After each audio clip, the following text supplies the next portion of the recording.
The worst thing a person can do to you after they've hurt you is let you live. That's how you truly and unmistakably destroy another human being. I say this with some authority on the matter. While many might reason that the greatest cruelty of all would be to offer hope to someone who clearly has none, I would instead argue that the gift of survival after unspeakable trauma is a much more excruciating fortune. There's nothing romantic, nothing decidedly empowering about becoming a survivor.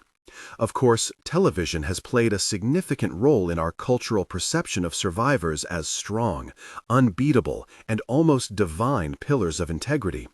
We fawn over the image of the bald child who's receiving their last dose of chemotherapy. We praise the sight of the blood-soaked high schooler who crawled across a pile of dead classmates and made their way to safety. Naturally, there's an audience for anything and everything. People will always be drawn to the idea of someone succeeding and becoming something truly glorious after they've been ravaged, defiled, very nearly obliterated. But I can assure you, there's nothing magnificent or outstanding about it. It is no rare, distinguished gift to survive tragedy, disaster, misfortune. Nobody talks about the quiet, unbearable moments when the cameras aren't rolling, when the interviewers aren't shoving microphones in your face and asking you, what does it feel like?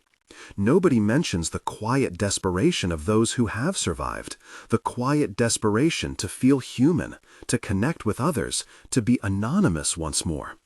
When the woman who has been assaulted finally takes her own life after existing in misery, in agonizing desolation for nearly 5 months, we don't praise her. We don't refer to her now as the divine being we once called her. We certainly don't think of her as brave.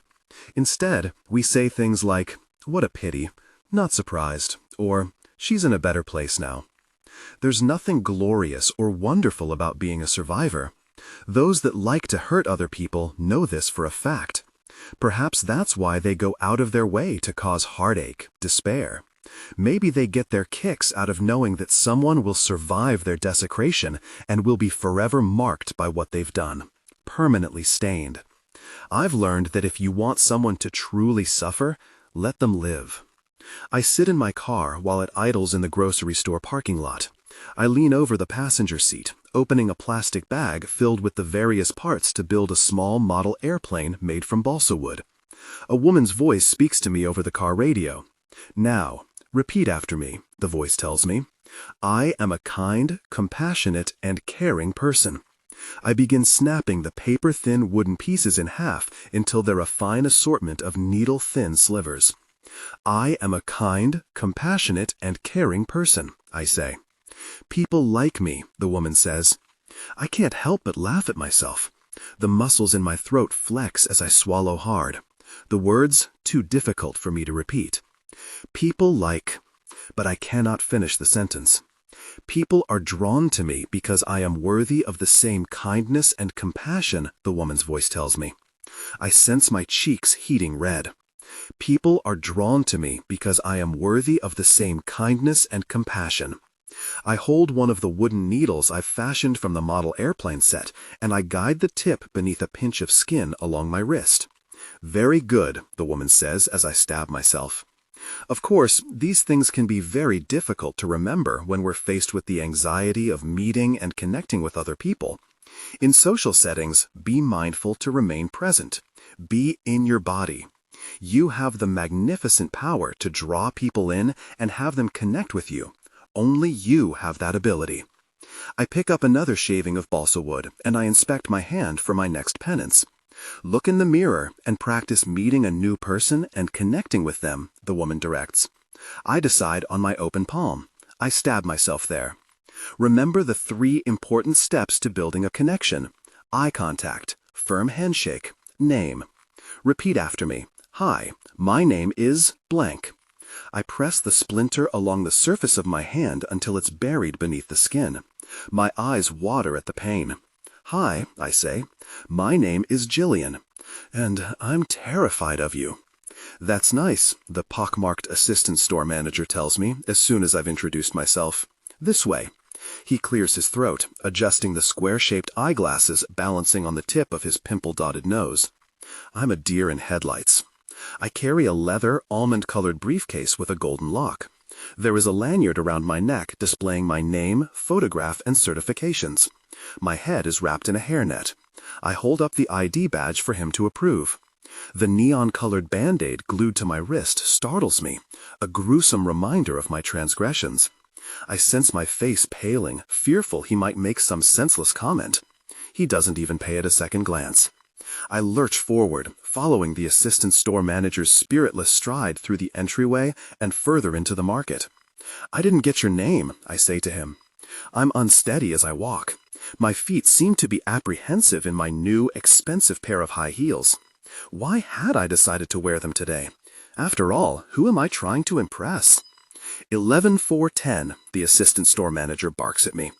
I look at him with the utmost concern. Those are numbers? He doesn't look at me when he speaks. They sent Isaac Newton this time. The assistant store manager ushers me into the produce section. I fumble to open my briefcase, opening a small notebook and loosening a pen to write. "I'll need your name for my report," I tell him. "No names here," he tells me, "just numbers. Aisle 12, cleaners, Ziploc, dish soap, paper goods. Aisle 11, popcorn, candy, chips. Aisle 10, cereal, crackers. What other numbers do you want?"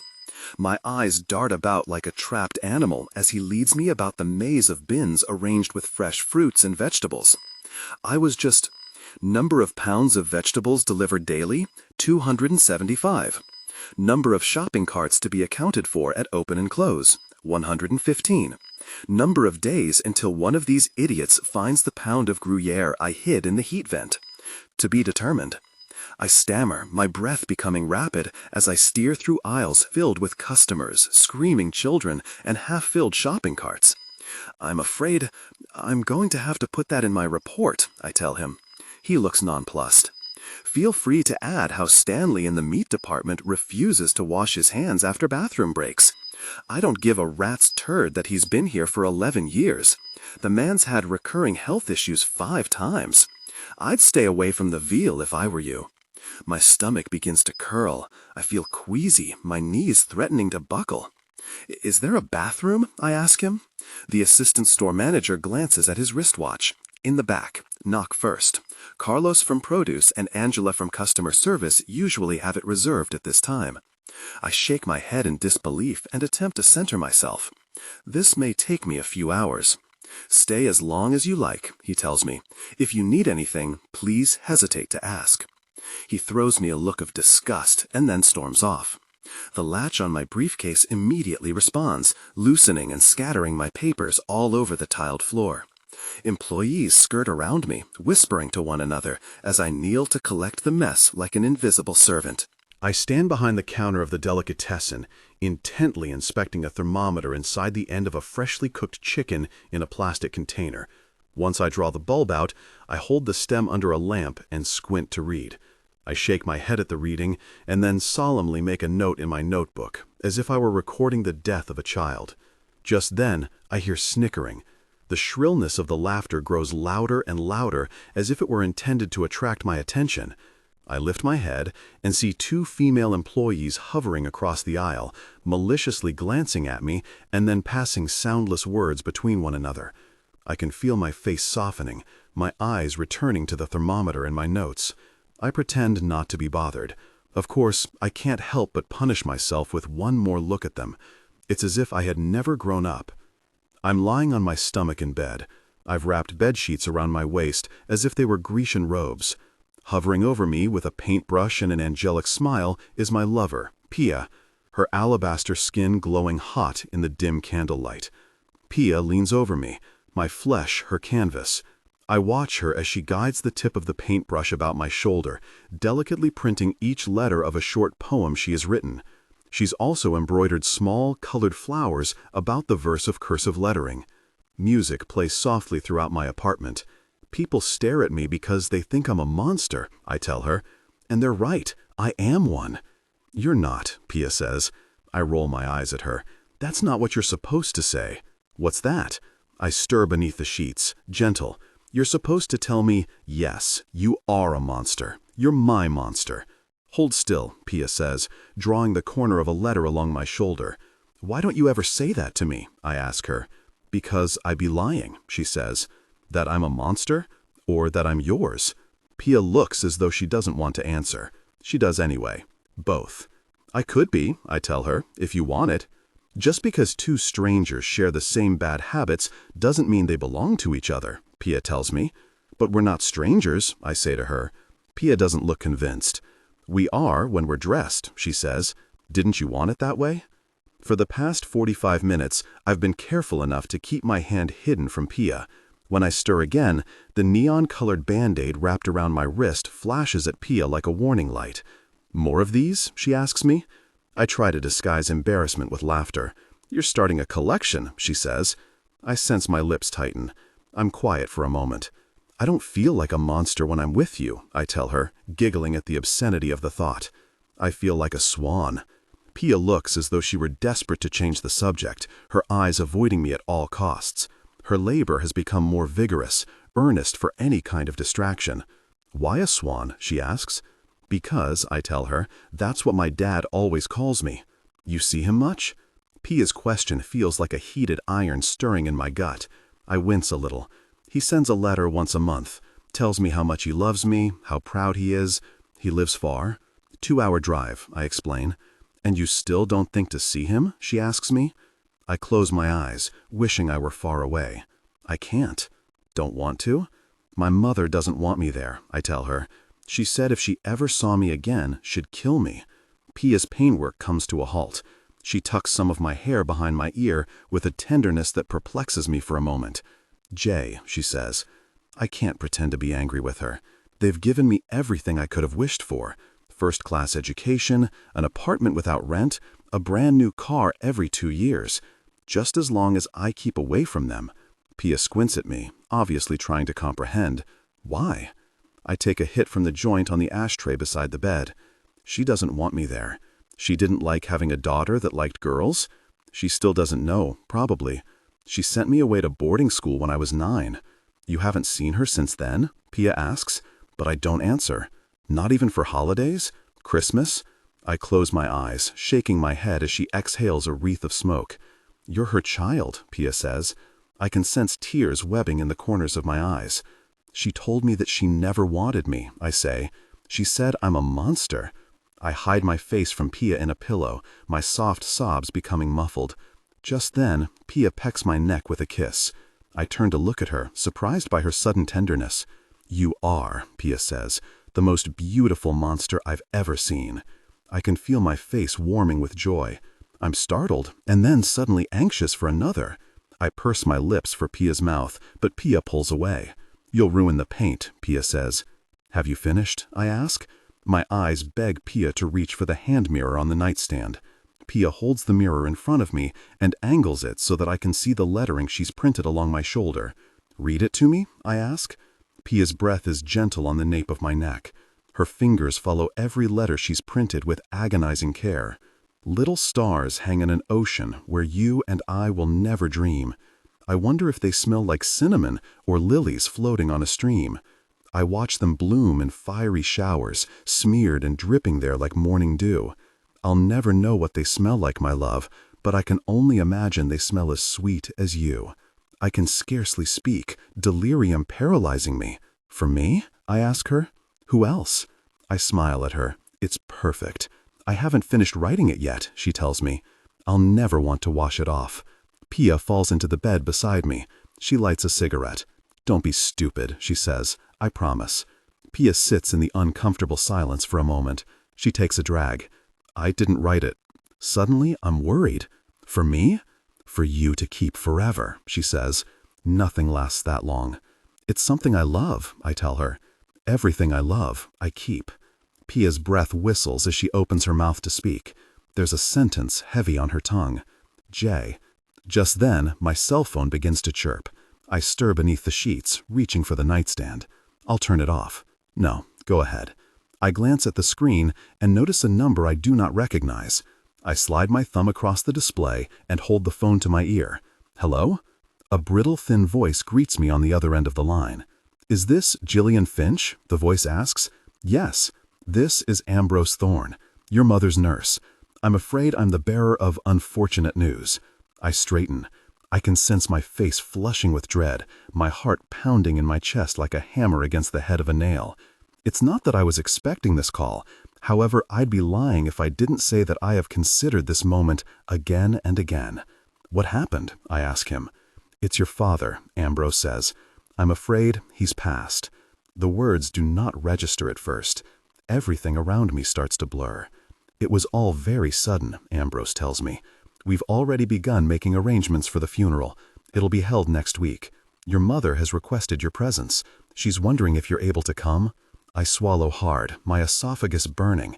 It feels as though someone has emptied a canister of gasoline down my throat. "Yes," I say to him, "I'll come. Thank you for letting me know." I end the call and stare at the wall for a moment. Out of my peripheral vision, I can see Pia glaring at me and wondering what's happened. "Jay?" More tears bead in the corners of my eyes. "My dad died," I tell her. Pia lifts her head. "Jay?" "That was my mother's nurse," I explain. "They're making arrangements for the funeral next week." "Jay, I'm so sorry," Pia says, her eyes lowering. For a moment, I'm quiet. My mouth opens with muted words. Then I regard Pia. "Turn the light off," I tell her. "What for?" she asks me. Touch, intimate, tension overwhelming. But Pia throws the sheets off her. She's stamping out her cigarette and on her feet at once.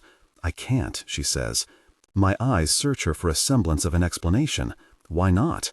Pia's already searching for her clothes, hoisting the jeans about her waist and fastening her bra. "I just can't, Jay," she tells me. "You said you would stay the night last time," I remind her. "You promised." Pia shakes her head at me. "Please don't hate me for doing this. I'm on my feet now too."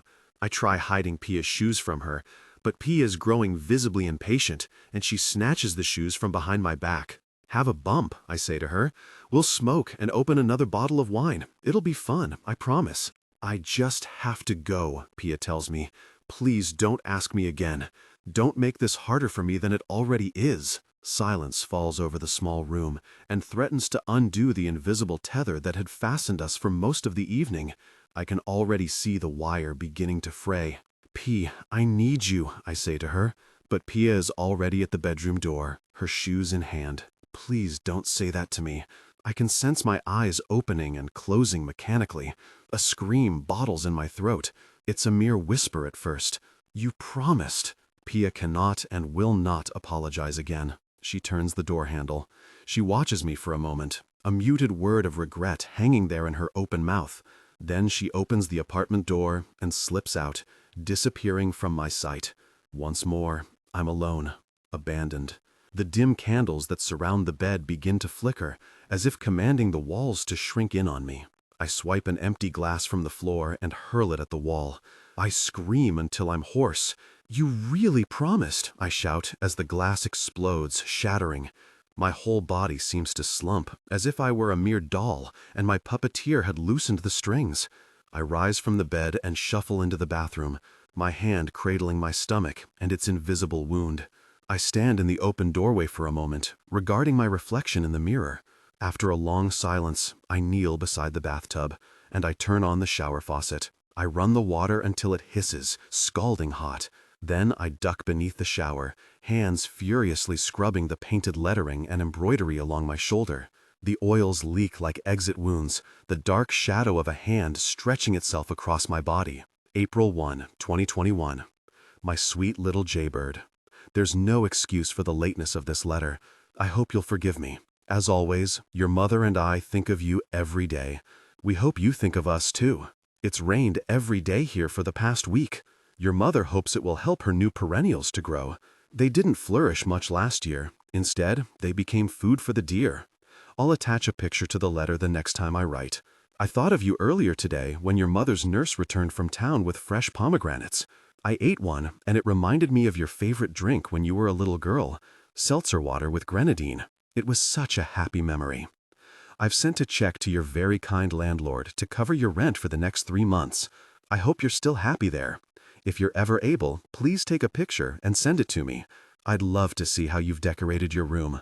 I can only imagine azaleas on the windowsill and broken seashells on the nightstand. I wish I could write more, but your mother is already upset with me as I've neglected planting her rhododendrons for 3 days now. I promise I will write more next time. Until then, be well, my beautiful little swan. All my love, always. Dad. May 14, 2001.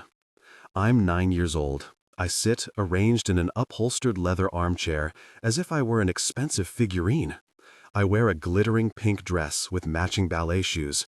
A satin sash with the words "Birthday Girl" written in giant letters belts my torso. A tiara sparkles on my head.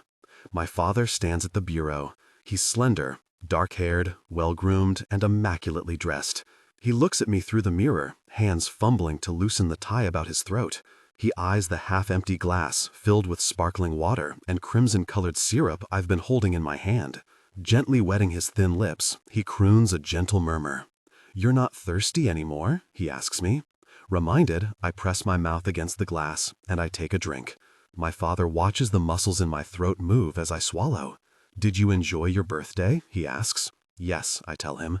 I watch him as he unfastens his tie from his collar and begins to unbutton his dress shirt. "And your gift?" he asks me. My fingers tighten about the jeweled music box in my hand, admiring it.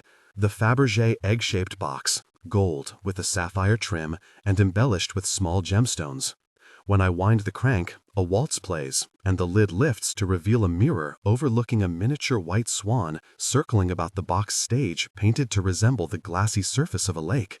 "It's pretty," I tell him. "What did you wish for?" he asks. I cross my arms. "It won't come true." "You think I would ever tell?" he asks. I glance around the room, as if to make certain no one is listening. A pet snake. My father laughs. "Not with your mother around." "But I would finally have a friend." I notice my father's face pale, his lips pulling downward. He recovers quickly. "A snake wouldn't make a very good friend," he tells me, "especially to a sweet little jaybird like you." "Why do you always call me a bird? Do you think I look like one?" I watch as my father shrugs out of his dress shirt. "Because we're a family of swans," he explains.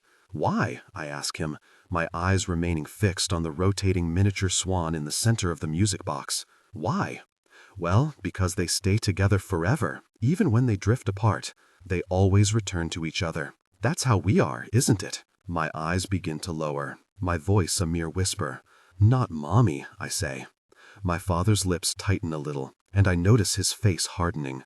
"No," he says. "Maybe not Mommy, but you and me. We'll always be together, I promise." I notice my father's hands disappear below his waist, as if he were to adjust his belt. He rakes his head back and closes his eyes, exhaling. "I feel like a swan," he says. "Don't you?" I smile, far off and dreaming. "I feel like a swan," I answer him. I crank the music box again, and it plays gently. My father returns me with a smile, his unseen hand still moving below his waist.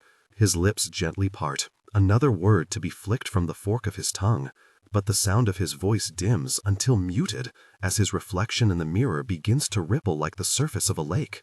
A diamond-headed snake curls about his neck, rearing its head and violently hissing at me. Suddenly, a single shard of glass flies out from the mirror like a jeweled hornet. I watch in silence as my father's reflection unfurls in a glorious spiderweb. More pellets of glass follow, flying, as the mirror explodes in the blur of a sparkling hailstorm. I cover my eyes, mouth open in a soundless scream. October 16, 2021. The car windshield cracks. A spiderweb of glass unfurls before me. I scream, covering my eyes. Steadying my frantic breath, I pull the keys from the ignition and I open the door. I climb out and skirt around the front of the vehicle. I cover my mouth, making a noise of disgust when I come upon the apron of my car's hood. Lying there beside a broken tree branch is a half-dead baby sparrow choked in the embrace of a large snake. I watch in silence as the snake tightens about its helpless prey. Dragging the branch from the windshield, I elbow it beneath the snake and its dying victim. The snake rears its head at me, as if charmed, and hisses fiercely. I elbow it once more, and the livid coil of scales drips off the car's hood, the gagged bird now lifeless in its suffocating cradle. Their embrace ends in a devouring kiss, as the snake stretches its jaws until the small bird's head fits inside its gaping mouth. I return to my car, opening the passenger door and dragging my suitcase off the seat. I turn and look up at the house I haven't seen in nearly 20 years. A French provincial-styled manor, the steep high roof, the imperial-looking doorways set in arched openings, the dramatic double French windows decorated with shutters. The giant house seems to look down upon me as if I were a mere insect. Suitcase in hand, I move up the front steps and reach the arched doorway. I stiffen as I begin to set down my bag, the very last opportunity to turn around and leave. I think of it for a moment. Without another opportunity for hesitation, I press the button and the doorbell chimes sweetly. It's not long before the door creaks open and a gaunt-looking face greets me. The person standing there is a well-manicured specimen of a gentleman. Although the lines about his easily frowning mouth and dark circles beneath his eyes confess his age, his trim body is outfitted with enough embellishments to retain a semblance of youth. Dressed impeccably in all black and groomed as meticulously as possible, he speaks with an affection that resurrects the classic Hollywood glamour of cinema's finest leading men. He tips his glasses, quizzically studying me. "Yes," he says. "I'm Jillian," I say, swallowing hard. "I spoke with Ambrose." "You spoke with me on the phone," he says. I exhale, letting my guard down for a moment. "Nice to meet you." Like a child remembering politeness, I hold out my hand. Ambrose shakes it coldly and returns me a sour look. "My windshield." "You're shorter in person," he says.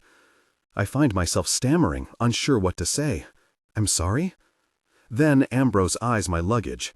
"Do you need help with your bags?" he asks, rolling his eyes at me. "No," I tell him, "just this one." "Good." Ambrose saunters back into the foyer, leaving me there. After I turn to close the door, I creep inside, the impossibly large entryway threatening to grow even larger and swallow me whole. It seems so peculiar to me how the house has not diminished in size, but rather seems so much more colossal than I had remembered. Usually, childhood homes shrink in size when you return to them. At least that's what I've been told. But not this place. For some inexplicable reason, the house seemed to become even bigger in my absence, like some cruel magic trick at my expense. I move mechanically, gliding past the small dust-covered table arranged with a vase of dead pansies. I can't help to notice my body has become dramatically stiff, as if it knows for certain that I do not belong here. Perhaps it's true. It does not feel like home. I see the moth-eaten velvet drapes robing each of the entryway's windows. All the shutters are closed, little flickers of light peeking through the slits. My eyes scan the walls, the paper peeling in thick bunches, smashed light fixtures without light bulbs, empty picture frames. I'm so distracted that I trample into the table arranged in the center of the hallway. My hands tremble to grab the vase, but it's too late. It flies off the table and shatters on the floor, little pieces skating in every direction. Cheeks reddening, I bend down to pick up the mess. I look up and notice Ambrose waiting for me at the banister.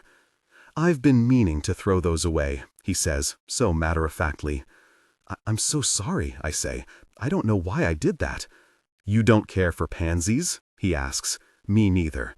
They make me think of elementary school." I glare at him, uncertain. Why's that? He throws me a look that tells me I should have immediately known. "Don't play stupid."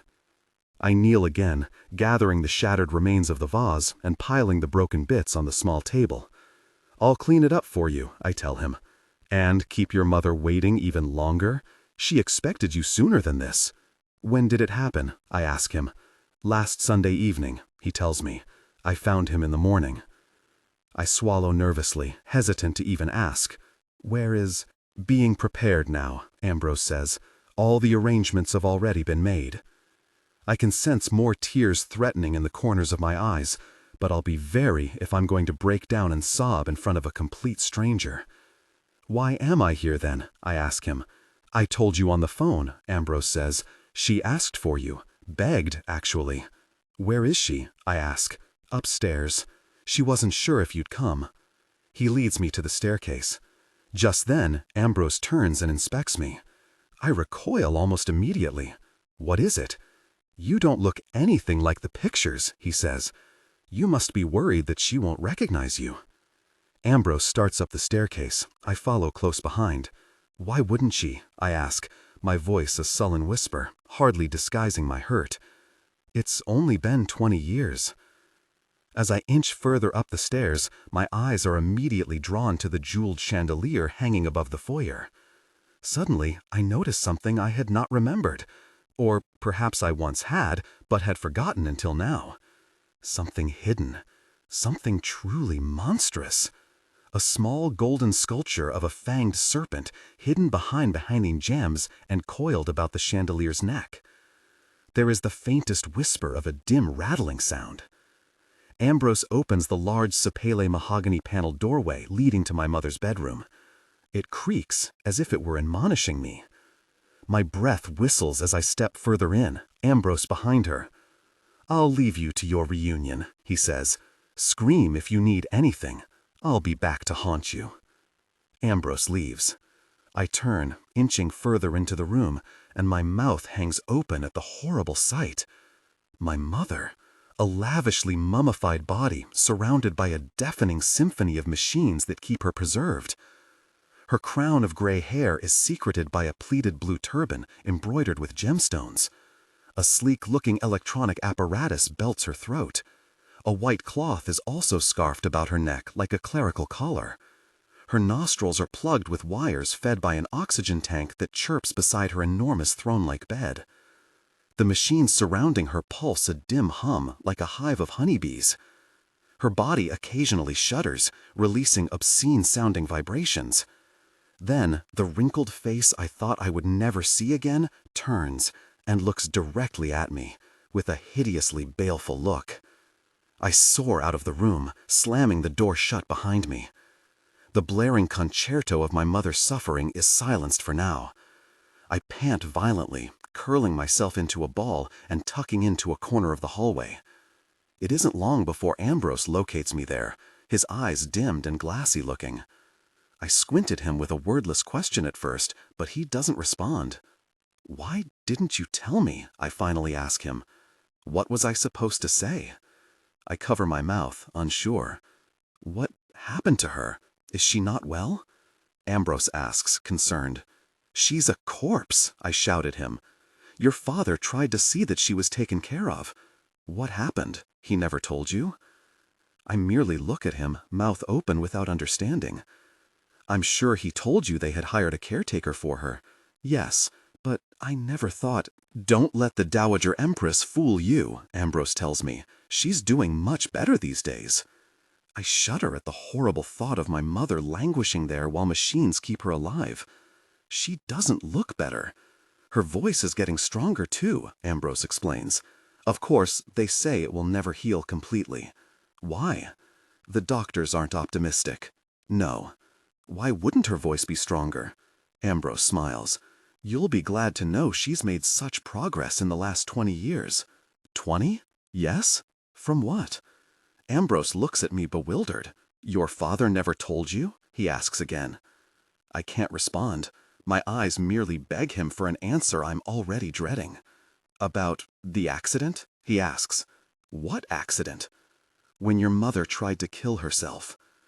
The words are like small daggers inside me. I turn away from him, my eyes closing. "I'm sorry," he says gently. "I thought you knew. I assumed your father told you." "What happened?" I ask. Ambrose shakes his head. "He kept it from you for a reason. A letter a month for 20 years. The pages might as well have been blank." Ambrose gestures further up the hallway that I might follow him. "Maybe you'd prefer to see your room now?" he asks. But my hand soon becomes a tourniquet on Ambrose's arm, squeezing tight. "Tell me, please," I beg him. "I only know what your father told me," he says. It hurts me to finally admit it. "You knew him better than I did." Ambrose guides me through the garden. Wind gently lifts the overgrown curtain of vines hanging along the brick wall that surrounds the small park. Hints of a once meticulously manicured garden are now washed out entirely by a decaying jungle of weeds and climbing plants. The tableau of monstrous greenery beckons a visual of prehistoric times when lizard-like beasts roamed about enormous forests of ferns. The doctors say that the damage done to her spinal cord is irreversible, Ambrose explains to me. At one time, your father was hopeful she might, but they've insisted she'll never walk again. She hasn't left her bed in 20 years? But Ambrose will not answer. How could he not tell me? Her vocal cords were injured in the fall as well, Ambrose tells. Like I said, they've improved quite a bit. She still needs a special device in order to speak. I fold my arms, closing my eyes. I should never have come back here. You don't mean that. This isn't home, I tell him, shaking my head. Was it ever? I don't think home exists when you grow up, I say. It's something you lose and forget about, like an old pair of shoes or baby teeth. Home is something you outgrow. She told me she needed you, Ambrose says. You think I care? You look like you do. I turn away from him. I begin to watch a small black velvet-bodied spider sew a web along the rim of an empty, sun-bleached bird bath. When I was little, I used to write my diary in the third person because I saw an old black-and-white movie with Elizabeth Taylor, and that's what she did, I say. I would write things like, she saw a robin today, or she was so happy today because father bought her a new pair of patent leather shoes. I would tear the pages out and hide them all over the house. I used to play a game and count the days until either my mother or my father found them. One day, I tore a page out that I had written only 6 words on. She wished her mother loved her. I hid it beneath her pillow. But when I went to look for it the next day, I found it had been crumpled up and thrown away. Why should I care about her when she treats a piece of paper better than me? I rise from the bench and start to move toward the archway that leads out of the garden. Ambrose hastens after me. I've been lying to you, he says. I turn slightly. What's that? About your mother, he says. Her doctor is not as optimistic on her progress as I've made it sound. She stays here because she can afford to, not because of her health. In fact, he seems to think she hasn't very much time left at all. How long? I ask him. A month, he tells me. Maybe less. Then, I guess you'll call me in another month? Ambrose hesitates slightly. You're not going to see her? I pause, carefully considering each and every word. I'll stay until the funeral. Hopefully, by then, someone can fix my car. She tells me she's scared, Ambrose says. I laugh, genuinely amused at the thought of my wretched mother being frightened. Of what? She won't say, Ambrose tells me. Something in the house. She's begged me every night to stay until you came. If my tongue could, I'd flick out beads of venom. What's another month after 20 years? She may not be here then, Ambrose says, as long as that's a promise she can keep. I glide under the archway, down the stone steps, and out onto the lawn. Ambrose trails me close behind. I nearly slip on the final step as I lift my head. It's then that I see something so bewildering, so perplexing, that it paralyzes me completely. My mouth hangs open, as if desperately trying to comprehend. A giant pyramid of junked antique furniture. Perhaps the most expensive pile of rubbish in the world. 80 feet high and wide, the impossibly colossal monument looks just like a sleeping beast with a barbed spine. A menagerie of wasted opulence. Desks made of French walnut. Empty bookcases and dressers fashioned from English elm. Doors engraved with ornate illustrations and built from the finest West Indian mahogany. All heaped together as if they were sticks of kindling for a giant's bonfire. I circle the monstrosity, uncertain. Ambrose is at my shoulder like a devilish imp. I was waiting for you to see it, he tells me. My eyes never leave the pyramid. An invisible lasso about my throat drags me closer toward it. What is it? Your father's collection, Ambrose says. The man had the finest taste in antiques. Who did this? I ask, my eyes still searching the menagerie for an explanation.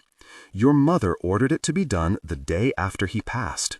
I glance at Ambrose. Why? I tried to arrange movers to clear everything into storage, but she was adamant that it all be removed from the house and junked immediately. Without warning, a thought arrives in the center of my mind. Did you find a music box? I ask him. A music box? In the shape of a golden egg and decorated with gemstones. There was a mirror and a revolving miniature white swan inside. Ambrose's eyes lower. I'm sorry, I imagined it ended up in there. I creep closer toward the mountain of antique furniture. I reach out, cautious to touch a bureau's leg of white oak. If only I could blaze right through the pile to find my lost souvenir. I think of doing it, but Ambrose's voice stops me at once. I wouldn't get too close if I were you, he says. Why not? In only a week's time, all types of wildlife have been curious, Ambrose explains. Birds and squirrels, but snakes especially. It's their home now. The wind hisses, murmuring like distant voices all around me. With my back pressed against the wall, I'm sitting in the corner of my mother's bedroom. I watch her as she sleeps, the collection of machines surrounding her whispering to me that I'm not welcome here, that I should leave at once. I fold my arms and catch sight of myself in the armoire's mirror. It looks as if I'm merely waiting for my mother to die. I let my face soften and uncross my arms until they're hanging at my sides. My mother stirs gently, eyes opening. She sees me immediately, and a delicate breath escapes her. I'm quiet, however. I wince when my mother speaks, the electronic device belting her throat flashing a white light at me. It obviously pains her to talk, her every breath a labor, her every word rehearsed. Her brittle thin voice is disguised with an electronic hiss, and it screeches at me, bug-like. "My little jaybird," she says to me. "I knew you'd come." I stare at my mother. What could I possibly say? "I waited," she says. More silence fills the room. "I'm glad you did. Come sit by me?" I turn away from my mother, gazing out the dust-covered window. "So you can keep your promise?" I ask her. My mother's wrinkled lips pucker slightly, her eyes searching me for a semblance of an explanation. "You forgot?" I ask her. I glance in the mirror and notice my stare of hatred has returned and stretched itself across my face. I hold out my neck for my mother as if it were an invitation. "That you'd kill me if you ever saw me again," I whisper. My mother's face thaws a little. "Jaybird," she says, "please come here." My resolve begins to weaken for some inexplicable reason, as if my mother has somehow undone some of my determination. She was capable of such things, and I knew this to be true. I notice my mother begin to search my face. The old woman is choked for a moment, as if some invisible wraith has seized her tongue. "You look beautiful," she says. "My little swan." My eyes lower. I bite my lip until it turns purple, and I can taste a bit of blood. "Now that he's gone, you can be free," she tells me. I can hardly believe what she's saying. Now that he's gone? "I waited for this day," she tells me. "I always imagined how it would be." "How really can you say that?" "He loved me." My mother's voice firms. "He never loved anything. He was a monster." "Just like me?" I ask her. "Jillian, is that why you've thrown out everything he ever collected?" I ask. My mother shakes her head gently, as if attempting to hurl the very thought of my beloved father from her mind. "I wanted every bit of him out of this house." I'm going to order Ambrose to buy a few gallons of gasoline and a matchbook. I turn away, covering my mouth. I knew this was a mistake. "You can come home now," she whispers to me. "This was never my home." "It can be," my mother says. "I want it to be. I want you. I need you to stay." I whimper a little. A pathetic laugh. "You need me?" My mother sighs. "Jaybird, I can't tell you how much it's pained me to keep you away all these years." "You don't need me," I bark at her. "You don't need anybody. You never have." My mother's polite pleading turns to panicked desperation. "I'm scared," she says, her eyes widening. "I need you to stay here with me." "Scared of what?" I ask her. My mother's trembling voice softens to a dread-filled whisper. "I think there's something inside the house," she tells me. "I hear it at night." My mother grabs hold of my hand. Her fingers tighten about mine and squeeze so fiercely that I wonder if she'll snap my hand from my wrist. "I don't want to be here alone," she tells me. "Please, promise that you'll stay." I finally drag my hand out of my mother's steely grasp. "I'll stay until the funeral," I tell her. Of course, it's not exactly what I would prefer, but I can't go anywhere until my windshield is fixed. My mother heaves a little, her insect-like voice ringing. "Jillian Rose," she says. Perhaps once I might have trembled with fear. I might have lowered my head with shame or covered my face to hide reddened cheeks, but I'm strong and without any pity now. "You could say no to your mother?" she asks me. I stare blankly at her. "You were never a mother," I say to her. "You never will be." May 16, 2001. I'm 9 years old, still dressed in my favorite pink party gown. I skirt along the corridor, gripping a small wooden model airplane in my hands as if it were a precious animal. I come upon the large door leading to my parents' bedroom. A sliver of light collects on the floor of the hallway, their silhouettes flickering in the dim glow. I crouch, listening as they quarrel. "Out," my mother says. "I want her gone by tomorrow." "Lorelei, please be reasonable." Just then I hear glass shattering, as if something were tossed against a wall. "Don't you really touch me!" my mother shrieks at him. "I want her as far away from here as possible. I never want to see her again." I squat beside the door, clearing some of the wetness from both of my eyes as I keep my ear pinned against the wall. "I'm not waiting another week," my mother tells him. "I want her gone tomorrow morning." My father seems to hesitate, stammering with unsureness. "You know, I could never—" "Yes, say it." The dreadful silence nearly paralyzes me as I wait for my father to answer her. Finally, he does. "Yes," he says, "tomorrow." "I'll do it myself," my mother tells him. I hear footsteps nearing the open doorway. I duck out of the light and into a nearby alcove, holding my breath. "I can't say goodbye to her?" my father asks. "What would you need to say goodbye to her for?" I realize only too late that I've been squeezing the model airplane in my hands, clutching tighter and tighter every time I listen to my mother speak. Just then, the model snaps in half, and a splinter stabs my open palm. I cry out, and for a moment I'm worried they might have heard me. But quite suddenly, I'm careless and not concerned about them in the slightest. I'm much more preoccupied with the wondrous sensation of the sliver pinching me beneath my skin. It's almost too much for me to bear. Suddenly, it's a horrible feeling that I want to experience again and again. After all, it's what I deserve. October 18, 2021. I notice a drop of my blood lands in the center of the embroidered white linen napkin I'm holding. My face reddens with embarrassment as I plug my leaking nose and nervously glance about the room. I'm an island set in a sea of solemn-faced, expensively dressed guests milling about the catered reception. Some glare at me with unforgiving scowls as if I were an uninvited guest. The sound of their chatter dims as I retreat to a corner of the dining room, napkin stuffed in my nostril. Since the dining room table has been recently junked, the candles and silver serving platters of gourmet cuisine have been arranged on a carpet of white linen along the floor. The guests, however, seem to think nothing of the unusual arrangement. They're far too preoccupied with their gossip. Servers carrying trays of canapés glide past me and ignore my plea for another napkin. An older woman, dressed in a chic black dress and matching leather pumps, is suddenly at my side. Her Audrey Hepburn-esque pixie wig is so rich and full it could possibly masquerade as real if it weren't slightly lopsided. While her face is sweet-looking with a youthful naivete, it's caked with so much makeup that she appears as if she were an embalmed drag queen. "No pomegranates today?" the old woman asks me. For a moment, I'm lost.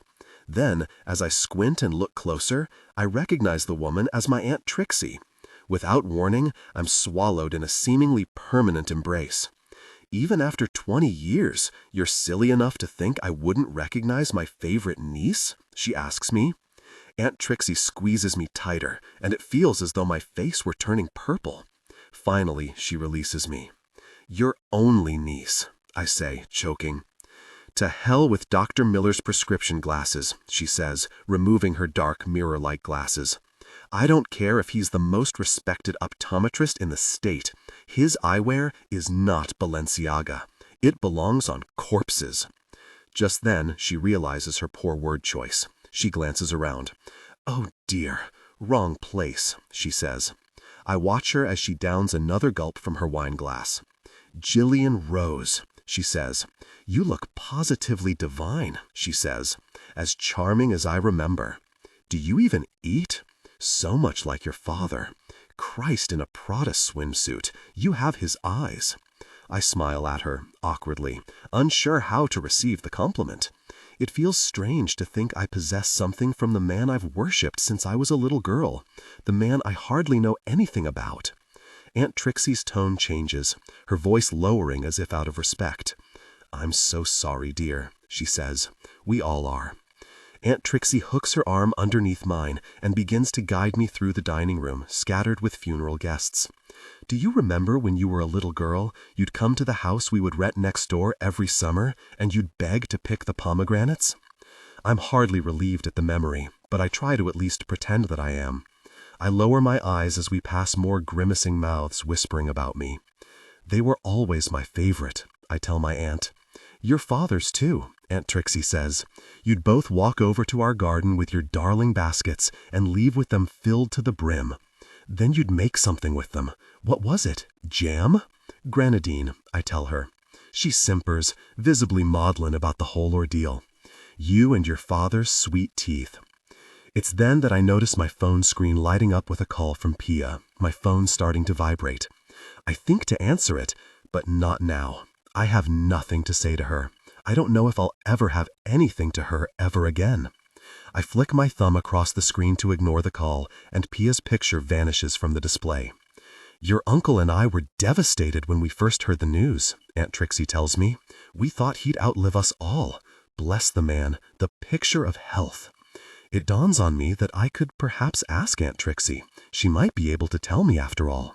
I pull her closer, and I lower my voice until it's a soft whisper. "Do you know how he—" Aunt Trixie looks at me, perplexed. "He? Passed away?"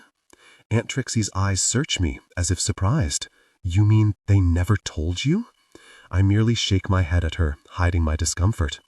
"We assumed it was heart-related," Aunt Trixie tells me. "They never told us. You don't know?" I purse my lips. What words are there left to say? Aunt Trixie pulls me tighter, and slowly we make our way into the drawing room. Guests are milling about the sun-washed room with their drinks in hand. Much of the furniture in the room has been cleared out and junked, imprints of years' worth of wear remaining like dark shadows on the wooden floor and carpet.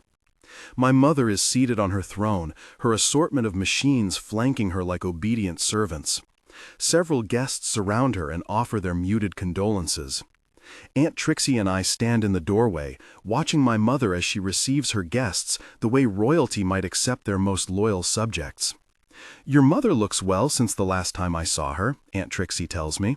"Shame she couldn't be with us at the cemetery. You see her much?" I ask. Aunt Trixie shakes her head. I doubt she'll say 2 words to me. In my peripheral vision, I watch as Aunt Trixie empties the remainder of her wine glass and slams it down on a tray as a server passes.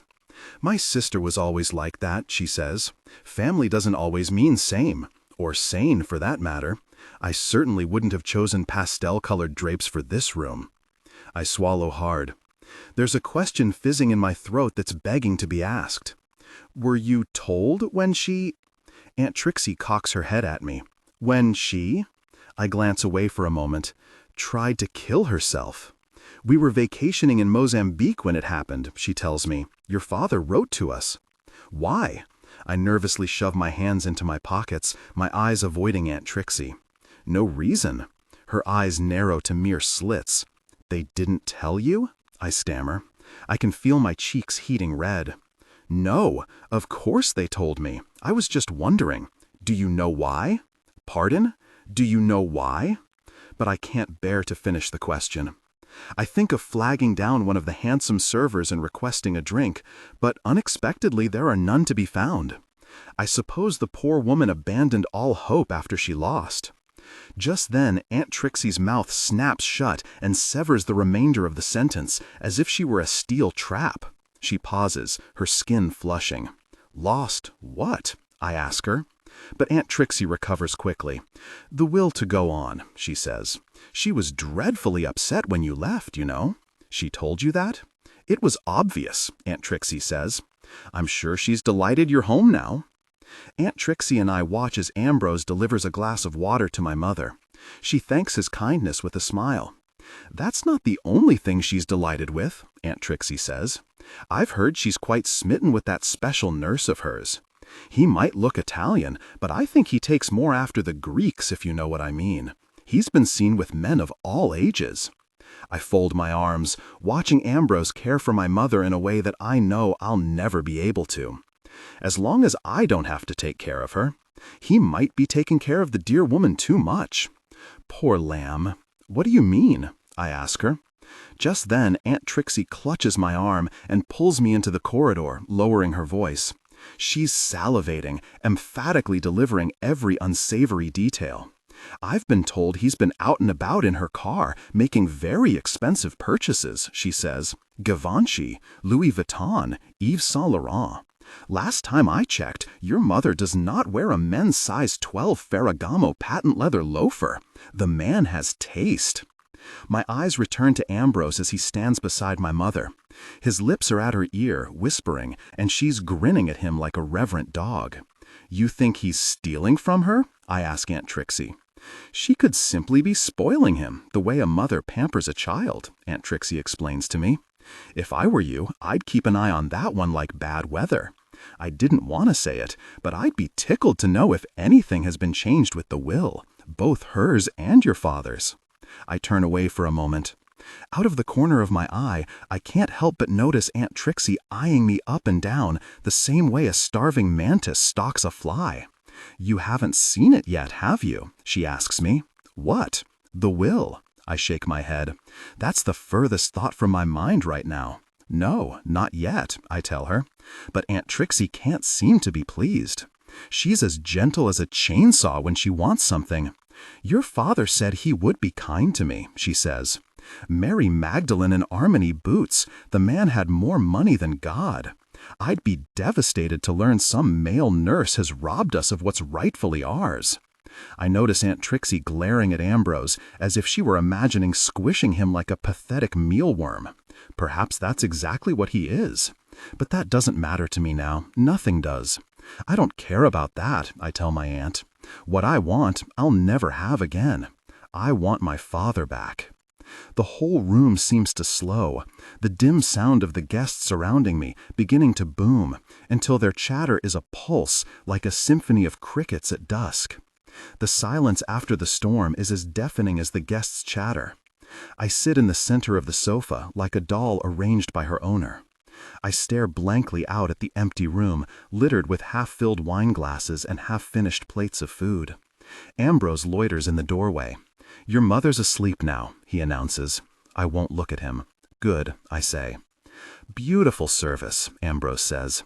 Pity you weren't able to speak on behalf of your father. I can't tell whether Ambrose is trying to hurt me or heal me. Either way, he's most unwelcome in my presence. I called the repair shop for you, he tells me. The soonest they can send a mechanic is the day after tomorrow. Ambrose is motionless, as if waiting for a comment of gratitude, thankfulness, anything. I leave him wanting. You know, is your mother's nurse, he says, not yours. Just as he's about to turn to leave, it occurs to me again that perhaps he knew my father better than anyone else. It pains me to think that a perfect stranger might have known my father better than his only child. Ambrose, I say. He pivots, turning to face me. My breath is shallow, nervousness thickening my tongue. Can you tell me about him? Stories? Anything? I wince a little, devastated to admit that I have so few. A look of pity floods Ambrose's face as he regards me. The man said 2 words to me every day for 10 years, he says. Not much of a story, I'm afraid. Ambrose leaves, visibly upset to have wounded me so terribly. The unbearable quiet surrounds me once more. I rise from the sofa and cross to the small antique record player that's been dumped on the floor. It sits inside the stain of a square outline of what must have once been a large bureau. I rest the needle on the disc, and Schubert begins to play. Just then, I notice a small inscription that's been carved into the wood of the record player. I read the words with my fingers. For Jay. Love. Mom. I snatch the needle from the disc and slam the lid shut. I grab the record player and toss on my coat. The round light of my flashlight flickers like a firefly as I hasten down the steps from the house. Wind chases me as I skirt across the grass, the record player tucked beneath my arm. I reach the pyramid, and my determination abandons me almost instantly as I gaze up at the impossible mountain of piled furniture. I might as well be a small morsel for a giant beast. My resolve finally returning, I dump the wooden box like a thankless offering. Just as I drop it, a long, thin rope of scales darts past my feet and disappears into the menagerie of antique wood. I jump, quieting my breath, and motionless, waiting for the horrible creature to return. After a moment, I turn and meander back toward the house. I shut the door behind me as I enter, and set the flashlight down on the flowerless walnut credenza. I admire it for a moment, wondering why it hasn't been junked with the others. I open a drawer and find a small note inside. I unfold the paper, already yellowing with antiquity, and read the sentence scrawled in pencil. She visited Aunt Trixie's garden and picked pomegranates today. It's as if I have found a long-lost child once thought dead. My lips quiver and I rub my eyes. I fold the paper and I stuff the note inside my pocket. I wander into the library. What was once a precisely manicured archive is now a giant pyre of books. All the antique wooden cases have been removed, and now thousands of books are scattered about the floor. I spot a large oak bureau remaining in the corner of the room. That's an unusual relic to keep, I think to myself. Unfastening the handle and opening one of the engraved doors, a deluge of sheets filled with pencil drawings I had done when I was a child pour out from the shelves. A shower of writing utensils, crayons, pencils, paintbrushes, falls out as well. My eyes scan every sheet, drawings of the garden, bird nests, trees, flowers. I leaf through each paper, the sheets falling at my feet. Suddenly, something catches my attention. Something tucked between one of the drawers inside the bureau. Another note I had hidden when I was a child. I unfold the piece of paper and read the handwriting. She wishes she didn't have to leave her home today. She'll be leaving forever. I think of crumpling the paper, but I stop in utter bewilderment. I notice 3 crayon-written words in handwriting I cannot recognize at the bottom of the note. Please help me. Down. There is a crudely drawn arrow pointing downward beside the lettering. I'm so mesmerized by the note that I don't notice Ambrose standing in the doorway, gazing at me, until he speaks. "Anything else before I leave?" he asks. I nearly leap out of my skin. He seems to immediately notice that my face has drained of all color. "What is it?" he asks me. "Nothing," I tell him, shoving the note into my pocket. "My phone number is on the kitchen table," Ambrose says. "Call if you need anything." "Try not to need anything until tomorrow between 9 and 6. I nod, somewhat breathless. It's a few moments before I'm panting like a feral cat in heat. "You'll be okay?" he asks. I force a less than convincing smile. "Yes, of course. See you tomorrow." Ambrose rolls his eyes and slips out into the foyer and eventually disappears from my sight. I dip my hand into my pocket and fish out the small sheet of crumpled paper. I go over the words in the writing I do not recognize again and again, urgently trying to remember, the same way I do when I regard old photographs of my father. July 6th, 2000. I'm sitting on a stone bench in a white dress and a matching hat. My father is on his knees beside one of the garden hedges, his gloved hands working a pair of shears as he prunes the greenery.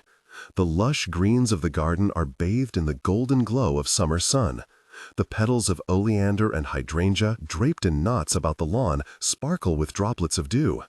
Birds splash in the small bird bath beside the hedge-flanked stone pathway.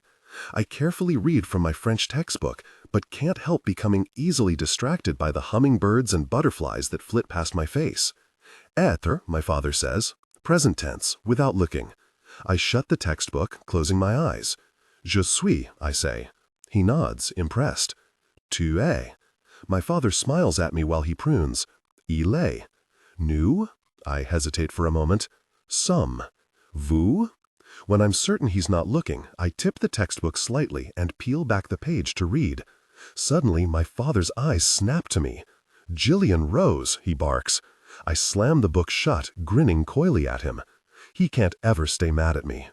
Just then, I glance up at the blue canopy of sky above us and notice a jetliner flying overhead, contrails as thin as threads following the plane.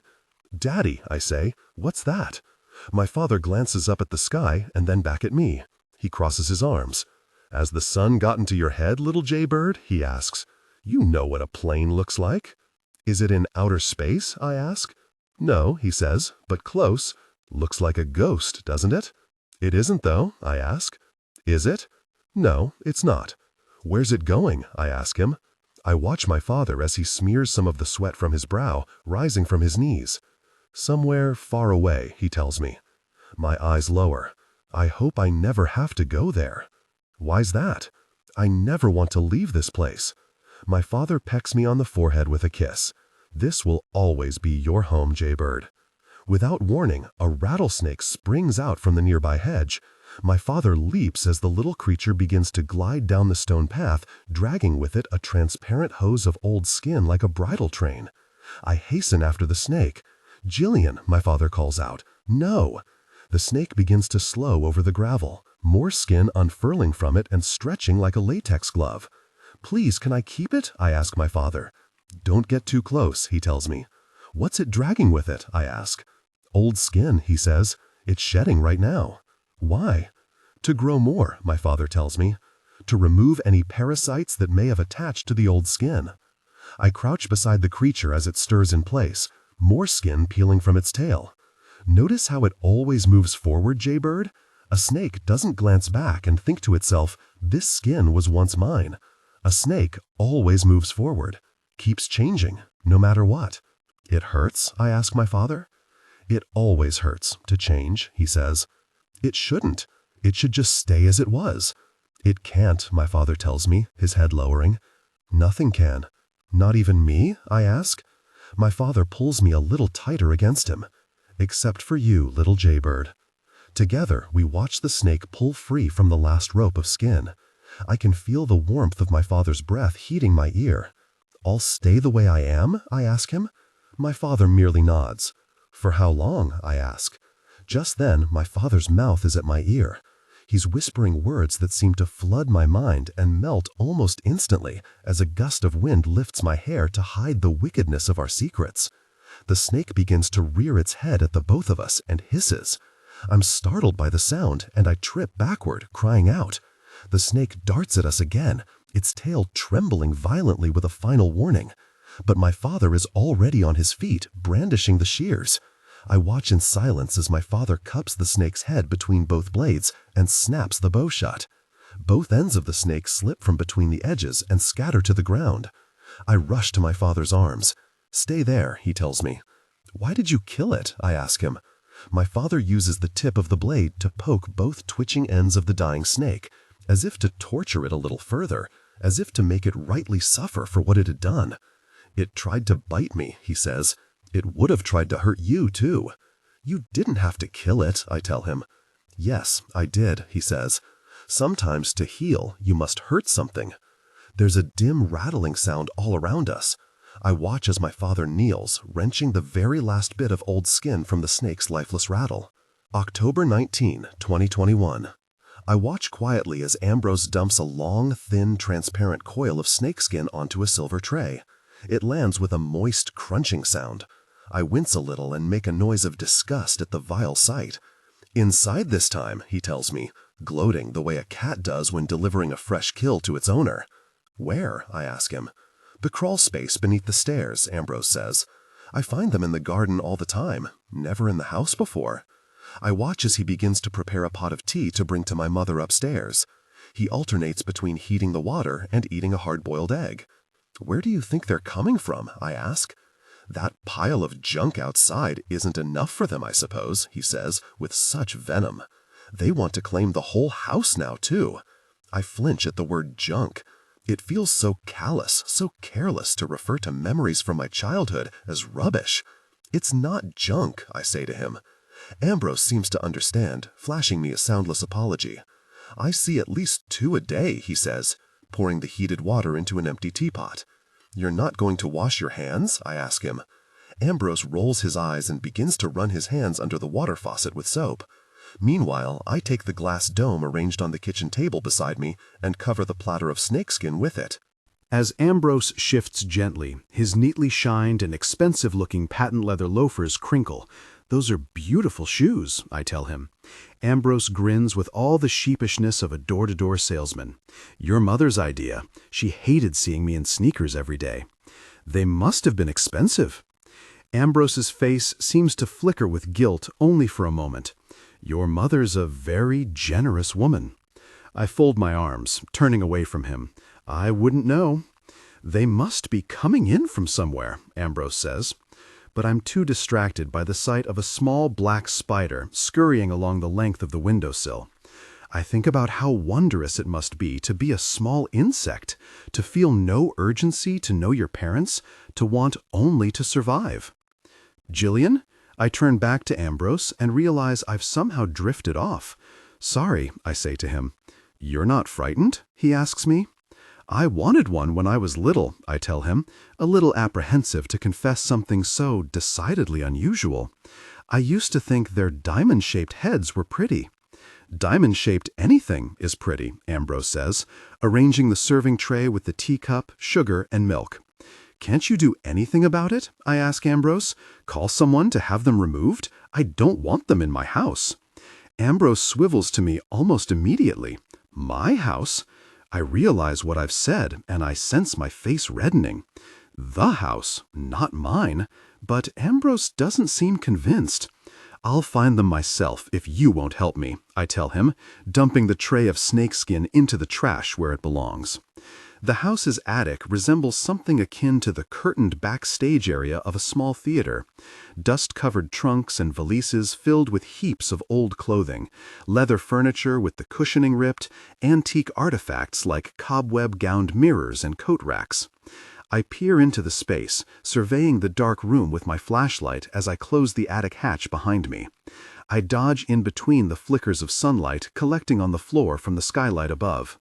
I start disrobing some of the other furniture, clouds of dust exploding as I drag the covers from chairs and tables.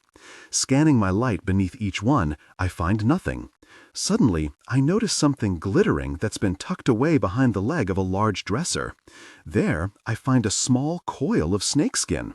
I drag it out and hold the brittle tube of glittering scales up to the light. I drop it, and the hose crumples on the floor as if it were made of wax paper. My flashlight continues searching underneath more chairs and tables. I come upon a stack of expensively framed canvas oil paintings leaning against the wall. I tip them out one by one, my light searching between each painting. Suddenly, I find a small iron-buckled latch and the outline of a door hiding beneath one of the frames. I drag the pile of paintings away from the wall and uncover a small trapdoor. There is a dim rattling sound echoing throughout the wall. I unfasten the handle and lift the door. A wooden ladder leads down to a gaping maw of darkness below. I wince as a blast of cool air rushes up the tunnel to greet me and gently lifts my hair. I hear another dim rattling sound. Grabbing hold of the ladder's first rung, I swing my legs over the side of the opening and position my feet to begin their climb down the seemingly endless chute. As I inch further down, my fingers come upon a rung draped with a coil of snakeskin. I flick it away with disgust. When my feet land on the last rung of the ladder and then touch the floor, I come upon a small door. I lift the handle and the door creaks open. The room is as small and as uncomfortable looking as a prison cell. The walls are concrete. The space is well lit thanks to the several naked light bulbs attached to piping that runs from one end of the room to the other. I inch further inside the room and find a small table arranged with candles, silverware, a jug of water, and an assortment of non-perishables. There is a small kitchenette equipped with all the necessary, albeit primitive, accoutrements. In the corner of the room, I see a prehistoric-looking television set that probably once displayed the very first broadcast of the moon landing. The young girl merely nods, her mouth too full to answer me. "It was all I could find in the kitchen," I tell her. The young girl continues to gorge, ripping off bits from the heel of bread the same way a Neanderthal might have stripped meat from a carcass. Then, as if remembering a terrible dream, the young girl lifts her head from eating and stares at me with the utmost concern. "He didn't come back for me?" she says. I straighten as she speaks. "Who?" I ask her. "The man from upstairs," the young girl says. I'm quiet for a moment, trying to comprehend. "Where is he?" she asks me. I do not answer. For some inexplicable reason, I'm entranced by the young girl. He said he'd always come back for me," she tells me. "What's your name?" I ask. The young girl's eyes dim with vacancy, her lip pulling downward. I lean closer. I ask softly, this time. "Please," I say, "can you tell me my name?" Our eyes meet. "He would call me Jay," she says, "like the bird." I can feel my face softening. "That's my name," I tell her, "short for Jillian. That's the only name he ever called me," Jay says. "Is that not your name?" Jay looks off, eyes searching for an answer that does not seem to exist. Don't know," she says. I'm without words for a moment. "How long have you been here?" "I'm 18, she tells me. "No, here." Jay's lips move with soundless words at first, thinking. "Since I was very small, since before he had to wash the red flour every month." I squint, a little bewildered by her answer. "The red flour?" "The one that bleeds between my legs," she tells me. "That was my birthday present when I turned 12. My eyes lower, understanding. "I learned about that from the gym teacher at boarding school," I tell her. But Jay looks at me, confused. "And before that?" I ask her. Jay shakes her head.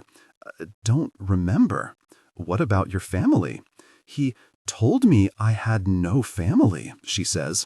"Nobody wanted me." I straighten from sitting, hooking my arm underneath Jay's to pull her up. But Jay recoils at the touch. "What are you doing?" she asks me. "Taking you out of here." She looks around the room, nervous. "What if he comes back?" "You weren't allowed to leave?" "Once he let me," Jay says, her face seeming to soften at the pleasant memory. "On my 13th birthday, he took me upstairs to eat cake. That's when I hid a note in a large cupboard. Is that how you found me?" I fish inside my pocket and pull out the note I had found. I unfold it in front of Jay, holding the writing up to her. "This?" Jay drags the paper from my hand, reading it. A breath bottling in her throat for what seems like centuries is finally expelled. "You found it! I knew someone would." Jay's eyes return to me. "Can I ask you something?" I merely nod. "Is he dead?" I clear the catch in my throat, eyes lowering. "Yeah," I say, the sound of my voice thinning to a whisper. "He is." The words settle over the quiet room like a cloud from a passing rainstorm. Jay's face does not show expression at first. Then she crushes the paper in her fists. "Good," she says. "I waited for him to die. I prayed for it every night he slept on the bed above me." I straighten, and I can sense my voice firming. "He was." I close my mouth before I can finish with "my father." Jay finishes the sentence for me instead. "A monster," she says. "No," I tell her. No." I'm silent. I open and close my eyes, counting each breath. If he was a monster, then so am I. Jay's face shows dread, as if understanding what I'm telling her. For a moment, I'm distracted by the drawings hanging on the walls. "He drew with you?" I ask her. She nods. "Every day." "There must be a reason why he kept you down here," I say, ambling toward the wall and ripping the drawings apart as I pass each one. "The world isn't kind to young things," I tell her, "especially young girls. It wants to keep us as small as possible. In tiny boxes to be buried. At least here he could take care of you. That's all he was doing, taking care of you before the world could." My fingers brandish the key to the trunk. "I think that's what he would want me to do too," I tell her. Jay's mouth is open, trying to understand. Her breath is shallow. "It's time for bed," I say to her.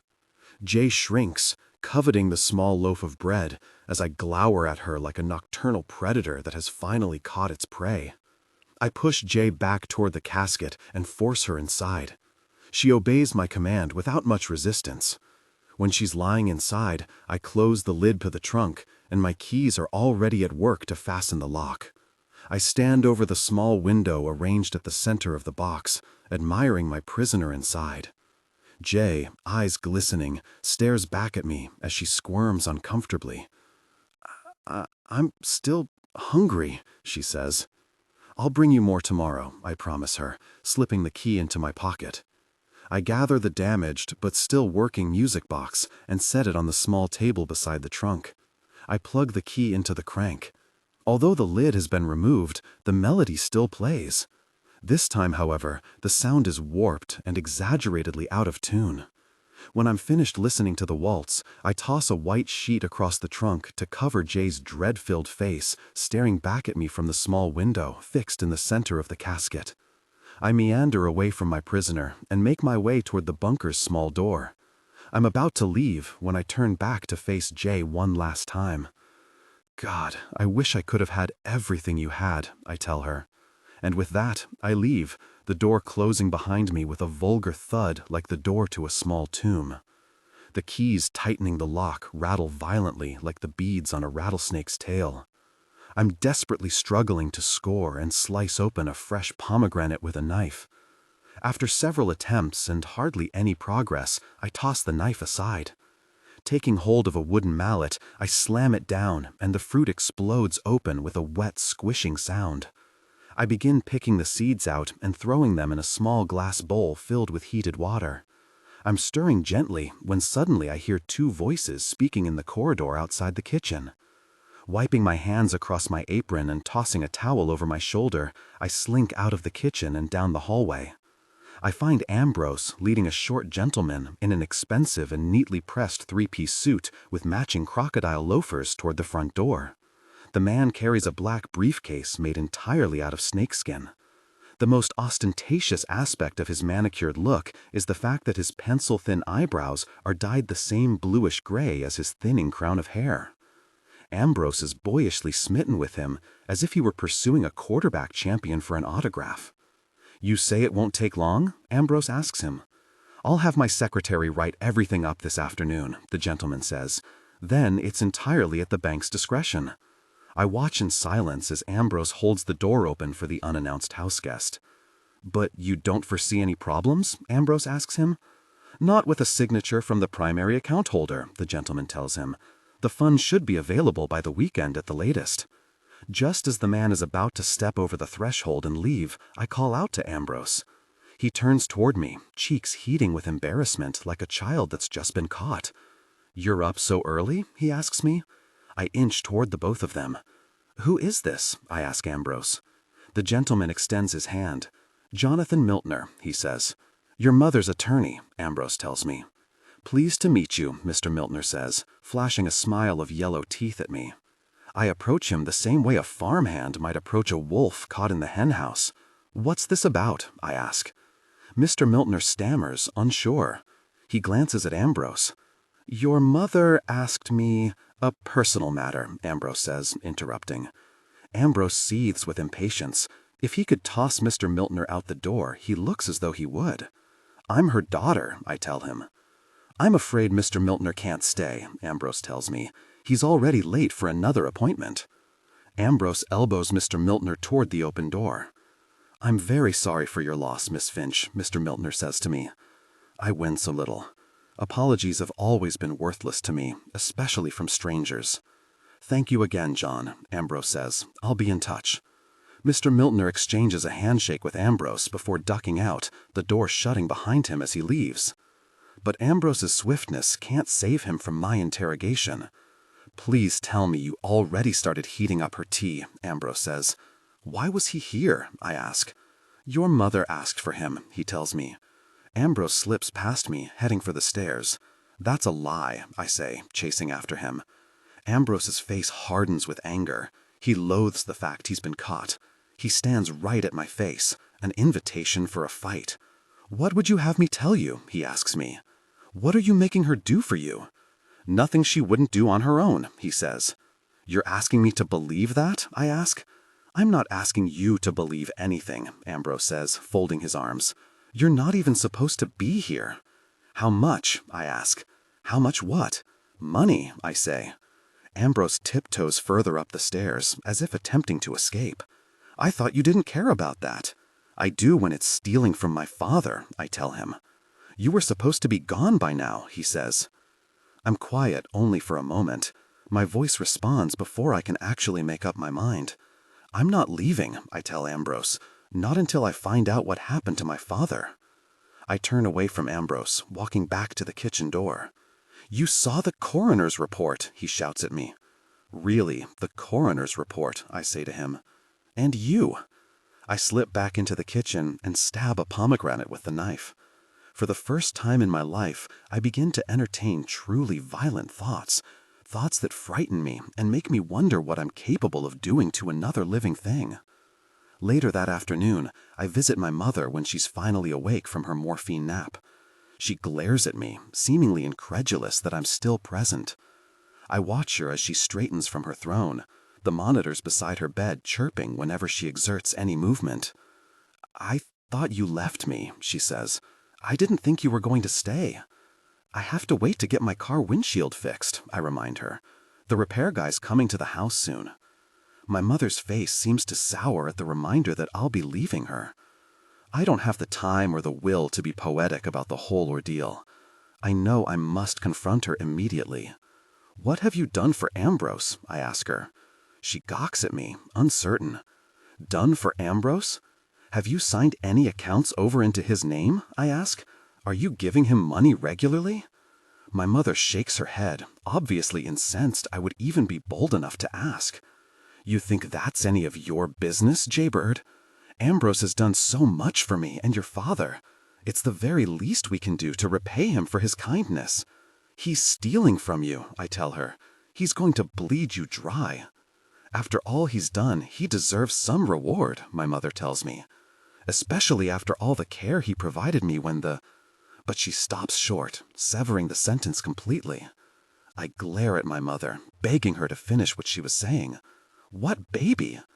My mother closes her eyes, as if searching her mind for the right words to say. The baby I lost nearly 20 years ago, she whispers to me, lowering her head as if humiliated, as if truly disgraced. I collapse on the edge of her bed, my knees buckling when she speaks. We didn't tell you because it was too painful at the time, my mother says. We always wanted to keep things pleasant. The pain was too much for us to bear. For the first time in my life, my mother resembles the vague form of something uniquely human. I'm sorry, I tell her. Ambrose was there for me when that happened, she says. He was there when nobody else was. I sense my hands tightening to fists. Because you sent me away.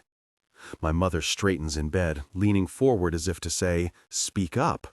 I could have done all I could to help you, to be a loving daughter.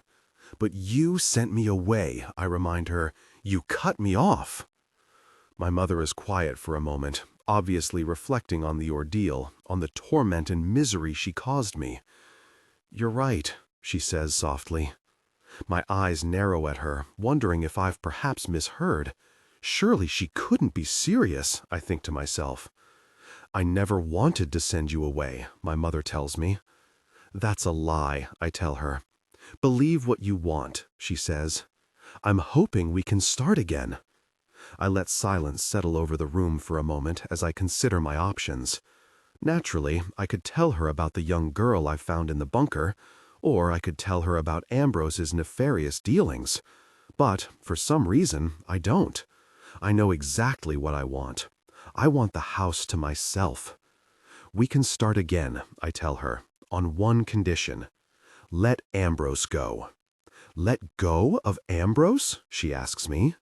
"Let me take care of you," I say, reaching out to touch her and offering a semblance of affection. "I want to do it." "Ambrose has done so much for us," my mother reminds me. "Don't you want the two of us to start again?" I ask her. My mother's eyes lower as she considers for a moment. "You promise you'll stay?" she asks me. I promise, I tell her. It feels unusual to hold her hand. Her skin feels rough and coarse against mine, as if I were touching the tail of an alligator. I wince a little as she squeezes my hand tight. All I can think about is how marvelously divine it will finally feel to serve Ambrose his termination papers, to send him to pack his belongings, to watch him abandon this house forever until we're all alone, the three of us. After I swipe some provisions from the kitchen, I make my way to the attic and begin my climb down the chute toward the small bunker. When I arrive, I find Jay exactly where I left her, trapped inside the trunk like a magician's reluctant assistant. She regards me with hopeful and yet resentful eyes, as if for the first time somewhat envious of my freedom, my ability to come and go as I please. She wants the same thing all caged creatures do. I wave the loaf of bread at her so she can see. I brought more food for you. She's not as excited as I had hoped, however. Her eyes lower, as if disgraced. I need to go to the bathroom, she tells me. Naturally, I had expected the time would come when she would need to relieve herself. I cringe at the idea of helping her, though. Why should it disgust me? It's what my father would have done to help her, I think to myself. I push the key into the trunk's lock and undo the latch until the small door opens and Jay is revealed to me in all her grotesque glory. She struggles to lift herself out of the casket, so I must help her and pull her from her tiny prison. I hook my arm around her shoulder, and together we amble toward the small opening in the floor that's been arranged for waste. Can you manage? I ask her, motioning to her clothes. Jay shakes her head, obviously embarrassed. I assist her with her clothing, then coax her to sit down over the hole in the floor so she can relieve herself. She does. I look away out of politeness when I hear the pitter-patter while she urinates. She squats there like a bullfrog for a moment, as if thinking. Jillian, she says to me. I turn to her. There's something I need to tell you, she whispers. I lean in close to her. Something I haven't told you, she says. Something you should know. What is it? I ask her. Jay looks at me like a virgin martyr about to be led to public execution. I killed him, she says. I think perhaps I've misheard her. Surely she couldn't have meant that she truly killed my beloved father. I stare at her, begging her for an explanation. What? The rattlesnake you discovered in my box when you first found me? She says. I surprised him with it one night, and it bit him. I watched him as he died. I can scarcely believe what she's saying. You killed him? Jay's eyes well with tears. He said he was going to kill me. I had to do it. I regard her with such bewilderment, such confusion. You're the reason he died? Jay hoists her pants around her waist and then crouches on the floor near the opening in the floor for waste. When it was over, I tried to leave, she explains, but the other man from upstairs wouldn't let me. He put me back in the trunk and moved your father's body. I shake my head in disbelief. The other man from upstairs? The one with shoes like snakeskin, Jay says. He's kind of handsome. I immediately know who she's talking about. Ambrose. But it can't be, I think to myself. Ambrose couldn't have known about this. Could he? Ambrose knew you were here this whole time? I ask her. He used to feed me from time to time when your father couldn't visit me, Jay explains. I've known him all my life. He helped take care of me when I was very small. But I haven't seen him since the night your father died. I thought he was going to leave me here until I starved. Before Jay can utter another word, I'm helping her back to the trunk and ordering her to climb inside. You're going to come back for me? She asks, concerned. But I don't make her any promises. I ease her into the trunk and fasten the latch until I hear it click. When she's back in her place, I pocket the key and I make my way out of the bunker and back up the chute toward the attic. I roam the corridors, calling for Ambrose. Finally, he appears to me in the doorway leading to my mother's bedroom. He's carrying a small empty oxygen tank. She's sleeping, he whispers to me. I do not hesitate. There's no room for poetry this time. You knew about the girl in the bunker? I ask him. I notice his eyes widening, his face paling. He closes the door behind him as if to make certain my mother will not hear.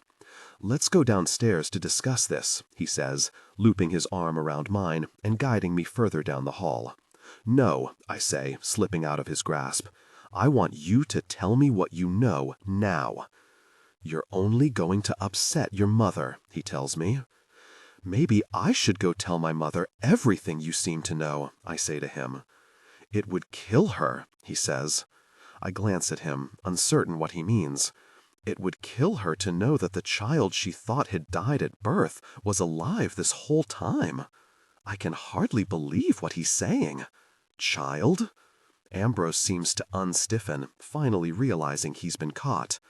Your father kept it from your mother, because he wanted the poor thing all to himself, just like he wanted you all to himself before your mother sent you away.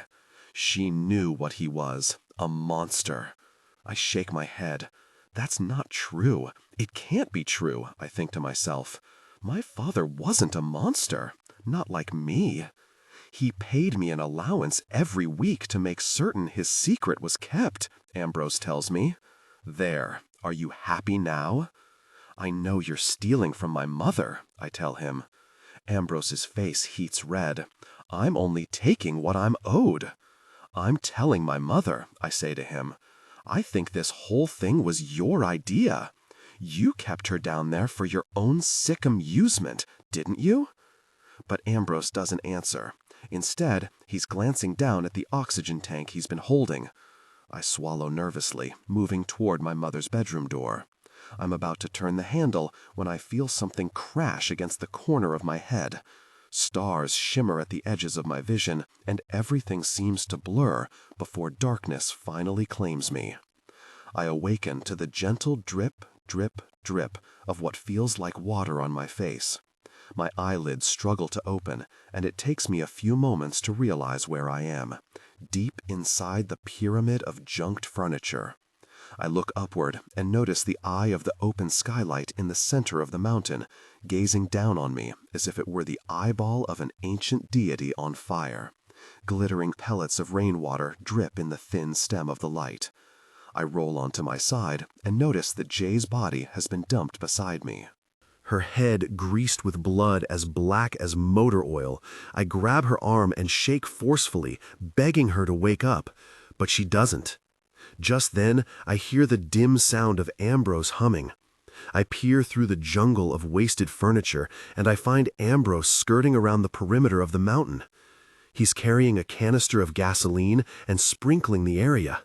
Then, when he's satisfied with his work, he plucks a small matchbook from his pocket. I don't have to wait for him to light the match before I realize what he's going to do. I make my way back toward Jay, and I shake her, violently this time. She shudders a little like a sleeping animal, her eyes opening and closing as if she were drifting in and out of consciousness. I don't have time to wait for her. I begin dragging her through the thicket of scrapped furniture, legs of armoires and ledges of credenzas stabbing me as I pass through. As I drag Jay beneath the canopy of wood, I catch sight of a long wooden rod staring at me with a tip that's been whittled to a fine point. I snap the rod in half and carry it with me as I crawl towards safety with Jay tucked beneath my arm. It's then I begin to smell smoke, the distant crackle of fire as Ambrose tosses more matches onto the mountain to let the whole thing burn. I crawl faster, dodging debris and keeping Jay close. Finally, we emerge from beneath the mountain and I dump Jay's unconscious body on the lawn. I glance back at the pyramid of furniture and notice a curtain of fire creeping up the side of the mountain, wood blackening and narrowing to mere bits as the flames fan out further. I peer around the corner of the mountain as it burns, and I look for Ambrose. He's nowhere in sight. I'm about to return to Jay and drag her back to the house when Ambrose grabs me, squealing like swine about to be executed and clawing at me. He wraps his hands around my throat and begins to squeeze tight. But I remember that I'm still holding the wooden spear. I knock him over the head with it, and he staggers back for a moment, his eyes searching mine. He's not down for long, however. Ambrose rushes toward me one final time. However, he meets the tapered end of my spear before he can reach me. I slide the rod into his stomach and twist it, hoping it pains him, hoping it pierces the black roots sprouting deep inside him. He halts, as if some invisible hand has commanded him to do so. He gazes at me with childlike curiosity, as if surprised, as if unsure of what had just happened. It's then I notice blood drooling from the corners of his mouth. He does not resist or swipe at me as I had imagined he might. I drag the spear from his gut, and I watch him as he clutches his wounded stomach, his shirt dyed dark red, as more blood blooms there like a flower.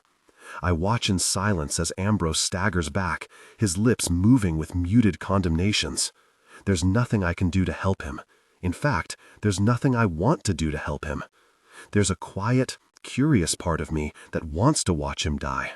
Finally, he does. He curls on the ground like a dying insect, and I watch as more blood leaks from the hole I've opened in his stomach until a dark tide leaches across the lawn. When I'm certain Ambrose is dead, I limp toward Jay. She greets me with open eyes, bewildered, confused. I wrap my arm around her shoulder and drag her toward the house. We turn occasionally to watch the mountain of furniture burn. But a voice fills my head and tells me to keep moving forward.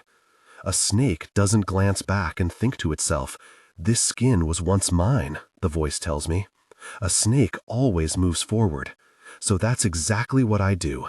I keep moving forward until the crackling sounds of the inferno are but a distant memory, until they're smeared from my thoughts completely, and I am washed clean of the soot and smoke. Jay and I arrive in the entryway of the house. I ease Jay into a nearby chair, and I survey the area, dropping the wooden spear and letting it clatter on the floor. "What are we going to do?" Jay asks me. At first, I'm unsure. I don't know what to do. I certainly can't call the police and tell them what happened. All I can do is return to the pyramid later and hope most of Ambrose's body has been burned. "We're going to get you cleaned up," I tell Jay, smearing some of the blood from the open wound in her head. "Then we're going to bring you back to the bunker." Jay looks at me incredulously. "Back to the bunker?" "That's where my father would have wanted you to stay," I tell her. "That's where I'll take care of you." I cup Jay's cheek, but she recoils at the slightest hint of my touch. "What's the matter?" I ask her. Jay swallows nervously, lifting herself out of the chair. "I don't want to go back to that place. Can't I stay here with you?" I shake my head. It's not what my father would have wanted. Just then, I notice Jay's eyes coveting the wooden spear I had discarded on the floor. Before I can swipe it, she's already grabbing it. I shrink from her, but it's too late. She drives the tip of the spear into my shoulder until I'm impaled. I heave as she stirs the rod in its place. My vision becomes hazy again, my knees quivering and threatening to give out completely. I'm on the marble floor in a matter of seconds. It feels as though my very soul is unraveling, as if Jay has undone the very essence of my being and is unspooling me bit by bit until I am nothing more than a mere stain. After all I have done to her, I realize that it's what I truly deserve. I awaken and find my arms pinned at my sides. There's a small window I can see through, but the view isn't much. From my little window, I notice Jay milling about in the corner of the bunker. "Jay," I say to her, "what are you doing? Let me out." But she won't listen to me. "Please," I beg her, "don't do this." Jay turns gently and approaches me while I shift uncomfortably inside the small trunk, tiny slivers of wood spearing me. "This is what love is," she tells me. "That's what he taught me." I realize that it's probably futile to reason with her, but I try to anyway. "Jay, there are going to be people looking for me," I explain to her. "They're going to come here. My mother will wonder where I've gone." "Don't worry," she tells me. "I'll take care of you. Just like you took care of me when I needed you most." With trembling hands, Jay passes bits of bread through the small window. At first, I'm hesitant, but I cannot deny the fact that I'm starving. I begin to feed, and it looks as though for the very first time, Jay is pleased with me, as if she's delighted to finally take care of something, as if this is what she was truly always meant to do. Finally, I tell her something that I think I've perhaps known since the moment I first met her, since I first found her and decided to keep her the way my father had once kept her. "I'm your sister, Jay," I say to her. She looks at me queerly, as if I were speaking some ancient dialect. "You could do this to your own sister?" I ask. Jay thinks for a moment, wondering if she's capable of following through with her designs. She closes her eyes, clearing the catch in her throat. "Sometimes, to heal, you must hurt something," she tells me, passing more bits of food through the window and into my open mouth. I don't have to ask her where she learned that. Days pass and Jay routinely checks on me as I rest inside the small trunk. She brings me scraps of food from the kitchenette and occasionally positions the television set in such a way that I can watch a program for half an hour or so. I've stopped begging for her to release me. I know for certain that day will never come. She doesn't even allow me to use the small hole in the floor where the waste collects. She says she's afraid of what I might try to do if I were ever freed from the trunk. She says that she's afraid I'll hurt her, afraid I'll do something worse to her. I tell her it's only natural to hurt the things we love the most. I curse myself for telling her something so senseless.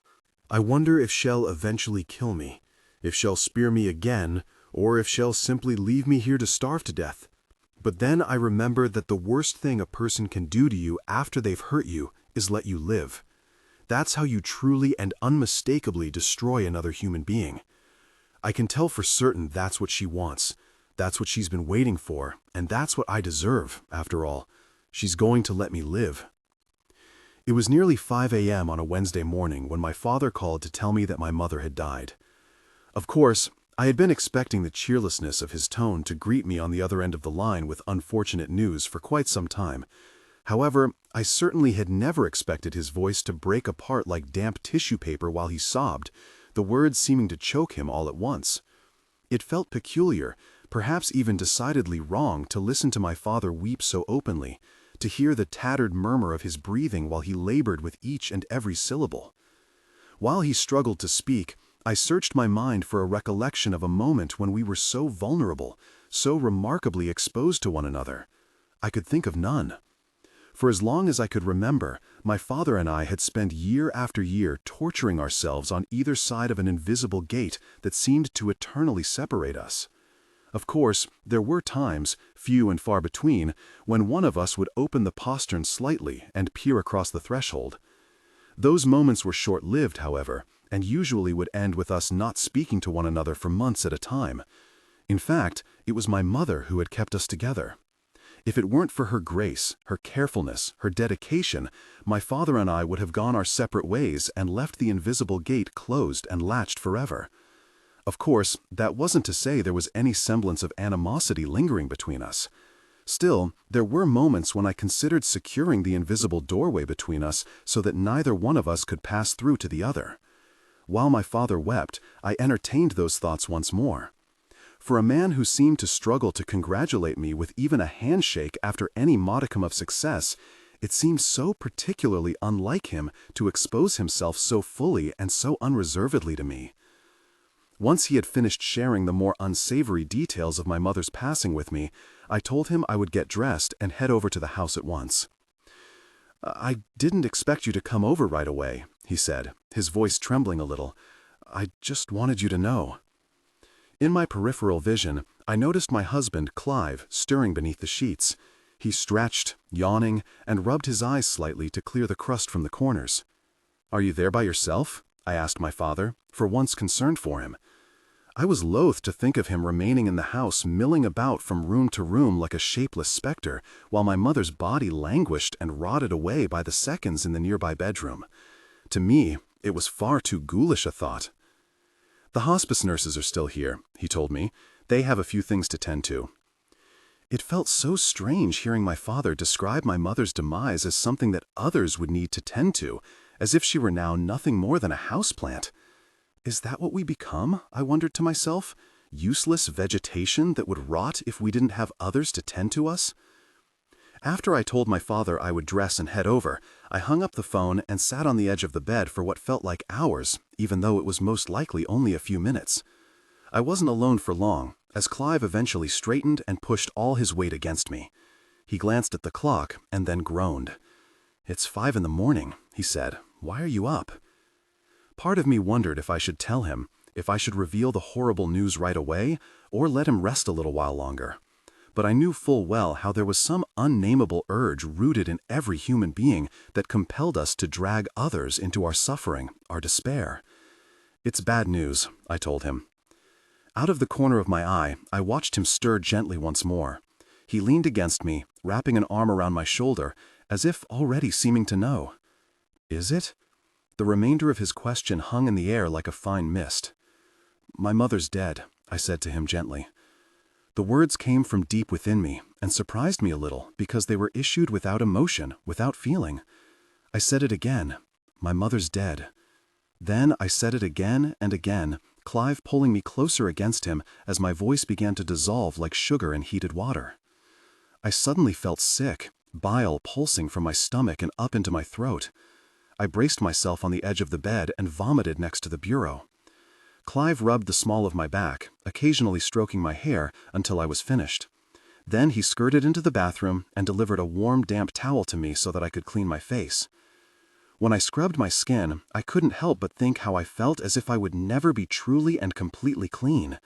It suddenly felt as if I had been tainted, as if my skin had been permanently marked by all my mother had left behind. I yearned to tell Clive what I thought, how filthy I had suddenly felt, but I reasoned that I had already polluted him enough, and I suddenly worried that there were far worse things to come. Clive begged to join me, but I told him that I preferred to see my father alone for the time being. It wasn't that I didn't want Clive present, or that I didn't desperately need him, quite the contrary. It was simply because I knew I didn't want to burden him yet with that kind of pain, that kind of suffering. After all, Clive's mother was still healthy and able to visit us on the weekends when she wasn't visiting her other son who lives in Kittery, Maine. For the first time in my life, I envied Clive. I envied the fact that he still had a mother. I resented the fact that he wasn't abandoned as an orphan. To me, it didn't matter that I would be turning 30 next month. I still thought of myself as an orphan, some poor, pathetic thing who had been discarded and cast out to be broken by the cruelty of the world. After an hour or so, I arrived at my parents' home. It felt peculiar to consider the small Dutch colonial tucked away behind a grove of trees at the end of Balsam Lane as my parents' home. I knew for a fact it wasn't any longer. It was now only my father's home. I sat in the driveway for a few minutes, collecting my thoughts. I wondered if and when my mind would eventually stop racing. Finally, after several minutes of debating whether or not to go inside, I peeled myself from the driver's seat and meandered up the stone pathway leading to the front door. As I strolled, I couldn't help but notice the decorative gnomes my mother had arranged throughout the small garden weaving around the front of the large house. I had always teased her and reminded her of my distaste for them. I suddenly felt myself drawn to them, as if they had finally enchanted me, as if each one was winking at me with the promise of keeping my beloved mother alive by their very presence. I arrived at the front door and knocked twice. It wasn't long before I heard the approaching shuffle of feet pattering against hardwood floors. Finally, the door swung open and revealed my father standing there in his flannel bathrobe. He greeted me with a smile that soon began to disintegrate until he lunged forward at me, collapsing into my arms and sobbing violently. I held him for a moment, my hands unsure where to go as I found myself too uncomfortable to touch him. Eventually, I leaned into his embrace and patted him gently while he cried.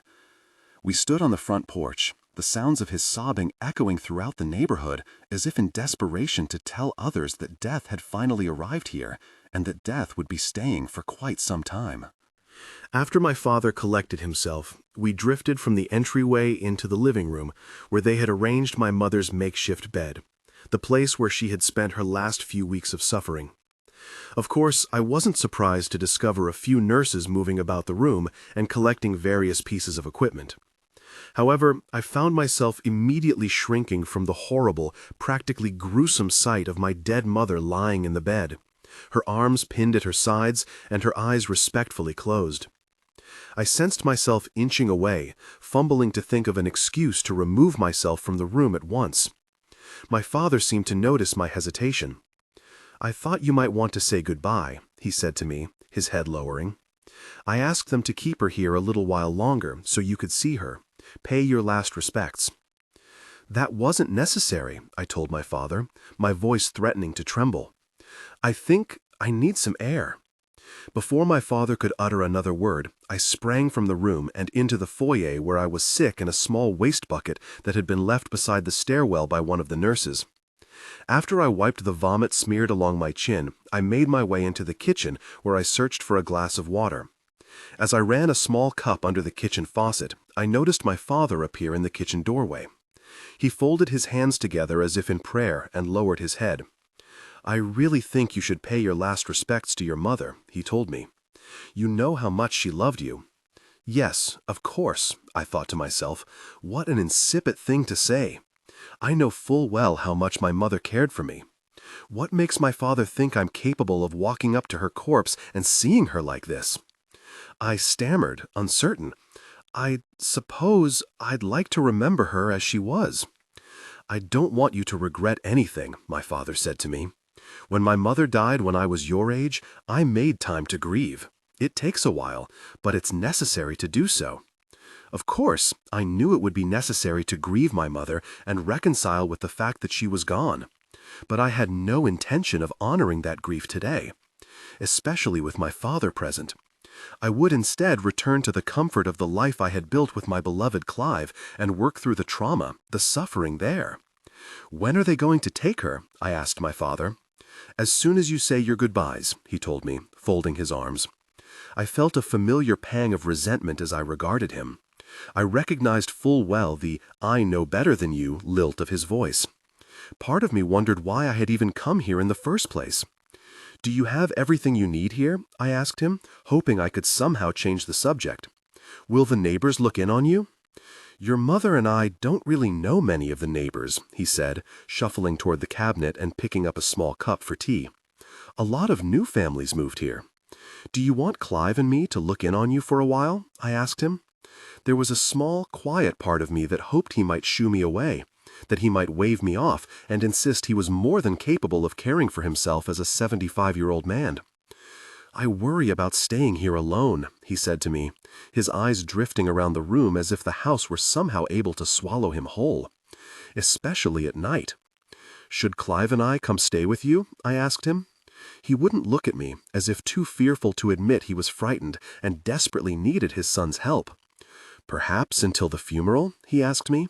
"Do you think you can manage that?" Of course, there was a part of me that didn't want to, a selfish, spoiled part that would rather recklessly abandon my father and seek comfort in the only man who had ever made me feel like a good and decent human. But I reasoned that I couldn't abandon my father, even if he had been more than absent for most of my life. He deserved better than that. "I'll call Clive and tell him to come over," I told my father, making my way toward the kitchen door after draining the glass of water in the sink. "What about your mother?" my father asked me. "Your last respects." "When I come back," I promised him, skirting out of the kitchen and away from his eyesight. I made my way out of the house and onto the front porch to search for decent cell reception. I pulled my phone from my pocket, slid my finger across the screen, and dialed Clive's number. When he answered, I told him to pack some of our things and to be ready for me when I returned in an hour or so. "How's he doing?" Clive asked me, his voice thinning and crinkling like a candy wrapper on the other end of the line. "He's holding it together, but barely," I told him. "We might be staying here for quite some time if he needs us." Clive exhaled. "You know I'm here for you and whatever your family needs." "I just wish there was a way to not feel anything," I said to him. "If there was a way to move past the grief, the despair." Clive said something, but I couldn't catch it because the line began to hiss like radio static once more. "Sorry," I said. "Say it one more time." Just then, the call disconnected. I tried dialing him again, but the call went straight to his voicemail for some reason. I figured I would call him again when I was on the road. I went back inside the house to find my father. As I was about to close the front door, I couldn't help but notice a tiny hole, no bigger than a dime, had opened along the side of my wrist. I lifted my arm closer and noticed that the small wound seemed to reveal something black as motor oil. There was no blood. There were no signs of muscles or tendons to be exposed. Instead, there was a small pocket of darkness blistered with glittering specks of light, as if I had an eternity of distant constellations whirling inside me. As I walked past the living room, I couldn't help but steal a moment to peer inside at where my mother's body remained. I found her reclining on the bed like a sleeping dowager, hospice nurses flittering about her bedside like worrisome mothers tending to a poorly child. Yes, a child, I thought to myself. I always found it troubling how, as my parents both aged, the more like children they seemed to become. I thought of pitiful phone conversations when my mother struggled to find the right words to describe a mere bird she had seen earlier that same day. I thought of the horrible moment when she soiled herself after dinner one evening and I took her upstairs to clean her. Of course, I never resented her or the way in which she aged. I merely hated the fact that old age had finally robbed from her its final penance. I thought of entering the room and loitering beside my mother's deathbed, pacing back and forth there until I could work up the courage to look at her, perhaps even talk to her. I wasn't certain what I might say. What was there to say, after all? Perhaps I would make some senseless comment about the weather, or pretend as if she could answer my burning inquiries about her health. I thought that maybe if I became comfortable enough with the fact that she was very much gone, perhaps I could work up enough bravery to touch her one final time. But just as I was about to cross the threshold and enter the room, my father moved beside me and startled me. I like to think of it as if it were a special plant, he told me with a queer matter-of-factness. I searched him for an explanation, begging to understand what he meant. The cancer, I mean, he said. It grew from a small seedling, planted there probably when she was a little girl, and took from her again and again until it finally bloomed. It's always been growing in her. I hesitated slightly, not sure if his analogy comforted me or if it upset me even more. After all, to think of something flowering deep inside my mother and robbing her of all her joy, cheeriness, and vitality seemed unbearable. If the cancer that took her from us was anything, it was a black weed, a horrible vine that pushed all of her out until there was nothing left inside. "It's going to be difficult for things to continue with your mother now gone," he told me. "Your mother kept things together." I glanced down, remembering the small wound I had noticed along my wrist, and found it was still there. The lips of the wound seemed to curl at me as if threatening to part further, as if impatient to reveal more of the black licorice-looking sinew beneath. "Do you have a first aid kit?" I asked my father, hiding the small wound from him, fearful it might upset him. "I think I cut myself on something." After my father led me to the kitchen cabinet and offered the auxiliary kit from the pantry, I dressed the wound as best I could. When I was finished, I thought of how it might feel to remain in the house with my father until the funeral. Of course, Clive would be here with me, but I knew it would be more than unbearable. "Dad, why don't you come stay with Clive and me?" I asked him. "I think you might be more comfortable there." My father squinted at me, as if suspicious. "You don't have enough room for me there. I might as well just stay put." I shook my head. "I don't want you staying here by yourself. Besides, the house is far too gloomy. We need to get you in better spirits. Go upstairs and pack a small bag. I'll get the car ready." I could tell my father was going over his options in the privacy of his mind, searching for an excuse. Finally, he agreed, and I pushed him along to head upstairs so that he could pack his suitcase. I raced outside, my fingers swiping my phone screen to call Clive once more and let him know that my father would be staying with us for a while, at the very least until after the funeral. But just as I stepped out onto the porch and a blast of cool autumn air hit me, I sensed my skin begin to crackle and shrink as if it could wrench itself from me at any moment and unspool in thick wisps. I glanced down and noticed another small black hole had opened in the palm of my hand. This time, the hole was the size of a quarter, and the edges were cemented black with what looked like soot or ash. I stared at the wound and once again found no blood or exposed muscle. Instead, I was met with sinew as dark and as glistening as precious onyx. I could scarcely believe it. What in the world is happening to me? I thought to myself as I regarded the tiny wound yawning at me in the palm of my hand. I skirted inside the house and called for my father. He greeted me at the top of the stairs, his suitcase in hand, and began to march down toward me when I told him that something was very wrong. "Are you ill?" he asked me, imitating a somewhat familiar and yet obviously rehearsed father-like concern. I merely told him to send the hospice nurses on their way so we could leave as soon as possible. "They'll wait here until the folks from the funeral home arrive," he told me. "They don't mind." Satisfied with the plan, I ushered him from the foot of the stairs and out the front door. He leaned against me a little too much as we drifted down the front steps and along the pathway leading toward my parked car. However, just as we neared the edge of the path, my father began to slow, as if troubled. He hesitated, his pace crawling to a stop and clutching his chest. "Is something wrong?" I asked him. "Your heart?" "I feel dizzy," he told me, his head wobbling back and forth. "Can we sit down for a moment?" Just then, I noticed something that shocked me, something that severed my tongue and cheated all possibility of words from the pit of my throat. I saw a small, glistening black wound wink at me along my father's forehead. It looked as if the skin had been wrenched open by invisible fingers. The edges around the tiny opening dimpled slightly, like the honeycomb from a beehive.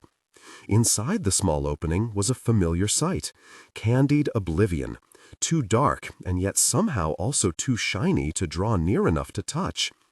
I grabbed hold of my father's wrist, and it was then I noticed another little opening beginning to pucker at me along his liver spot-dotted forearm. Once again, there was no blood or anything that resembled typical exposed tissue. There was merely darkness that seemed to beckon me, invite me to draw closer and try touching it. But I didn't. Instead, I looped my arm through my father's and hauled him back up the pathway until I delivered him inside the house. He wheezed, closing his eyes, and steadied himself against the stairwell banister as he continued to struggle to breathe. I darted into the kitchen, poured a glass of water, and then returned to my father and begged him to drink. He did so reluctantly. When his breathing became less ragged, I ushered him into the living room and placed him in a chair beside my mother's bed. It was then I looked around the room and realized that the hospice nurses were absent. "The nurses left already?" I asked him, but my father couldn't answer. His eyes were fixed on my mother's corpse, coveting her with such unrestrained longing. Moving back into the kitchen, I located the auxiliary kit once more. I returned to my father and began to clean the wounds that had sprouted along his skin, dimpling there like tiny black lesions from a nameless plague. I felt him wince slightly as I dabbed the affected area with a small pad of rubbing alcohol. He looked at me, distrustful, as if I secretly wanted to hurt him. I softened my gaze at him, silently telling him that I merely wanted to help. Suddenly, something pulled my attention back to the wound winking at me from his forearm. I looked closer at the small opening, and it was then that I noticed a tiny black thread, wire-like and as thin as a vine, curling from deep inside my father's wound and wrapping itself around my finger for a moment.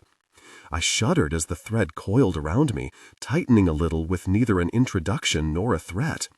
It wasn't long before the tiny black thread unraveled from me and then disappeared inside my father's arm like a defenseless creature that wished to hide itself from starved predators.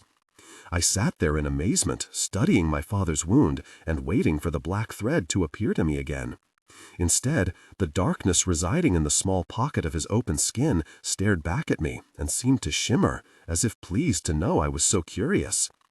After I finished dressing my father's open wounds, I asked him if he felt feverish or ill. "I just felt dizzy for a bit, that's all," he told me. "I think it's passed." I lifted his wrist and showed him the small wound I had bandaged. "Does it hurt?" I asked him, peeling back some of the dressings and exposing the horrible black scabbed opening beneath. I watched him carefully as his eyes searched the wound for a moment, his lips moving with muted words, as if struggling to answer me. "What is it?" he asked. I revealed my identical wounds to him, unwrapping some of the bandage and showing him how we were unexpectedly siblings of a similar unknown affliction. "I don't know what it is," I said to him. "It could be some kind of infection. It only seems to appear when I step outside. I've never seen anything like it." I was surprised to notice that my father did not look concerned, but rather appeared to accept what I was telling him with the quiet dignity that all elderly gentlemen seem to share with regard to the inevitable. There was no panic in his eyes, no signs of desperation nor fear. He seemed to accept everything I said with a remarkable grace that I couldn't help but envy. Just as I was about to haul him from his seat, my father straightened and drifted over toward my mother's bedside. I watched him as he took my mother's lifeless hand in his and squeezed tight, wincing a little. I saw as tears began to web in the corners of his eyes. "Where have the nurses gone?" I asked him. "Surely they couldn't have left already." My father merely shrugged. His eyes were fixed on my poor mother's lifeless body. "Dad, come away from her," I said to him. "Let her be." I grabbed my father's wrist and then sensed my hand touching some of the bandage I had prepared for him, my fingers slipping underneath the dressing and circling the rim of the wound I had covered. For a moment, I allowed my index finger to linger there, and then a strange sensation emanated from the small opening. I felt myself tense as I examined the wound. I shook my head in disbelief at what I was discovering. Without warning, a small black tendril unspooled from deep within the wound and grated itself around my index finger the way Japanese wisteria might cling to an abandoned fence. Another one sprouted from the opening not long after, also looping itself around me. I felt myself shudder, more plant-like threads creeping out of the hole in my father's wrist and coiling around my finger. I looked at my father and found he wasn't even paying attention to what I was doing, the wider opening I had made in his arm. Instead, he was gazing with such unreserved love at my mother's corpse. I thought to say something, to sever him from his trance, but I worried I might spoil the moment. When the wound was finally choked with black threads as thick as electrical cables, I pulled my finger from the opening and watched as the tendrils gently unraveled from me and then retreated to safety deep inside the pocket of my father's tar-black wound. I stood there for a moment in utter amazement. When I finally composed myself and realized that the sensation was dimming with each and every second, I pulled myself away from my father and reeled slightly as if I had hurt him. He didn't appear damaged. In fact, he didn't appear to have even registered that I had done anything questionable to him to begin with. Instead, he sat in his chair and examined my mother's body, eyeing her with such scrutiny and longing, as if willing to somehow resurrect her. "Let's go into the kitchen," I said, nudging his shoulder. He leaned against me as he struggled to rise to his feet. As I steered him from the living room into the kitchen, I couldn't help but sense something deep within me urging me to revisit the wound, to search for meaning, forgiveness, even an absolution. I loathed myself for entertaining the hideous thought, but I couldn't help but wonder when I might examine it again, when I might peel back the bandage and confront its secrets. It would be a way to finally and completely understand him, I thought to myself. Yes, think of it as a way to finally understand him. We arrived in the kitchen, and I helped my father to the small dining room table arranged in the corner of the room. It felt foolish to admit, but I was frightened of stepping outside in case another wound might open. I knew I had to call Clive and let him know what was happening, but there was hardly any service inside my parents' house, and they had disconnected their landline a few years ago after a series of obnoxious telemarketing calls.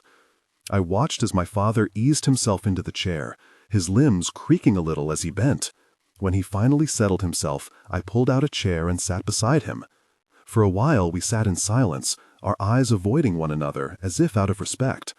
Occasionally I would glance at him and notice he was staring off, his mind very much elsewhere. Although I detested myself for doing it, I sensed my eyes drift toward the bandage I had carefully wrapped around my father's wrist.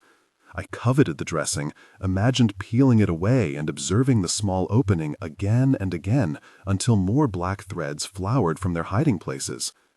"I really think you should pay your last respects to your mother," my father said, pulling me from the privacy of my imagination and delivering me back to the tiny kitchen table where we sat. "You owe her that, at the very least." I sensed myself quiver, dreading the possibility of being near my mother's dead body and inhaling her vile, lifeless scent. "I want to remember her as she was," I told him, pulling my eyes away from him and gazing at one of the several paintings they had pinned to the kitchen wall. "I don't want to remember her like this." "You'll never move on if you don't pay your respects," my father told me. "It's imperative." Of course, there was a quiet part of me that knew what he was saying was true. I knew that if I didn't reconcile my grief for my dead mother, I would be haunted by all I had done to prolong the pain, to encourage the suffering. However, I couldn't be bothered with that right now. I was far too smitten, much too enraptured with the idea of indulging in my new, horrible vice, my father's open wound. It was then I sensed the wound in my palm begin to itch. I slid my finger underneath the bandage and began to scratch the tiny opening. But the itching somehow grew worse. I could hardly bear it any longer. I eyed my father's wound on his wrist, and the horrible thought came to me once more. "Dad, look away," I told him. "What? Just do it," I ordered.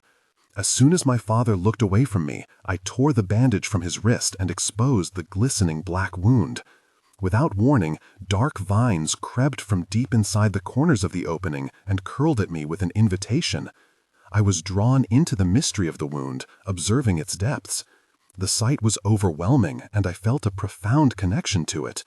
As I continued to observe the wound, I noticed, out of the corner of my eye, my father weeping gently. He stirred there in his seat, sobbing, and keeping his eyes away from me. I didn't feel pity for him. Instead, I felt puzzled. Why, after all this time, did he decide to fully reveal himself to me? Why did it take my mother dying for him to really and truly be himself around me? "You never liked me," I said to him quietly. "There was something about me that you didn't care for." My father laughed a little, wiping the tears from his eyes. "Is that what you think?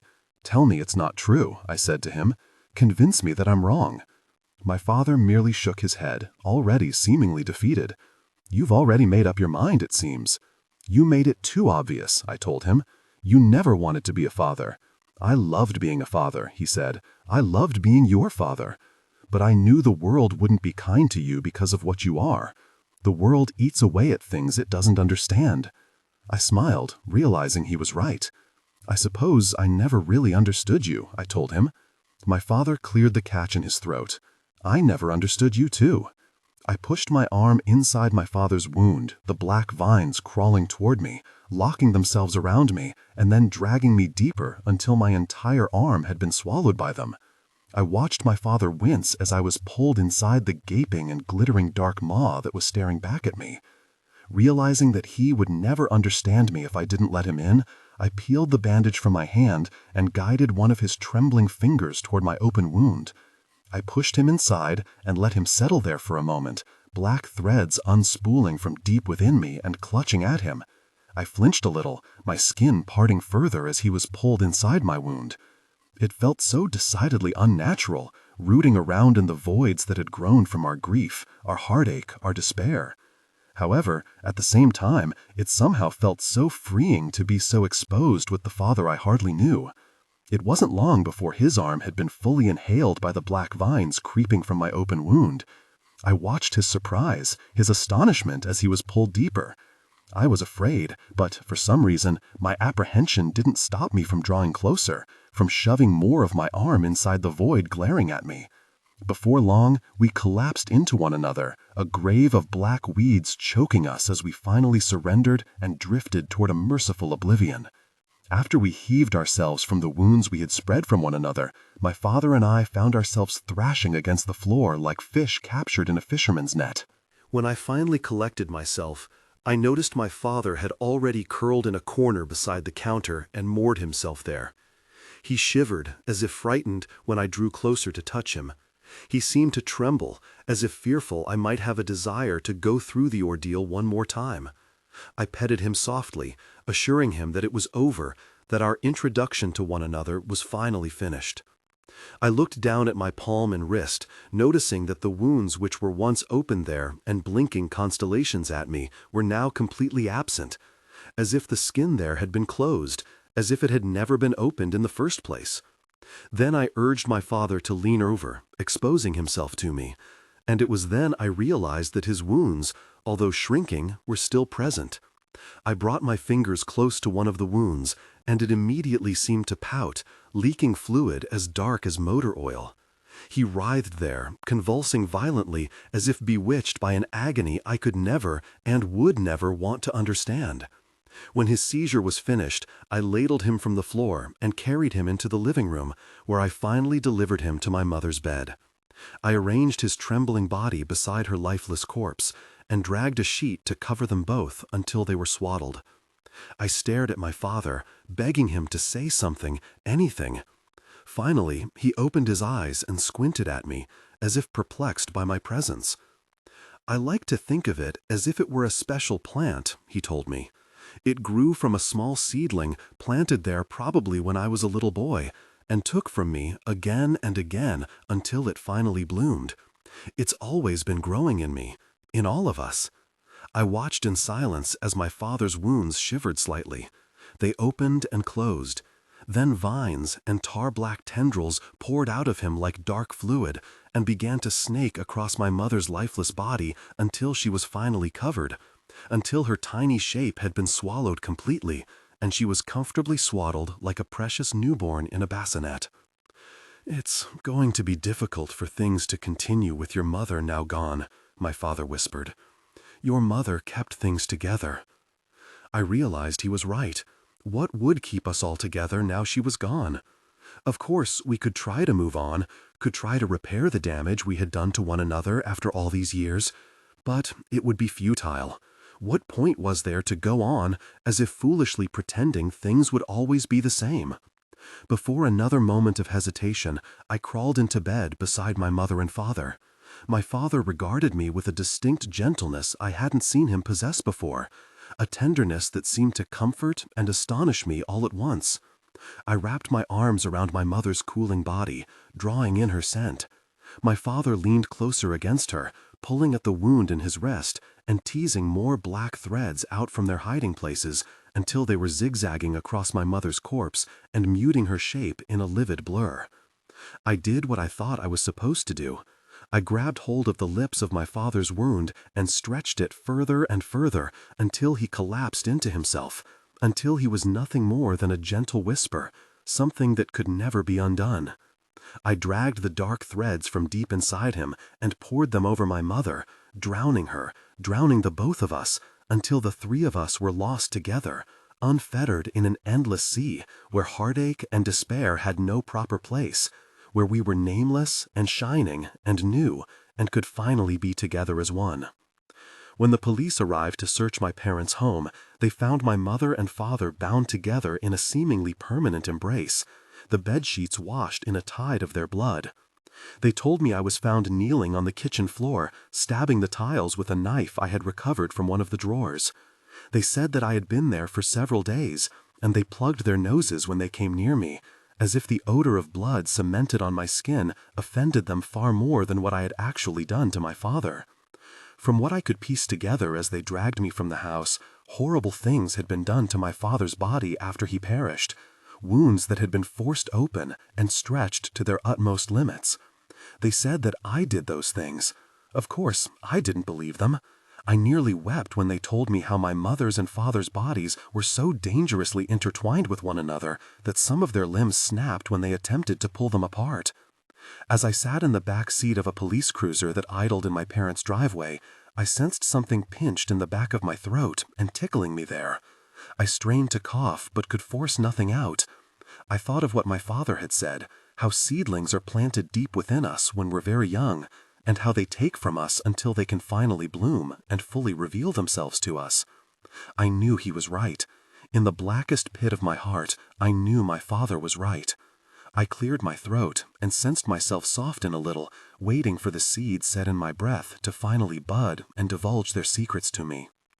In Enoch Ledbetter's most earnest estimation, the shopkeeper is no older than 48 or 49 years old. Even though he's prematurely graying and carrying perhaps a few more extra pounds than he should, considering the unimpressive shortness of his stature, he remains a captivating, yes, perhaps even beguiling presence when he greets Enoch as soon as he passes across the threshold and rings the small bell attached to the shop's door handle. He resembles the type of gentleman Enoch might see on a morning stroll in the park, the pensive, polite-looking man who probably collects his dog's droppings in an expensive bag from Bergdorf Goodman and obeys all proper signage when crossing the street. From what Enoch can tell, he lives alone. There's a small cut behind his ear that's already cemented brown with dried blood. Enoch estimates that he most likely cut himself while shaving earlier this morning.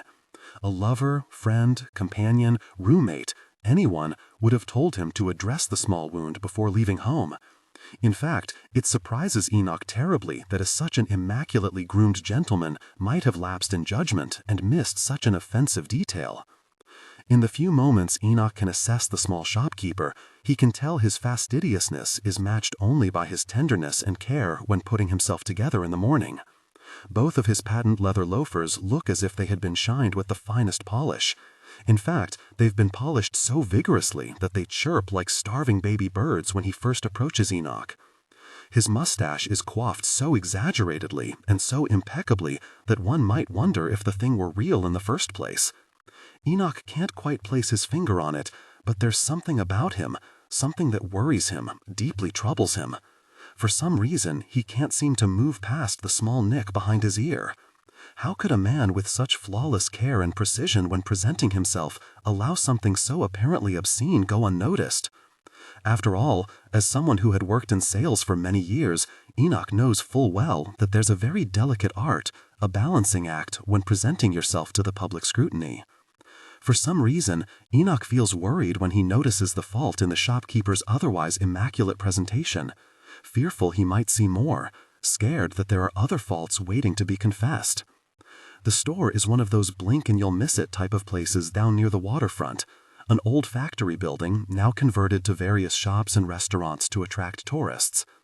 The shop is framed between two large entrances of two separate dining establishments, both outfitted with expensively decorated signage and even 4 fluted columns running up the length of the brick building, wreathed with vines. If Enoch hadn't known precisely where to enter, he might have missed it. There are no signs, no details explaining what kind of service patrons may expect. He had only come to discover the shop's relatively new existence thanks to a painstaking internet search when he was hunting for places that sold various kinds of cutlery.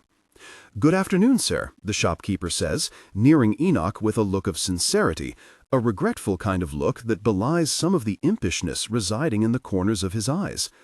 He looks as if he's genuinely sorry to disturb Enoch before he's had a moment to collect himself, but also somewhat eager for the possibility of conversation. "Good afternoon," Enoch says, closing his umbrella and setting it down beside the coat rack arranged near the shop's small entryway. "Unseasonably chilly today, isn't it?" Enoch expects him to force a half-hearted smile or concur with him about his insipid comment about the weather, but he doesn't. The shopkeeper seems to study him with the inquisitive eyes of a sculptor, meticulously calculating his design, his masterpiece, his creation. For a moment, Enoch feels unsettled. He feels as if he is somehow inadequately dressed, or as if he himself has allowed a small cut on his face to go overlooked. "What brings you in today?" he asks Enoch, offering to peel the raincoat from his arms as he shrugs it off. "You look as though you're here with purpose." Although it had to have been fairly obvious that Enoch arrived with a certain level of urgency, a distinct level of hastiness that always seems to separate the window shoppers from the actual buyers, it makes Enoch wonder if the shopkeeper had spotted him while he was moving down the street. Something unsettles Enoch and whispers to him that the shopkeeper somehow knew he was planning on visiting today. He can't quite tell whether he admires that level of scrutiny from a store owner or whether it troubles him greatly. After all, salesmanship is all about anticipating the needs of others. Regardless, it unsettles Enoch to think that the shopkeeper might have expected him all along. "I'm looking for a santoku knife," Enoch says to him. He notices the shopkeeper squint at him, visibly puzzled. Enoch senses his cheeks heat red, warmth flushing his face out of nervousness that he's somehow mispronounced the name. Without hesitation, he digs deep into his pocket and pulls out a small note card that his husband has prepared for him. In his exquisite cursive lettering, his husband has written Santoku, KN, in capital letters, simply because he knows full well that Enoch is far too vain to wear his prescribed eyewear in the middle of the afternoon. "I think I pronounced it correctly," Enoch says to the shopkeeper. "It's a Japanese chef's knife, according to my husband." The shopkeeper simpers, visibly amused. "For a moment, I thought I had misheard you. We don't usually see many guests inquiring about such expensive cutlery." "Are they expensive?" Enoch asks him, dreading the shopkeeper's answer. My husband is particular, you see. We're expecting house guests this weekend, and he wants to prepare a special meal for them. The shopkeeper motions for Enoch to follow him toward a corner of the store where an arrangement of neatly polished glass cases meet. "What kind of meat will you be serving?" he asks Enoch. Enoch scrambles, referring to the note once more. Of course, his husband had told him, however, he neglected to include the name of the specific meat on the note card he had prepared for him. "I'm afraid I don't know," Enoch tells the shopkeeper. "He cooks more than I do, you see. He told me the meat was imported from the same village in France where he grew up, his parents' favorite butchery." The shopkeeper's eyes narrow at Enoch. He already seems exasperated with the poor man's unskillfulness when it comes to cutlery. "The kind of meat is important. I could be more specific with my recommendations for knives if I knew exactly what you were serving." Enoch senses himself curl inward, embarrassed. He curses himself, knowing full well that he should have had Cedric come to the store with him at the very least. It's not as if he wasn't able to come with Enoch. In fact, he had left him sleeping on the couch while an old black-and-white Greta Garbo movie played. For instance, a boning knife is perfect for cutting away the layer of fat on lamb prior to cooking, the shopkeeper explains. "But I seldom recommend a boning knife to customers if they're cooking filet mignon." Enoch pockets the small note card his husband had prepared for him, sensing more warmth heating both of his cheeks. "I'm afraid I'm not as prepared as I thought I was." For a moment, Enoch stands there and privately hopes the shopkeeper might say something to placate him, to rescue him from his awkwardness. Instead, the shopkeeper merely stares at him with a vacant expression that seems to confirm Enoch's humiliation. "Perhaps I should come back another time," Enoch says, turning and beginning to move toward the coat rack to collect his raincoat. "Nonsense," the shopkeeper says. "We can certainly try to pair you with the right cutlery for your lovely dinner party." With a delicate sense of urgency that seems to hint at some of the more pressing aspects of the shopkeeper's desire to issue a sale today, the shopkeeper hooks Enoch's arm and drags him further into the store until they're at another glass case that's filled with various neatly shined blades and other expensive-looking cutlery. The shopkeeper slides open the case and draws out a large knife with a gilded handle. Enoch senses himself tremor slightly. It's not that he's opposed to the outlandishness of the piece. Well, weapon is probably the more appropriate term, but he can't help but imagine the high price for such a seemingly well-crafted and extravagant-looking knife. The shopkeeper holds the knife with both hands and lays it out on an embroidered cloth he's placed on top of the counter. He presents it to Enoch with the respect and dedication of a lowly serf presenting a sacred artifact to his master. "What do you think of this gem?" the shopkeeper asks Enoch, eyeing him with a look of playfulness, a look that seems to say all at once, "Don't be shy, tell me what you think." Enoch finds himself drawing closer and closer to the knife spread out on the glass counter, eager to touch it, and yet also very much aware that his hands might insult the knife's beauty and magnificence. "What do you call this one?" Enoch asks the shopkeeper, bending slightly and studying the large knife, from the small blood-like gemstones thatched in the knife's gold-plated handle to the terrifying sharpness of the blade. "You are smitten with it?" the shopkeeper asks him. Enoch exhales deeply, finally remembering to breathe. "It's magnificent." The shopkeeper pulls the knife closer toward him, as if noticing how Enoch has suddenly drawn so close that his breath is fogging the edge of the blade. "You'll be mindful to be exceptionally careful with this one," the shopkeeper tells Enoch. "It's the option I typically suggest to most who are seeking a knife that will perform extraordinarily in the kitchen. After all, using a knife while cooking requires precision. The working equipment is important and usually makes for a better experience for all." Enoch senses his cheeks heat with warmth again. Of course, he understands the shopkeeper's intention of saying something so decidedly vulgar, but it unsettles him all the same. "I imagine something so marvelous must be rather expensive, no?" Enoch asks, quietly fearing the shopkeeper's response. "The price is always so important to you?" the shopkeeper responds. Enoch recoils slightly at the bluntness of the shopkeeper's reply. Of course the price is important. The price would be critical for any uninformed shopper visiting the store, Enoch thinks to himself. "The problem with most people is they think about what something will cost them," the shopkeeper says. "They don't consider what their purchase will offer them in return." "Good afternoon," Enoch says, closing his umbrella and setting it down beside the coat rack arranged near the shop's small entryway. "Unseasonably chilly today, isn't it?" Enoch expects him to force a half-hearted smile or concur with him about his insipid comment about the weather, but he doesn't. The shopkeeper seems to study him with the inquisitive eyes of a sculptor, meticulously calculating his design, his masterpiece, his creation. For a moment, Enoch feels unsettled. He feels as if he is somehow inadequately dressed, or as if he himself has allowed a small cut on his face to go overlooked. "What brings you in today?" he asks Enoch, offering to peel the raincoat from his arms as he shrugs it off. "You look as though you're here with purpose."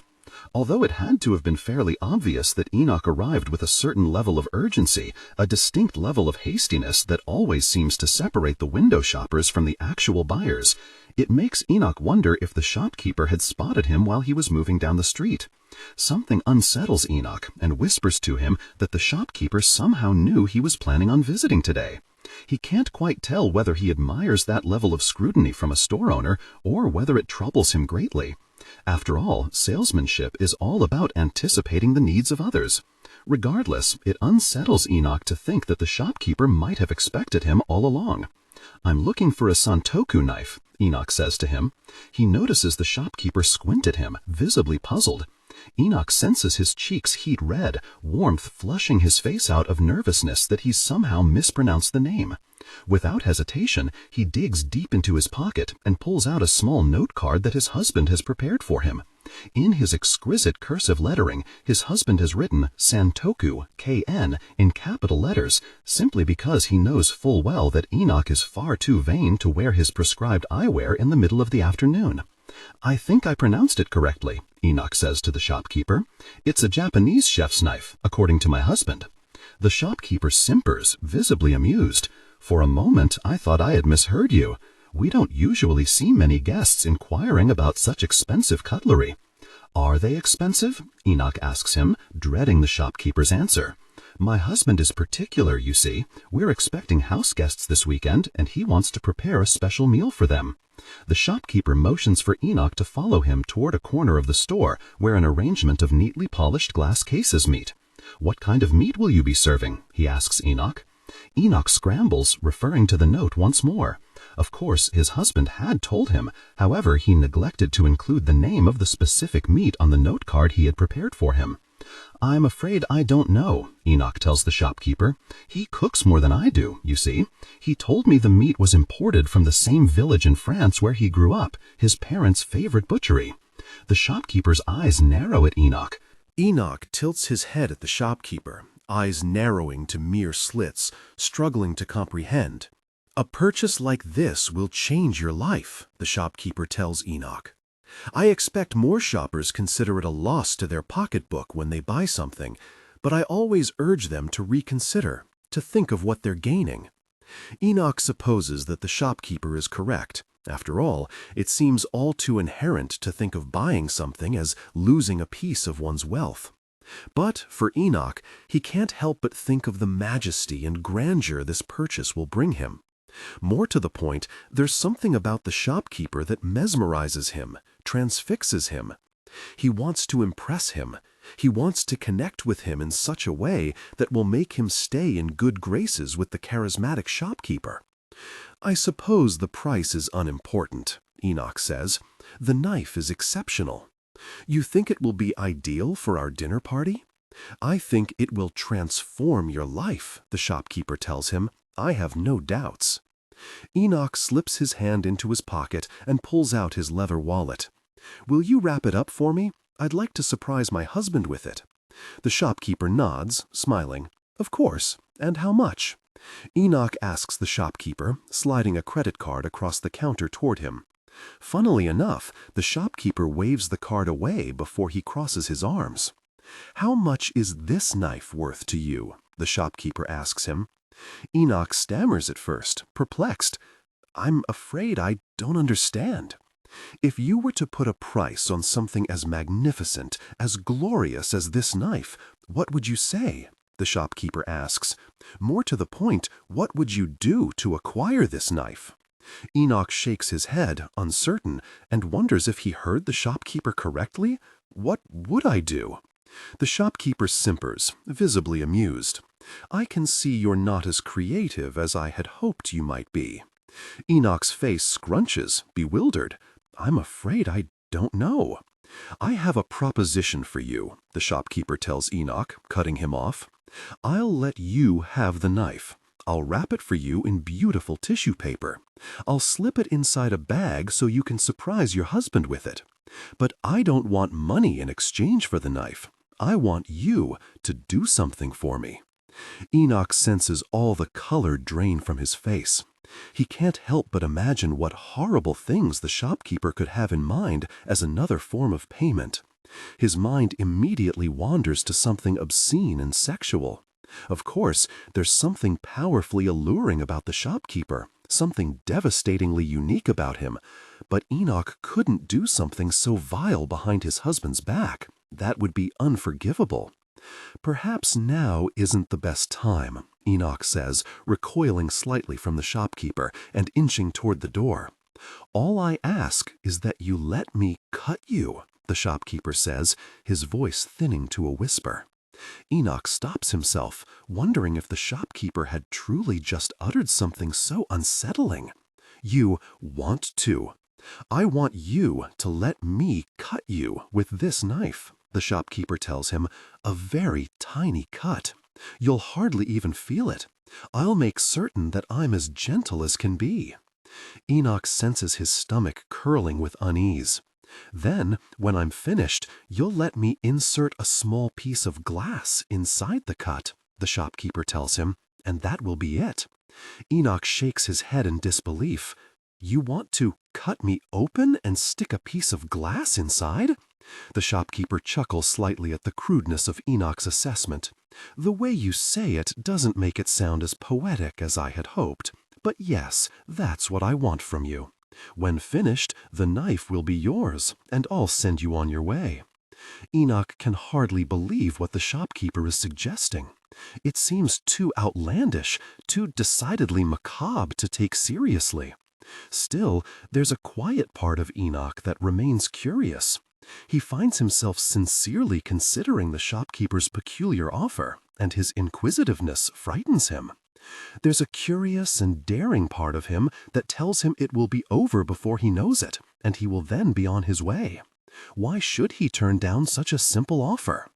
You're certain it won't hurt? Enoch asks the shopkeeper. I'll make sure of it. Enoch thinks again. He's surprised with himself, astonished that he's so seriously considering the shopkeeper's unusual offer. There's something about the offer that excites a part of him that has been undisturbed for so long, a part of him that's now newly awakening and stretching itself free. Very well, Enoch says. The shopkeeper says nothing. He merely smiles.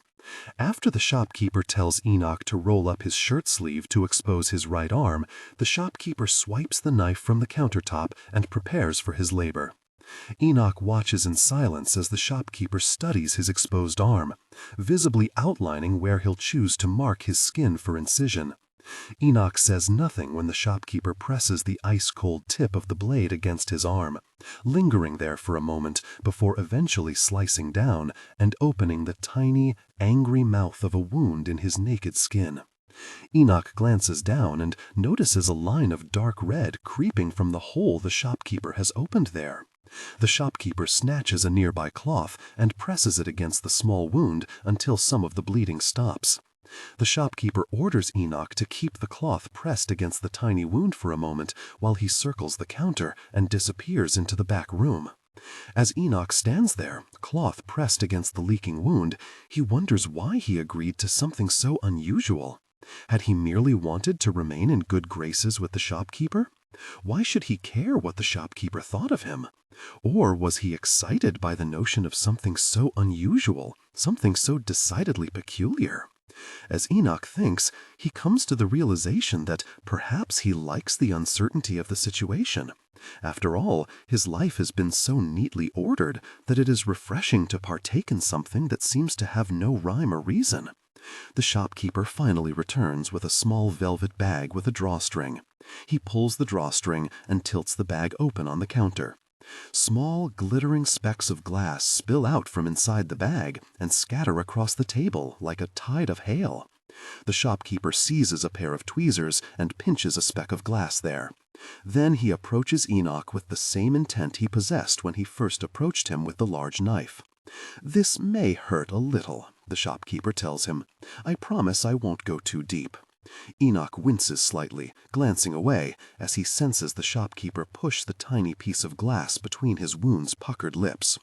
Staring there for a moment, the shopkeeper finally draws the tweezers out from inside Enoch, and he marvels at his handiwork.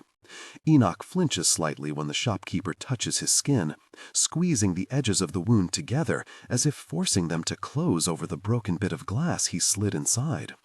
"You'll have to take the glass out later tonight," the shopkeeper tells Enoch, "otherwise it'll become infected. You have tweezers at home?" Enoch can't answer at first. He can't even seem to think of home and where he'll eventually be headed. None of that seems to matter right now. He feels lost, unmoored, and adrift, as if he were swept out to sea during a rainstorm. He's surprised when he senses how much he revels in the exquisiteness of the uncertainty, the marvelousness of the absurdity. "Yes," he finally replies to the shopkeeper, "we have tweezers." Without hesitation, the shopkeeper returns to the counter and begins to carefully wrap the large knife. Then, when he's finished wrapping the item, he cranes his head beneath the counter and pulls out a small black bag with the store's logo emblazoned on the front. He slips the wrapped knife inside and then passes the bag to Enoch, their hands touching slightly. "I hope you and your husband have a lovely dinner party," the shopkeeper says to him. "You certainly have the correct equipment now." Enoch thinks to say something, but all words seem impossible. He merely takes the bag from the shopkeeper and then ambles toward the coat rack where he set his coat and umbrella. After slipping on his coat, he glances back at the shopkeeper and notices himself regarding him the way a lover might observe their one true love before a final farewell. He finds it odd that he thinks of the shopkeeper in such a way. Of course, he's still enchanted by him, but why should he think of him so fondly? The shopkeeper waves at him, and finally Enoch twists the handle and passes out through the shop's front entrance. As he meanders down the street, rain pattering the top of his umbrella, Enoch senses the small broken bit of glass stirring inside the tiny wound in his arm. For once in his life, Enoch is filled with a strange kind of excitement, an excitement that seems to beg him to consider all the other opportunities he had neglected, a delight that implores him to open more of his skin and fill himself with things he had never considered before. When Enoch finally returns home after taking the long way back to the apartment, he finds his husband, Cedric, milling about in the kitchen and chopping up hazelnuts for a fresh salad. For some inexplicable reason, the sight of his husband nearly makes him retch. He can't help but wonder why. After all, he has never regarded Cedric that way before. He has always observed his beloved husband with such sympathy and uncompromising tenderness. Why should today be so different? He's reminded, of course, when he flexes his arm and senses the little broken bit of glass stirring inside the small wound. "You were gone for quite some time," Cedric says to Enoch, glancing at him as he continues chopping the hazelnuts littered about the cutting board. "Good shopping trip, I imagine." Enoch thinks to say something, but can't for some reason. All words seem hollow and inconsequential. Instead, he replies by setting the black bag on the counter and pulling out the wrapped knife. He passes the item to Cedric with a forced smile. "It feels heavy," Cedric says, eyes widening as he begins to unwrap the item. "That must mean it was expensive." Enoch swallows hard. "Not as much as you might think." "How much?" Cedric asks. Enoch senses himself pale, unsure how to reply at first. "Go on," he orders his husband. "I want to see your reaction." Finally, Cedric peels the wrapping paper off and reveals the gilded handle thatched with bits of jewelry and the impressively shined blade. He covets the weapon, cradling it as if it were a precious newborn. "My God," he says, blinking in disbelief. "It's beautiful." Enoch relaxes a little, letting his guard down bit by bit. "The shopkeeper said it would be perfect for us. I told him all about our upcoming dinner party and what we needed." Cedric finally pulls his eyes away from the impressive blade and stares Enoch down. "How much was it?" Enoch clears the catch in his throat, squeezing his arm until he flinches in agony, as if it were a penance for his treachery, his deceitfulness. "Are you happy with it?" Enoch asks his husband. "I hope you are." Cedric regards the knife again, his eyes going over and over the blade once more. It's perfect. Without warning, Cedric pulls Enoch tight against him and presses his lips against his. Enoch winces slightly, hiding his discomfort as best he can, when Cedric squeezes the side of his arm while he embraces him. Enoch senses the little broken bit of glass slipping deeper and deeper inside the sleeve of exposed tissue that the shopkeeper had opened in his skin. He wonders if he'll ever be able to reach it with a pair of tweezers now. Perhaps he won't. Perhaps the very thing will live inside him until his wound finally closes and his body claims it as its own. Enoch doesn't mind thinking of that scenario. In fact, he's surprised when he finds it pleases him to think about. "Will you pour me a glass of wine?" Enoch asks Cedric. "I just have to clean up before dinner." Cedric pecks him on the cheek before Enoch slips out of the kitchen and into the bedroom. He skirts into the bathroom and rolls up his sleeve to reveal the tiny wound once more. He angles his arm in such a way that he can inspect it further in the mirror.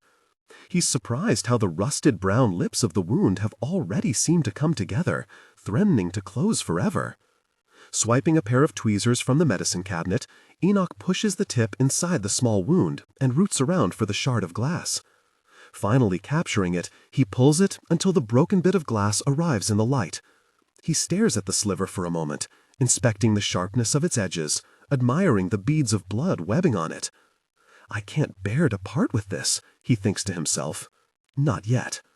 He's alarmed to admit it, but there's a part of him that secretly enjoys knowing the bit of glass is deep inside him, courting his insides and wooing his blood to flow freely. With one swift motion that decides the matter instantly, Enoch pushes the small bit of glass back inside the wound until it disappears completely, and the lips close shut like the entrance of a tomb. He shudders slightly. He's fearful to confess, but he finds himself becoming especially excited as he senses the shard of glass working its way deeper and deeper inside his arm. Before becoming too enraptured, he makes his way out of the bathroom and into the kitchen. Cedric pulls a tray of roasted chicken from the oven and sets the platter on the stovetop. Enoch notices a glass of red wine waiting for him on the edge of the kitchen counter. "Mine?" he asks his husband. "Enjoy," Cedric tells him. Without hesitation, Enoch reaches out to swipe the glass of wine from the counter, but instead, he knocks the glass from the edge and sends it shattering against the tiled kitchen floor. Cedric leaps, startled at the noise. "Gosh," Enoch says, regarding the remnants of the wine glass scattered about the floor and the wine as dark as blood curling across the tiles. "Don't worry," Cedric tells him. "I'll get the broom and bucket." When Cedric disappears into the nearby pantry, Enoch finds himself compelled to step down on the broken bits of glass littered about the floor. He wonders what it might feel like, the tiny shards gluing to his skin and poking deep inside until they vanish. He's just about to do it when Cedric returns and starts sweeping the shattered bits into a bucket. Enoch watches in hateful silence as the glass shards are pulled away from him and dumped into the trash can. While he observes, he can't help but think to himself, what a waste! What a truly and utterly dreadful waste! After a mostly sleepless night, Enoch wakes late in the morning and finds Cedric's side of the bed already dressed and covered. He stirs, listening to the sound of his husband beyond the closed bathroom door, humming while he lathers his face with shaving cream. Cringing slightly, Enoch thinks of the dreams he had endured last night, dreams of long, needle-thin spindles of painted glass sprouting from beneath the tips of his fingernails and fanning out in their monstrous glory.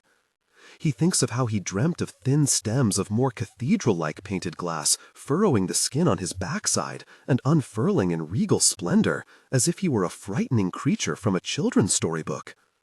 Enoch is quick to recognize that the dreams hadn't unsettled him the way they once might have. Instead, they had inspired him, moved him. He finds himself experiencing a strong physical reaction and adjusts himself. Before straightening out of bed, Enoch pushes his hand against the small wound in his arm, the edges of the wound now crusted black and difficult to pry open without causing immeasurable agony. He pushes the tip of his pinky finger inside the small opening and senses the jagged edge of the splinter of glass deep inside, right where he had left it. His eyes drift from the wound to the small glass of water arranged on the nightstand. He thinks of Cedric and how kind his husband is to always set a glass of water beside him in case he needs a drink in the middle of the night. Enoch trembles, imagining how it might feel to smash the glass on the edge of the nightstand and then drive one of the glass splinters into his stomach, sliding the shattered bit so deep inside that his intestines spill out like garlands at Christmas time. His eyes remain fixed on the small glass of water.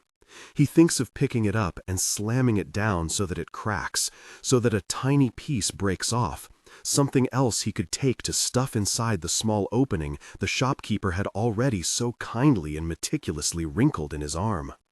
Just as Enoch is about to swipe the glass from the nightstand, Cedric appears in the bathroom doorway. "I have to go into the office today," he explains. "A client from Chicago is flying in for a 2 o'clock meeting." Enoch withdraws a little, eyes avoiding the glass of water at all costs. "Will you be staying late tonight?" he asks. "I might get corralled into taking him out for dinner with his wife," Cedric says. "You're welcome to join if you'd like." Enoch, of course, loathes the idea. There's nothing he'd like less than to spend the evening with a boring pair of out-of-town dolts and pretend to be interested in what they have to say. Before Enoch can respond, Cedric slips back into the bathroom and resumes shaving at the mirror. Part of Enoch wonders if Cedric truly and sincerely meant to invite him to dinner with his guests. Not that he wanted to attend anyway. Still, there's a distrustful part of him that wonders if Cedric detests bringing him to his work commitments because of his homophobic colleagues. "Oh, I almost forgot to tell you," Cedric says, poking his head out from the bathroom doorway. "That knife you brought home yesterday is a piece of junk." Enoch recoils slightly, wondering if he heard his husband correctly. "Piece of junk?" Enoch asks. "You said it was marvelous." "I thought it was," Cedric says, rolling his eyes, "until one of the red gemstones fell out from its setting in the handle." Enoch swallows nervously. "One of the gems fell out?" "Go to the kitchen and see for yourself," Cedric says to him, returning to the mirror and gliding a razor up the length of his throat. "I left it on the counter." Enoch flies from the bedroom and into the kitchen. He comes upon the knife lying on the cutting board on the counter, immediately noticing how one of the gemstones is missing from the handle.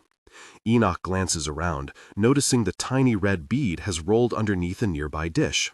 He scoops it up and collects it in his palm. Then he pockets it. For a moment, Enoch thinks of searching for the shop's telephone number online and giving the shopkeeper a call to complain about the defective product. But as he considers this, he entertains a more appealing option: to return to the small store and see the shopkeeper again. The thought excites him terribly. In fact, he feels a strong physical reaction when imagining all the possibilities that could transpire between him and the shopkeeper if they were left unchaperoned once more. After all, Enoch had invented scenario after scenario in his mind of what the shopkeeper could offer to him, what the shopkeeper could do to him. Each scenario excites Enoch to the point where he wonders if he'll ever want to return home.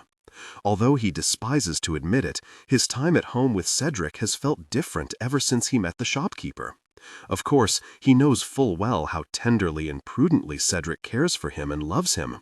Regardless, there's a part of Enoch desperate for the same thrill he had felt yesterday when in the shopkeeper's presence, when the shopkeeper had cut him open and pushed the broken bit of glass inside him.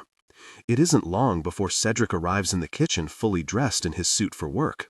He pecks Enoch on the cheek with a kiss and then begins to pour himself coffee in a Togo cup. "I told you it broke," Cedric says, swiping an apple from the kitchen counter and pocketing it for later. "It's junk." "I'll head back to the shop today and ask for a refund," Enoch tells him. "That's ridiculous. It's supposed to be of the highest quality. He said it was, at least." "Be careful that con artist of a store owner doesn't try to sell you anything else," Cedric warns him. Enoch smiles politely. Cedric grabs his coat from the rack beside the door, then kisses his husband once more before slipping out of the apartment and ambling down the hall with his briefcase in hand. After Enoch watches his husband drift away and out of sight, he closes the apartment door and returns to the kitchen counter. There, he comes upon the knife once more. Although he's disappointed with the knife's inferior craftsmanship, he's grateful for it as well. After all, how else might he have invented an excuse to return to the store to visit the shopkeeper? Enoch makes no delay. He hurries into the bathroom and strips before leaping into the shower stall. He washes himself, careful to not disturb the wound or to somehow wrench the small bit of glass from inside. His fingers, ever curious, explore the tiny opening while he scrubs himself. He feels a strong physical reaction. Then he reached his peak. It's the first time in months he's done so, and it pains him a little, a current of anguish holding him there until the moment passed. For the first time, he hadn't thought of Cedric while experiencing that moment, as was his usual custom. In fact, he hadn't thought of the beguiling shopkeeper either. He's surprised to admit to himself that he had thought of recovering more broken bits of glass and inventing new wounds on his body where they could permanently live. Still, there's something ever so alluring about the shopkeeper and his prowess when it comes to self-mutilation. Of course, Enoch could do the gruesome deed while Cedric was away at work for the day. However, there's something more exciting about venturing back to the store and entertaining the prospect of his body absorbing another shard of glass. After he finishes scrubbing himself and getting dressed, Enoch shoves the knife into the black bag and heads out of the apartment. He thinks of meandering through the nearby park on his way to the shop, as he had done yesterday. Not today, he thinks to himself. There's a distinct urgency compelling him today, and he'd be very lazy if he allowed an opportunity to bask in the shopkeeper's presence to go to waste.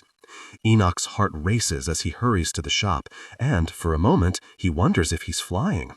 The wound in his arm begins to ache, but that's very little price to pay for such rapture, such indescribable ecstasy. Enoch bristles coolly as he makes his way toward the storefront. As soon as his eyes come upon the store's entrance, he senses his pace slow to a crawl. He wonders if he should step inside. Of course, he had intended to visit the shopkeeper to return the defective knife. However, his intentions were hardly as benign and as simple as that. The shopkeeper had attracted him. The shopkeeper had awakened bewildering feelings within him that had been dormant since he had married Cedric. Enoch thinks of turning away, of pocketing the knife and merely accepting the loss. It's then that the side of his arm pains him, the broken bit of glass shifting further and further inside him. He certainly can't ignore that, no matter how unremittingly he tried. He could never forget the sensations, the ecstasies he had felt when the shopkeeper had first pushed the shard of glass inside his open wound. Although it is foolish to consider, Enoch sincerely wonders if he might come apart, if he might totally unravel and come undone if the bit of glass were taken from his open wound. Enoch feels as if the splintered bit of glass were now a permanent part of him, like an organ. He'd be very before he allowed anyone to take it away from him. Moreover, he can't help but entertain the thought of other bits of glass from the shopkeeper and how they might feel inside him. In one swift motion that decides the matter instantly, Enoch pulls on the door handle and thrusts himself into the shop. He glances around the small room and his eyes finally come upon what he's been searching for, the shopkeeper, framed in the corner of the room where the walls meet, squatting on a stool and polishing the blade of a large knife. Although Enoch has rehearsed his speech time and time again while journeying to the store, all words flee from his mind, and momentarily he's left without reason for his visit. The shopkeeper rises from his seat and begins to approach him. Enoch guards himself with the small black bag as if it were his only protection. "You came back to tell me just how much your husband loved the knife?" the shopkeeper says, laughing heartily. "I had a feeling he would." Enoch collects himself quietly. "Not quite," he says. "I'm afraid there's a problem with the item you sold me." Enoch sets the bag on the counter and pulls out the knife, brandishing it in front of the shopkeeper for him to see. Enoch tilts the knife into the light so the shopkeeper can see the missing gemstone, insulting the weapon's handle. One of the gemstones fell out, you see. The shopkeeper leans over the counter, eyes squinting as he inspects the knife. He draws in so close that Enoch feels the warmth of his breath gently heating his skin. "So it did," the shopkeeper says. "How unusual." "Normally I wouldn't complain," Enoch says, feeling a bit foolish for his criticism in the first place. "But my husband noticed the missing gem and was rather upset. He wants everything at this dinner party to be as perfect as possible. Naturally, the shopkeeper tells him. There's a long beat of silence between the two of them, an uncomfortable silence that lingers over the room like the presence of an unwelcome guest. Enoch wonders if the shopkeeper will offer to make the situation right. He hopes he will, at the very least. But instead, the shopkeeper simply glares at Enoch with seemingly no intention of saying anything to comfort him. "I don't suppose you have another knife to replace this one," Enoch says eventually, his voice trembling a little. The shopkeeper's eyes narrow at Enoch. A smile worms its way across his face. "That's not the reason you came here," the shopkeeper says to him. Enoch senses his cheeks heat red, as if he has been caught. Of course, he had intended to return the knife, but the shopkeeper is correct. Enoch had returned to the store to seek out other opportunities, other sensations that weren't possible with Cedric. Is he so disgusting for considering something so vile? Enoch isn't certain. He straightens, collecting his composure. "I don't know what you mean." "If I may ask, how's your arm?" the shopkeeper asks him. Enoch winces. "Pains me a little. Let me see it." Without hesitation, the shopkeeper grabs hold of Enoch's arm and rolls up his sleeve to expose the wound he had opened there yesterday. The shopkeeper grins with such unreserved delight as his eyes covet the small wound, the flexing lips crusted black with dried blood. "You've been playing with it, haven't you?" Enoch stammers, too embarrassed to answer without lying. The shopkeeper suddenly notices something. He draws in closer toward the wound, prying the lips open a little bit and peeking inside. He exhales deeply. "You left the broken bit of glass inside?" Enoch doesn't quite know how to respond. He could leave if he had a mind to. He could swipe the knife from the counter and fly out the door, never to return. Or he could simply tell the shopkeeper the truth. "I like the way it feels," he says softly, clutching his arm a little tighter as if holding the glass shard in place. The shopkeeper's eyes are listless, vacant. "You've thought of adding more bits of glass, haven't you?" Enoch's eyes lower, unsure how to answer at first. I might as well tell him the truth, he thinks. "Yes," he says, "it feels remarkable." The shopkeeper smiles warmly. "I thought you might say that." Without warning, the shopkeeper lifts his shirt and exposes his hairless stomach, the skin pockmarked with crusted wounds, a shiny bit of glass poking out from the entrance of each wound. Enoch's eyes don't know where to search first. He draws in close, examining the tiny openings yawning back at him from the shopkeeper's exposed stomach. Just as he's about to reach out and touch the edge of a shard of glass, the shopkeeper pulls away from him. Enoch apologizes with a look. Then he collects himself. "What about infection?" he asks the shopkeeper. "I'm careful to remove each bit of glass every night," the shopkeeper explains. "I put them back in place in the morning." Enoch's mind begins to race. There are millions of questions screaming at him in the privacy of his mind. But what to ask first? "You've been doing this for long?" Enoch asks him. "Long enough to know how to make the most out of it," the shopkeeper says. Enoch's mind continues to race. Just then, as the shopkeeper turns his head slightly, Enoch notices the small cut behind the shopkeeper's ear he had first seen yesterday. What he hadn't seen was a transparent sliver of glass poking out from the small wound. How could he have missed that before? "Are there ways to hide it?" Enoch asks him. "Seems like you're already quite skilled at that," the shopkeeper says, visibly amused. "I gather your husband wouldn't be pleased." Enoch merely shakes his head. His tone firms. "I don't want him to ever find out." "There are ways for you to enjoy yourself, to live authentically, without compromising your marriage," the shopkeeper says to Enoch, his hand crawling across the counter and reaching for Enoch's. Just as their hands come together, the shop's main entrance is flung open and a group of various men and women file inside the store. They are all well dressed and groomed immaculately. The ladies remove their expensive-looking hats while the gentlemen shrug off their coats and hang them from the nearby coat rack. They seem to move about the shop as if very comfortable, as if they surely and truly belong here and have always belonged here. They do not resemble the passive and quite often fatigued window shoppers typically looking to waste away a Friday afternoon. Instead, they command the space with a purpose that immediately intimidates Enoch. He senses himself recoil slightly, as he does normally around large groups of people. He's especially unnerved when the group of ladies and gentlemen approach and pass him as they make their way toward the door leading to the back room. The shopkeeper waves at them as they pass. "Perhaps I should go," Enoch says, shoving the knife into the black bag and threatening to tear himself away in a matter of seconds. "I don't want to keep you." "Nonsense," the shopkeeper says, circling in front of the counter and making his way toward the shop's main entrance. "You're in time for our meeting. I imagine you'll want to stay for this." "Meeting?" Enoch asks him, hands nervously fumbling together.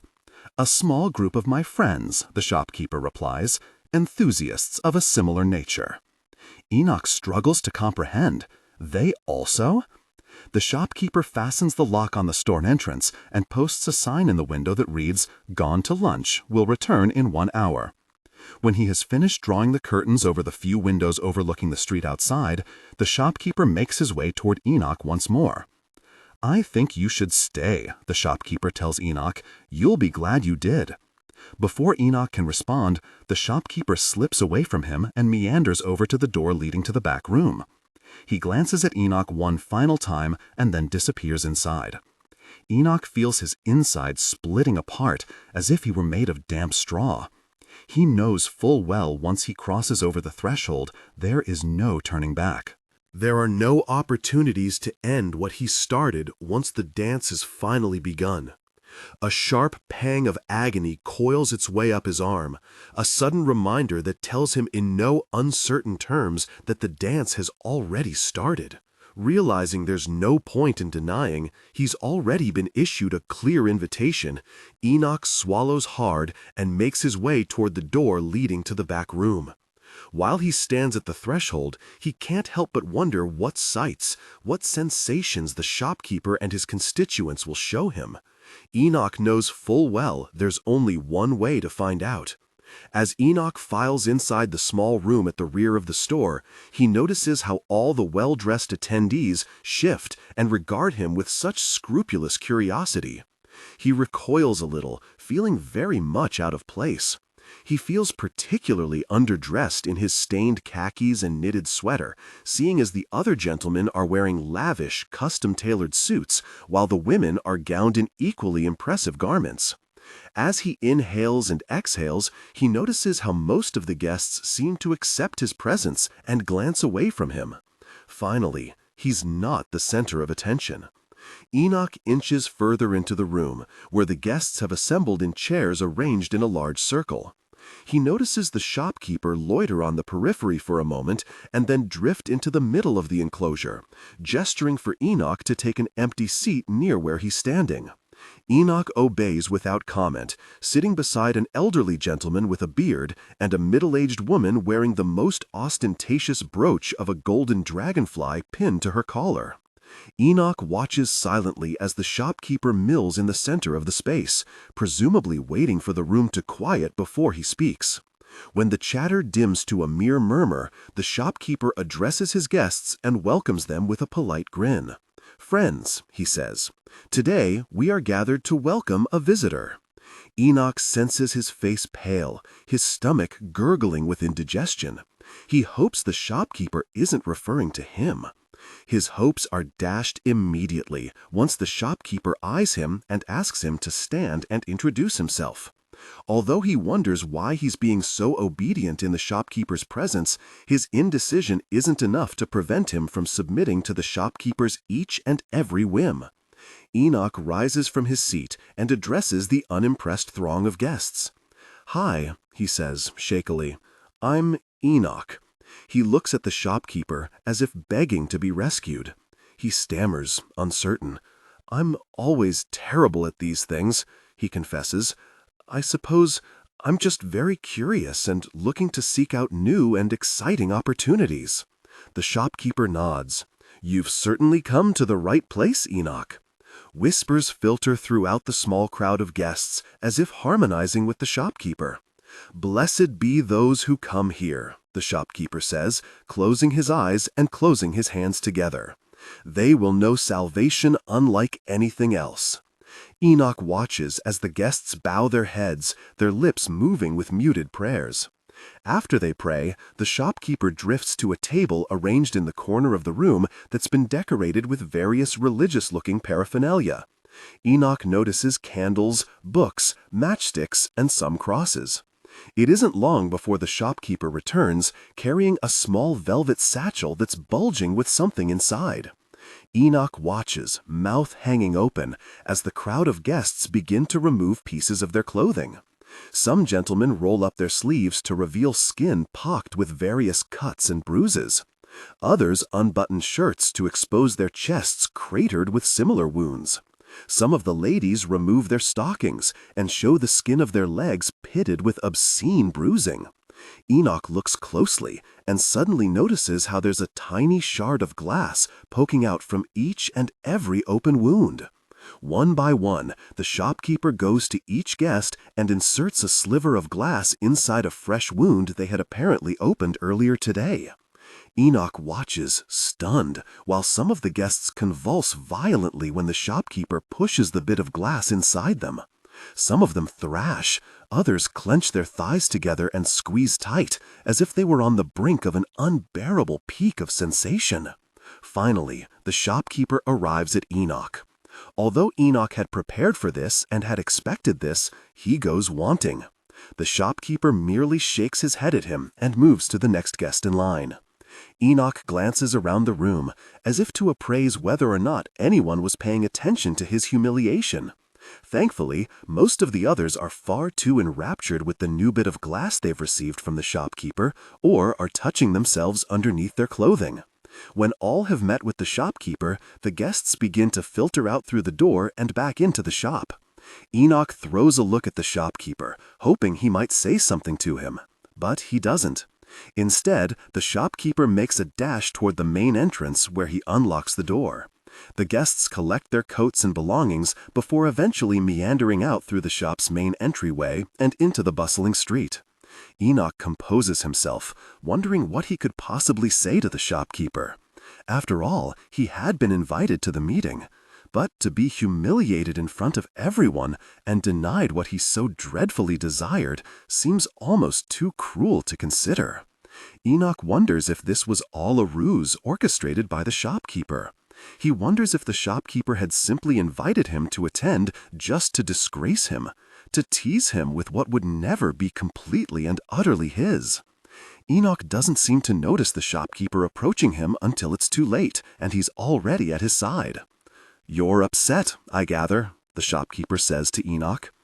Enoch stammers, unsure how to answer. "I invited you to our gathering so you could see what your life could become," the shopkeeper explains, "but I'm afraid you're far from being welcome to the club." Enoch swallows, bewildered. "It's a club? A coterie of enthusiasts," the shopkeeper says, "whatever you want to call it. We meet daily and revel in our brief time together." Enoch senses a pinch in the pit of his throat, cautious to ask, "How do you get them to trust you? How do you get invited in?" "You've already been given a taste," the shopkeeper says. "You seem to like it. Otherwise, you wouldn't have returned. Now it's time for you to prove yourself." Enoch recoils slightly, unnerved. "Prove what?" "Your dedication to the order," the shopkeeper explains. "Surely you don't expect us to believe you're truly and sincerely committed to our growth, our success, without actually proving yourself." Enoch thinks for a moment. Of course, the shopkeeper makes some sense. Enoch doesn't necessarily expect the members of this private club to accept him with graciousness all at once. He recognizes fully that sometimes in life one must put one's comfort aside in order to prove one's integrity. "I suppose you're right," Enoch says. "What will you have me do?" "Every fledgling, every newcomer to our group begins the same way," the shopkeeper says.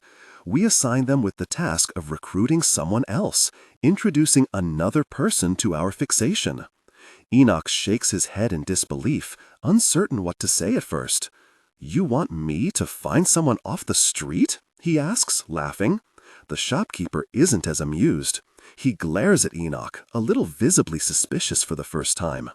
How else will our group thrive? Without fresh blood? Without new skin to poke with bits of glass? Enoch hesitates. You want me to recruit a random stranger? What were you exactly before I met you? The shopkeeper asks him. You were a stranger to me, weren't you?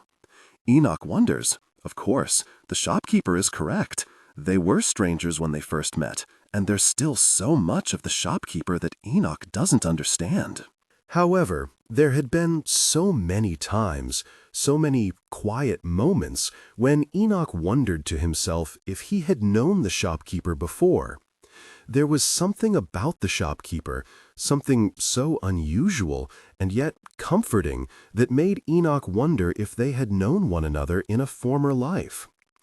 I suppose strangers connect over unusual things all the time, don't they?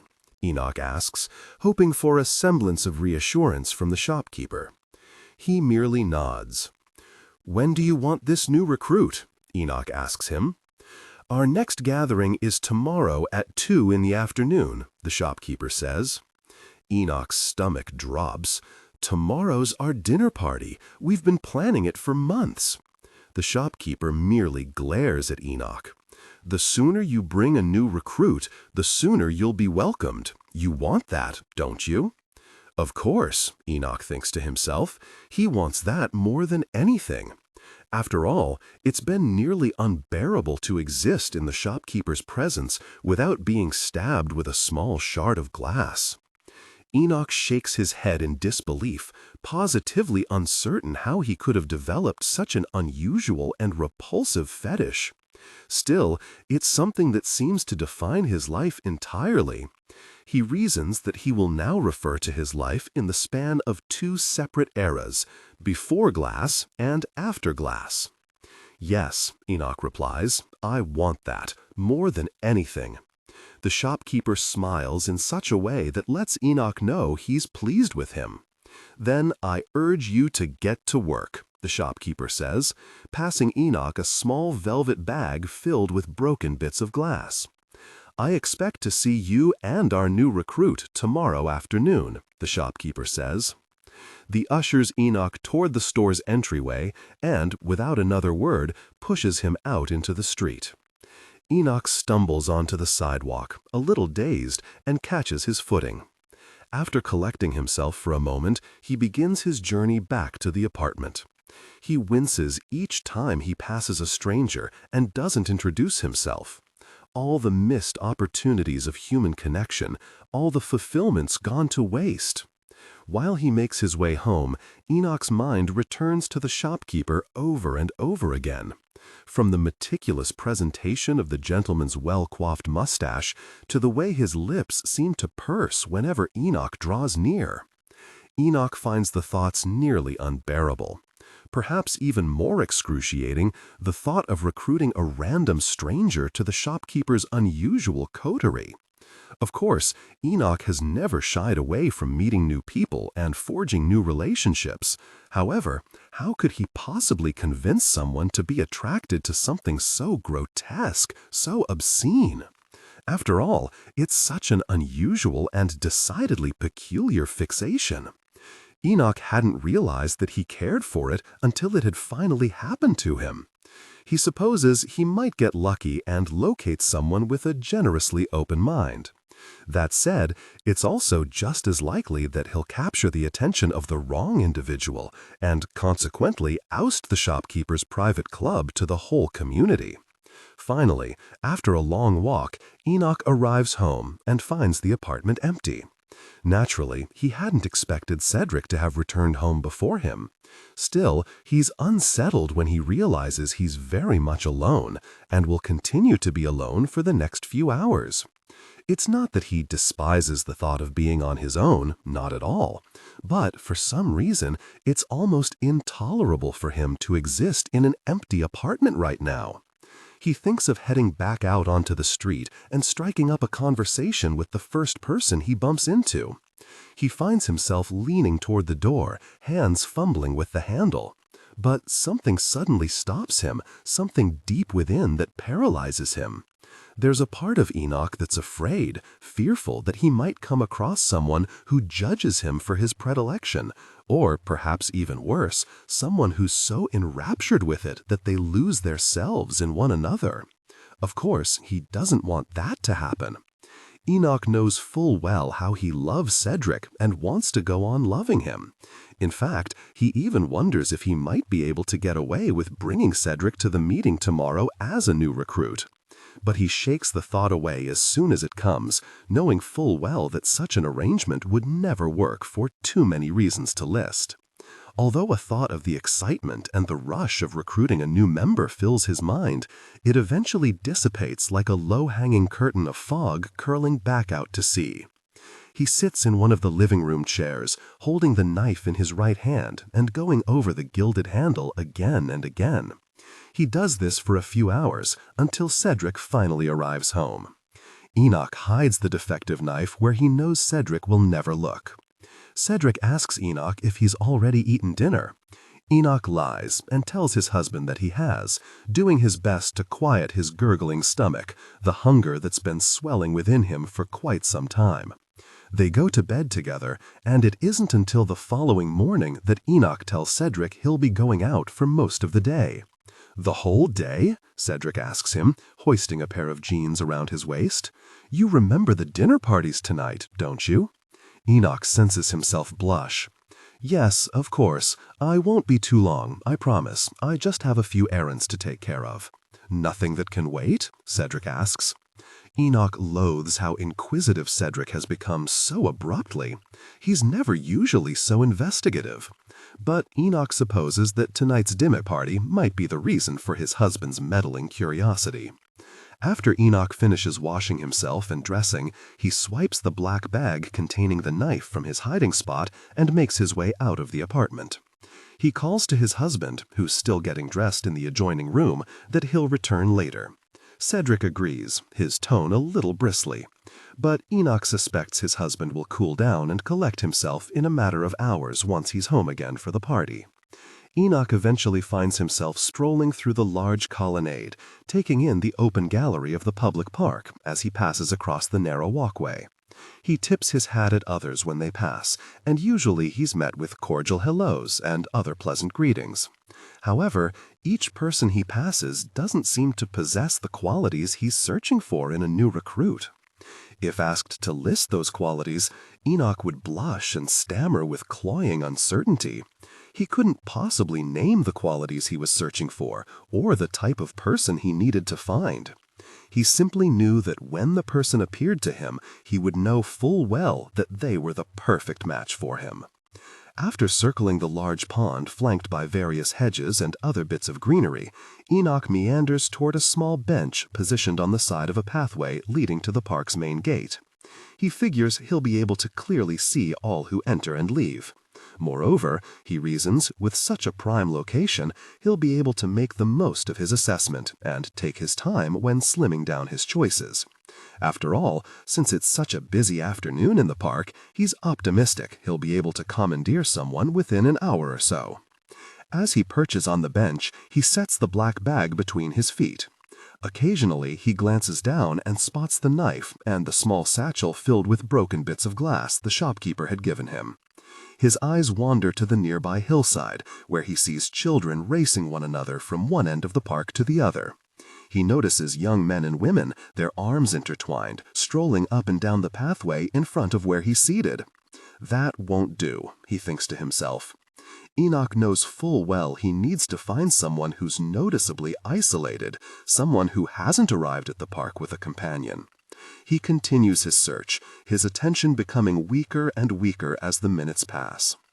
Enoch thinks of slipping away to the public restroom and poking his arm with another shard of broken glass, but he doesn't. He deprives himself of such luxury.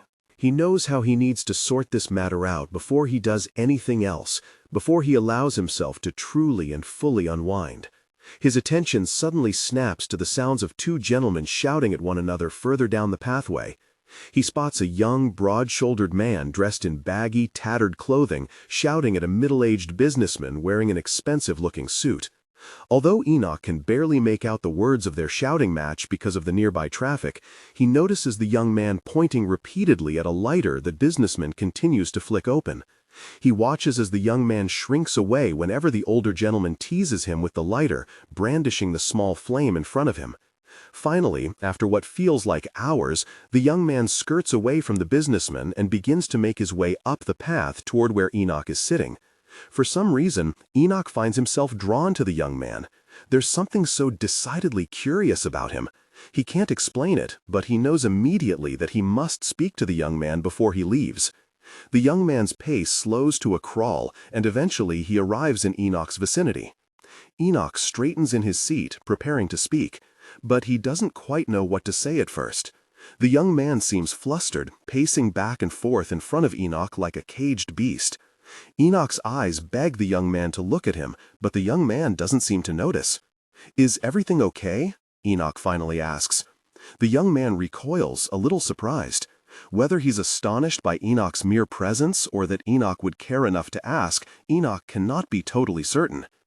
"Everything's fine, I suppose," the young man says, shrugging and looking away as if to make certain the businessman isn't still following him.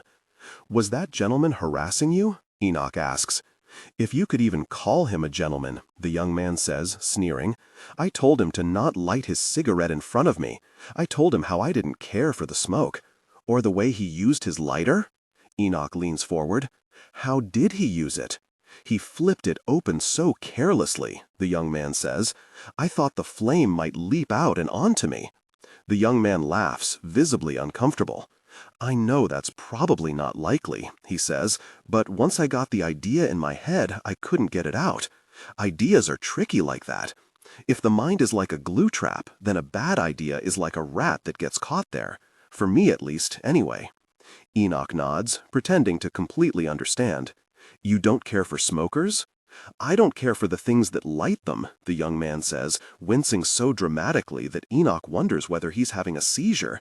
"I don't like fire. Anything that burns. It frightens me." "You're scared of fire?" Enoch repeats. "I know it sounds silly," the young man says, shrugging. "I've been afraid of it since I was a kid." Enoch squints at the young man, realizing he's become a little too curious. "Did something happen to you when you were—" "Nothing happened," the young man shouts at him. Enoch recoils, surprised by the young man's brashness. He collects himself and lets a comfortable silence settle between the two of them for a few moments. "When you die, are you going to be cremated?" the young man asks him. Enoch simpers, doing his best to contain his amusement at such an uncomfortable and morbid question. "I don't think I've given it much thought," Enoch says. "Perhaps I should." "I've made it very clear that I don't want to be cremated," the young man tells him. "I don't want to burn up." "What if I'm cremated while still alive?" Enoch shrugs. "Of course, there's always the risk you could be buried alive, but I'm sure it doesn't compare to the agony of being burned alive," the young man says, shaking his head. "I'd never let them cremate me." Just then, an idea arrives at the doorstep of Enoch's mind. "It's almost too easy," he thinks to himself. "You know, I suffer from the same apprehension," Enoch says to the young man. His attention immediately snaps to Enoch, throwing him a distrustful glare. Enoch gestures for him to sit. "Please." The young man, a little tentative, drifts over to the bench and sits beside Enoch. "I'm Enoch Ledbetter," Enoch says, offering his hand. The young man accepts, shaking it. "Neville Bryaman, very pleased to meet you." Neville forces an awkward smile. "You suffer from the same fear?" "All my life," Enoch explains, "ever since I was a child. I used to go around the house and throw out all my mother's candles. She used to get so mad." "It's the only sensible thing to do," Neville says, laughing and letting his guard down a little. "I tried everything to overcome my fear," Enoch says. "Nothing worked." Enoch grins sharply. "Something eventually did. Something I hadn't expected." "What is it?" Neville asks, sliding further across the bench until his leg is pressed against Enoch's. Enoch glances around, as if to make certain they're not being watched. "If I show you, you must promise me you won't say anything," Enoch says to Neville. "You're sure it works?" Neville asks him. Enoch exhales an imitation of a sigh of relief. "It's offered my life back to me." Neville thinks for a moment. Finally, he nods in agreement. "I won't say anything." Without hesitation, Enoch reaches into the black bag between his feet and pulls out the large knife with the gilded handle. Neville instantly shrinks away at the sight of the weapon. "Wait," he says, "what are you doing?" "You promised me," Enoch says. Neville seems to realize Enoch is right because he immediately stifles himself, tightening his lips together as he watches Enoch without further comment. Enoch rolled up his sleeve, exposing a small wound. He then demonstrated his unique method, revealing a small shard of glass. Neville watched, wide-eyed, as Enoch completed the demonstration. Neville stared, clearly trying to comprehend what he just witnessed. "Why would you do something like that?" Neville asks him. "You don't approve?" Enoch asks. "You told me it helped your fear," Neville says, his whole face souring. "It's disgusting." "Does glass burn?" Enoch asks Neville. "Tell me, does it burn?" Neville thinks for a moment. "I don't suppose it does." "It's what keeps me together. When I think of myself coming apart in the inferno," Enoch tells him, "I keep filling myself with broken bits of glass, the same way a farmer might stuff a scarecrow. I think of all the parts of me that won't easily burn." Neville bites his lower lip, clearly thinking. "And it works?" "I already told you," Enoch says. Neville is quiet once more. He glances away from Enoch, his attention drifting to the noise of children playing in the grove of nearby trees with their parents. He gazes off, seemingly distant and dreaming for a few moments. Finally, his attention returns to Enoch. "Will you let me try it?" Neville asks. Enoch responded by wiping his blood from the knife with a white cloth from his pocket. He motions for Neville to lift his sleeve. Neville obeys, exposing his arm and holding it out for Enoch to see properly.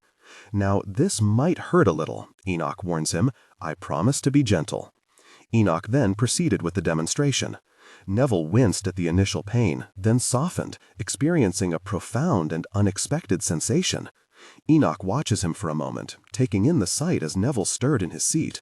"How does it feel?" Enoch asks. Neville could scarcely bring himself to answer at first, but a smile soon thawed across his face. "It's a beautiful distraction." "I told you," Enoch says, secretly delighting in being proven correct. He can hardly believe it. "It worked," he thinks to himself. "I found the one." Enoch took hold of the young man's hand and squeezed tight.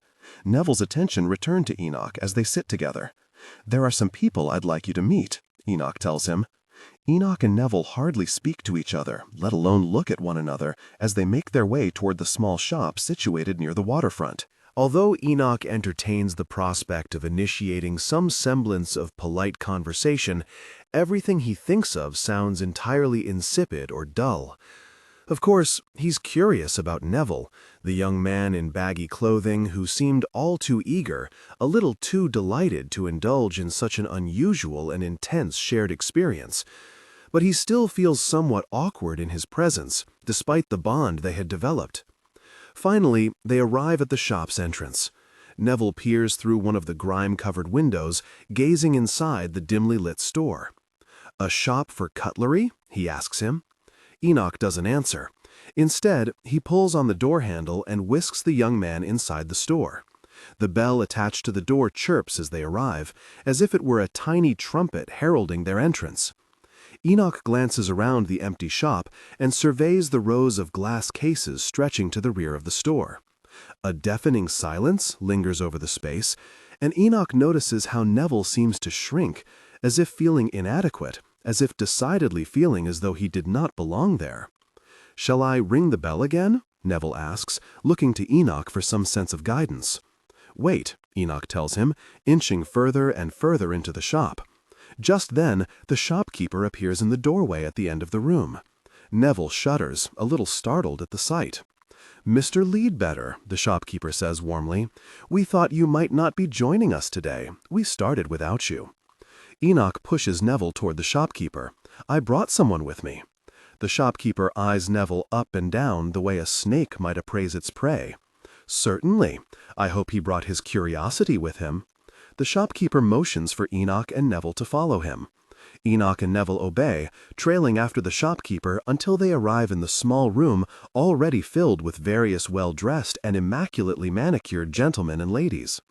Enoch notices how Neville seems to whiten. Whether the poor thing feels underdressed because of his ragged clothing, or whether he feels out of place because most of the guests are decidedly older than him, Enoch cannot be entirely certain. The shopkeeper gestures for the both of them to sit, and they do, Neville's eyes avoiding the other group members. Enoch observes as the shopkeeper takes to the center of the circle, addressing his guests with a warm welcome as he had yesterday. When it comes time for the group members to prepare for their shared experience, Neville looks at Enoch for an explanation. Enoch merely assures him with a benign look while rolling up one of his sleeves. Eventually, the shopkeeper arrives in front of Enoch with a small bit of broken glass in his open palm. Enoch accepts the offering with compassion and grace, his whole body tensing with anticipation as the shopkeeper performed the ritual. Just as Enoch was neglected yesterday, the shopkeeper passes by Neville and doesn't offer a bit of glass to him. Neville, frowning, leans over to Enoch. "I'm not allowed to join?" he asks him. "You're not a member yet," Enoch whispers. "You're only able to receive the offering once you bring someone to recruit, just like I did with you." Enoch can't tell if Neville understands or if the poor young man feels a bit used and betrayed. Enoch reasons that Neville most likely feels a little bit of both. After each guest has received their daily offering of glass, they begin to dress once more and file out of the room and head for the exit. "Wait with me here," Enoch says to Neville, eyeing the shopkeeper from across the room. The shopkeeper seems to notice Enoch staring and makes his way over to him. Neville shrinks away as the shopkeeper approaches. "Well done, Mr. Leadbetter," the shopkeeper says. "I was doubtful you'd arrange a recruit in such a short amount of time." "Goes to show you that anything's possible," Enoch says, chuckling. The shopkeeper's eyes narrow at Neville. "Mr. Leadbetter's explained the qualifications for joining our little community, young man?" Neville swallows nervously. "Yes, he told me. I'm to bring someone new?" "Someone who will appreciate our group," the shopkeeper says. "Someone who knows pain, I take it," Neville says.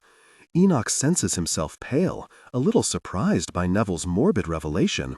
"I guess you could say that," the shopkeeper says. "Are you up for the task?" Neville thinks for a moment. Then he nods. "You're in capable hands with Mr. Leadbetter as your guide," the shopkeeper says to the young man, patting him on the shoulder. Before Neville or Enoch can utter another word, they find themselves being spirited toward the exit by the shopkeeper. He's waving at them, closing the door in their faces when they realize they've been delivered to the bustling street outside. Enoch pulls his coat collar a little tighter around his neck.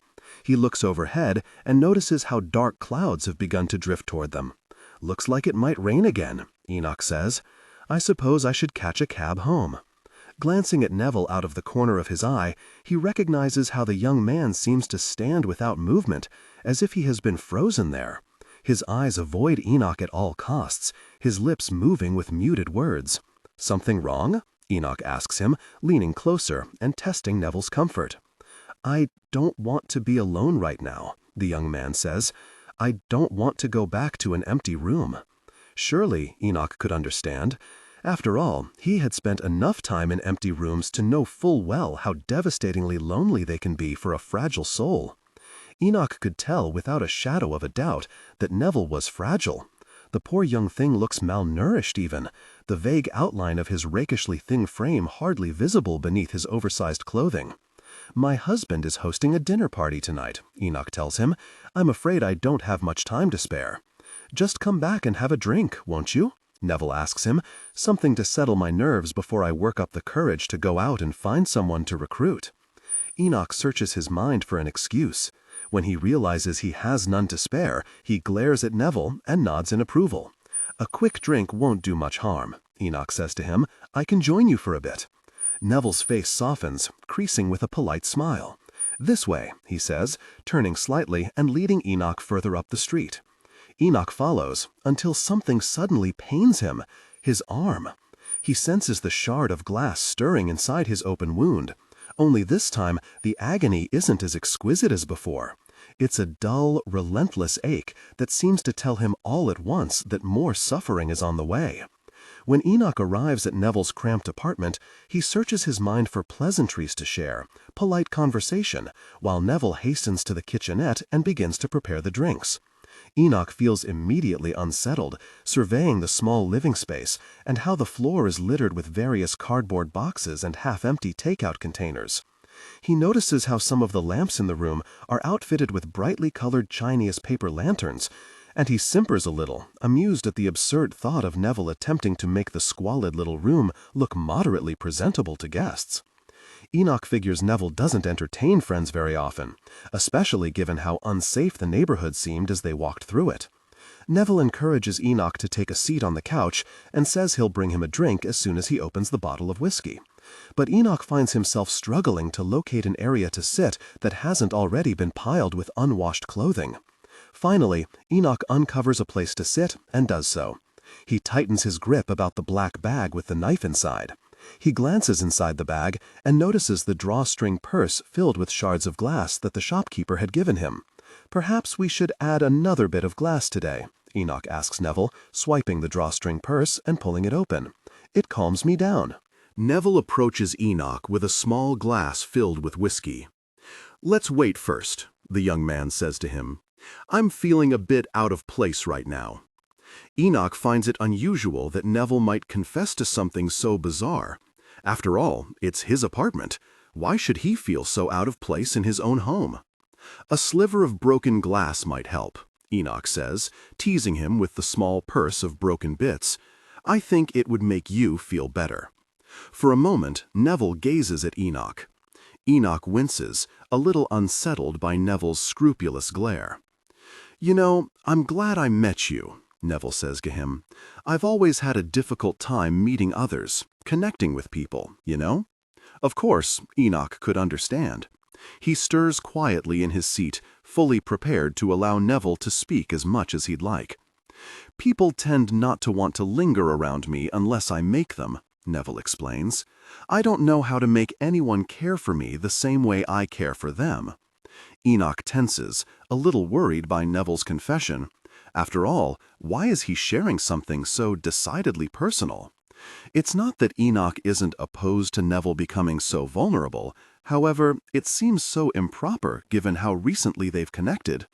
Perhaps this is why you can't make anyone stay in your company, Enoch thinks to himself. Too eager to share things that don't need to be divulged. "You probably think I'm silly for confessing something so ridiculous," Neville says, his tone firming a little. Enoch tries to force a laugh, but can't for some reason. He tries to shift one of his fingers on his right hand and finds every possibility of movement completely deadened. The whole room begins to blur, and Enoch lets the glass of whiskey slip from his grasp, shattering against the floor. Neville merely stares at Enoch, observing him with a vacant look, an inevitable, almost hateful look. Enoch urges his body to lift from the couch, but movement is now impossible. All he can do is sink further back into the couch until he's totally immobile, his limbs completely paralyzed. Then Neville approaches Enoch and drags him from the chair until he's spread out on the floor like slaughtered offal. Enoch tries to resist, but there's nothing that can be done. He merely flops there like a rag doll as he lands on the ground, Neville beginning to undress him. Peeling his shirt from him, Neville exposes Enoch's arm with the identical fresh wounds. The man on all fours draws near, sniffing Enoch's head, but Neville swats him away. Enoch is surprised when Neville pulls out a lighter from his pocket. Neville flips the lighter open, a small flame flickering to life. "It usually takes my mind off it when I burn other things," Neville explains to Enoch, "but I've found that people, waste away after a while. Fire devours everything." Enoch senses tears webbing in the corners of his eyes as he blinks, understanding the untold agonies that Neville has in store for him. "But not you," Neville says. "You're already filled with bits of glass that won't burn. I'll be able to keep you around for a while." Smiling from ear to ear, Neville grabs hold of Enoch's paralyzed arm and begins to bring the flame down against the small wound filled with broken bits of glass. He holds it there for a moment until Enoch's skin begins to sizzle and crisp black like a tube of overcooked sausage. Enoch feels every horrible sensation, his mouth remaining open in a god-awful silent scream. When Neville is satisfied with the work he's done on Enoch's first wound, he moves to the other. As Neville holds the flame there, pushing it further and further against Enoch's blistering wound, Enoch begins to sense his toes curling. He's surprised when he realizes he can command them to move on their own. Like a tide leaching throughout his body, the possibility of movement slowly returns to him bit by bit. His arms and legs still feel heavy, as if they were pinned beneath concrete weights. However, he suddenly senses how his jaw can move more freely, his lips flexing with newfound liberty. Neville seems to recognize Enoch's bewilderment and draws closer to him. Enoch strains to say something to him, but he still can't utter the words. "What's that, my pet?" Neville asks, leaning a little closer. Just as Neville pushes his head against Enoch's face, Enoch lurches up and clamps his teeth down on Neville's ear. Neville screams, surprised, as Enoch bites down and rips off his ear. Blood hosing the both of them in a dark tide, Neville clutches the side of his head and scrambles to his feet. As Neville pulls himself away, shouting in distress, Enoch slowly pulls himself off the ground and gathers himself. He watches as the man crawling on all fours begins to pace the room like a stressed animal. Then he notices how Neville has already limped into the kitchenette, swiping a dish rag from the counter and pressing it against his bleeding head. Without hesitation, Enoch roots in the black bag and pulls out the large knife with the gilded handle. Taking it from the bag, he staggers after Neville and raises the knife high. Neville cowers, holding his arms up as if they were his only defense, when Enoch brings the knife down hard and slashes through the young man's pathetic protection, slicing Neville's hand open until the fingers disconnect and snap like rubber bands. Enoch then drives the knife into Neville's face again and again, until the crimson wellspring buried between Neville's eyes finally explodes and fountains Enoch with a blood-red hailstorm that breaks against him like a crashing wave. Enoch watches in silence as Neville collapses to the ground, his hands sliced to confetti and his face now nothing more than a gaping crater pumping out a steady stream of dark crimson. Enoch admires his handiwork for a moment, surprised at himself, surprised he could do something so awful, so grotesque. Finally peeling himself away from the mess he's made of Neville in the kitchenette, Enoch staggers into the living room, where he finds the man kneeling near the front door, as if waiting for Enoch the way a dog waits for its owner to let him outside. Enoch twists the door handle and pushes it open, the naked man crawling out on all fours and onto the empty street. Enoch wonders if the man will scamper off the way all freed animals seem to, but he's surprised when the pathetic creature waits for him there, whimpering a little, as if begging Enoch to join him. Clutching the knife in his hand, Enoch limps out of the small apartment and makes his way into the street. He admits to himself how he might be quite a sight, his face nothing more than a mask of gore, his gaping wounds, his weak limp. And then, of course, there's the man crawling beside him every step of the way back home, his small, naked form pockmarked with various cuts, his skin coated with dirt and grime, his face as awful as the headliner of a sideshow attraction. Together, they meander along the city streets, people stepping aside and studying them in total horror as they approach and then drift further away. Enoch doesn't seem to hear the shouts from others as they pass.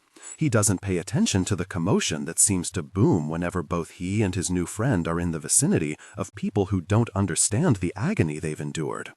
Finally, after an hour or so, Enoch and the man crawling on all fours arrive at Enoch's apartment building. It's late in the evening, and Enoch fully expects his husband to be entertaining their guests. He twists the key into the lock and forces the door open, slinking into the apartment, where he's immediately greeted with a room filled with dear friends. They all seem to pale, eyes widening in terror, as they observe Enoch shuffle out from the shadows and into the light with the naked man crawling beside him. Enoch searches the small crowd for a sign of his husband. Cedric finally comes into view, weaving between guests and beginning to approach Enoch with a cautiousness he's clearly never practiced before. Enoch says nothing at first, his eyes donating a listless, vacant stare as he tightens his grip around the knife's handle. "Darling," Cedric says, gently approaching Enoch as he stands there framed in the open doorway. The naked man curled at Enoch's side like a loving, obedient pet begins to growl at Cedric as he draws nearer. Cedric, paling, backs away. "What happened?" Cedric asks his husband. Enoch doesn't say anything at first. He answers, passing the blood-buttered knife into Cedric's hands. Cedric nearly retches at the sight, blood dripping from the edge of the blade. Then Enoch laughs, as if on the verge of sobbing, as if the agony, the anguish, could come spilling out from him in a horrific geyser at any moment. The guests separate as Enoch weaves through the small crowd, making his way toward the dining room table littered with empty plates and glasses. He snatches a wine glass and, without warning, smashes it against the table until the broken bits skate across the floor toward Cedric's feet. Whispers filter throughout the small crowd of friends, clearly bewildered and unsure what to do. Enoch kneels, plucking one of the bits of glass from the ground and admiring it for a moment. "And to think," Enoch says, sliding the sliver of broken glass inside his wound and tensing for a moment until he finally softens. All this for a knife. It had been nearly 10 years since Mr. Arthur Spiro had laid eyes on Mr. Emmett Chesler, their interactions limited to greeting cards during the holiday season and the occasional telephone call when it was permitted. Mr. Spiro found himself out of sorts as he idled there in the sunny June weather, wondering if age had robbed his dear friend of all his wit, charm, and perspicacity. Of course, Mr. Spiro had always been sharp and impeccable when it came to social graces. However, Mr. Spiro reasoned that 10 years was a considerable amount of time and provided ample opportunity to bleach away the fine character of a man he had always held in such high esteem. To say that Mr. Spiro idolized Mr. Chesler would be incorrect and especially unfitting, seeing as the two had spent nearly every Saturday together in Mayweather Park before Mr. Chesler's family had sent him abroad to convalesce due to a medical concern, a minor palpitation of the heart that caused the poor man to twitch involuntarily. Mr. Chesler had told Mr. Spiro of his embarrassment and how he loathed the involuntary spasms he endured day in and day out. Of course, Mr. Spiro had told his friend not to worry and that his family were well within the realm of appropriateness to show concern for a man in his 60s. However, now that 10 years had passed since Mr. Chesler's tremors first occurred, both Mr. Spiro and Mr. Chesler were much older and were now gentlemen in their 70s. Mr. Spiro figured he had kept himself in adequate shape. Naturally, his gut had remained an issue seeing as he indulged in elaborate cuisine on more than one occasion each week. However, for the most part, Mr. Spiro conceded he was a picture of health. He hoped and prayed Mr. Chesler had maintained the same level of inflexibility with regard to his well-being. After all, now that Mr. Chesler had returned to the sanctity of his family's home in Portsmouth, New Hampshire, Mr. Spiro hoped that the two of them could resume their weekly afternoon meetings in Mayweather Park. While Mr. Spiro lazed on the park bench, the hot summer sun beating down on him, he thought of the last time he and Mr. Chesler had met before his friend was sent abroad to recuperate. "The Spanish sun will put some color in your cheeks," Mr. Spiro had told him, noticing the poor man's resentment at the fact he had to be sent away like some irritable schoolboy. "Barcelona is charming this time of year. You'll eat the finest foods, drink the finest wines. I can't pretend I'm not envious. You must write to me." But Mr. Chesler hadn't appeared persuaded. Instead, he had faltered for a moment, his lips parting as if daring to say something that begged for eons to be finally uttered. It was then that Mr. Chesler had done something that surprised Mr. Spiro terribly and had caused him to pull away in shock. Mr. Chesler had pushed his hand against Mr. Spiro's and squeezed tight the way young lovers do. "I wish you could join," Mr. Chesler had told him, regarding his friend with such longing, such indescribable aching. "I'd give anything to take you with me." Of course, it wasn't long before Mr. Chesler had pulled away and rested his hands in his lap, that ravenous look of yearning slowly dissolving from his eyes. Mr. Spiro often thought of that moment and wondered what it had truly meant. Naturally, he and Mr. Chesler had grown very close, somewhat attached in the years leading up to Mr. Chesler's departure. However, it had been the very first time Mr. Chesler had displayed a semblance of vulnerability. Moreover, it was the first time Mr. Chesler had strained to touch Mr. Spiro. The heat of Mr. Chesler's skin felt unusual and yet somehow sublime to Mr. Spiro. He conceded that it was a charming moment, Of course, Mr. Chesler could have been somewhat maudlin about his inevitable departure.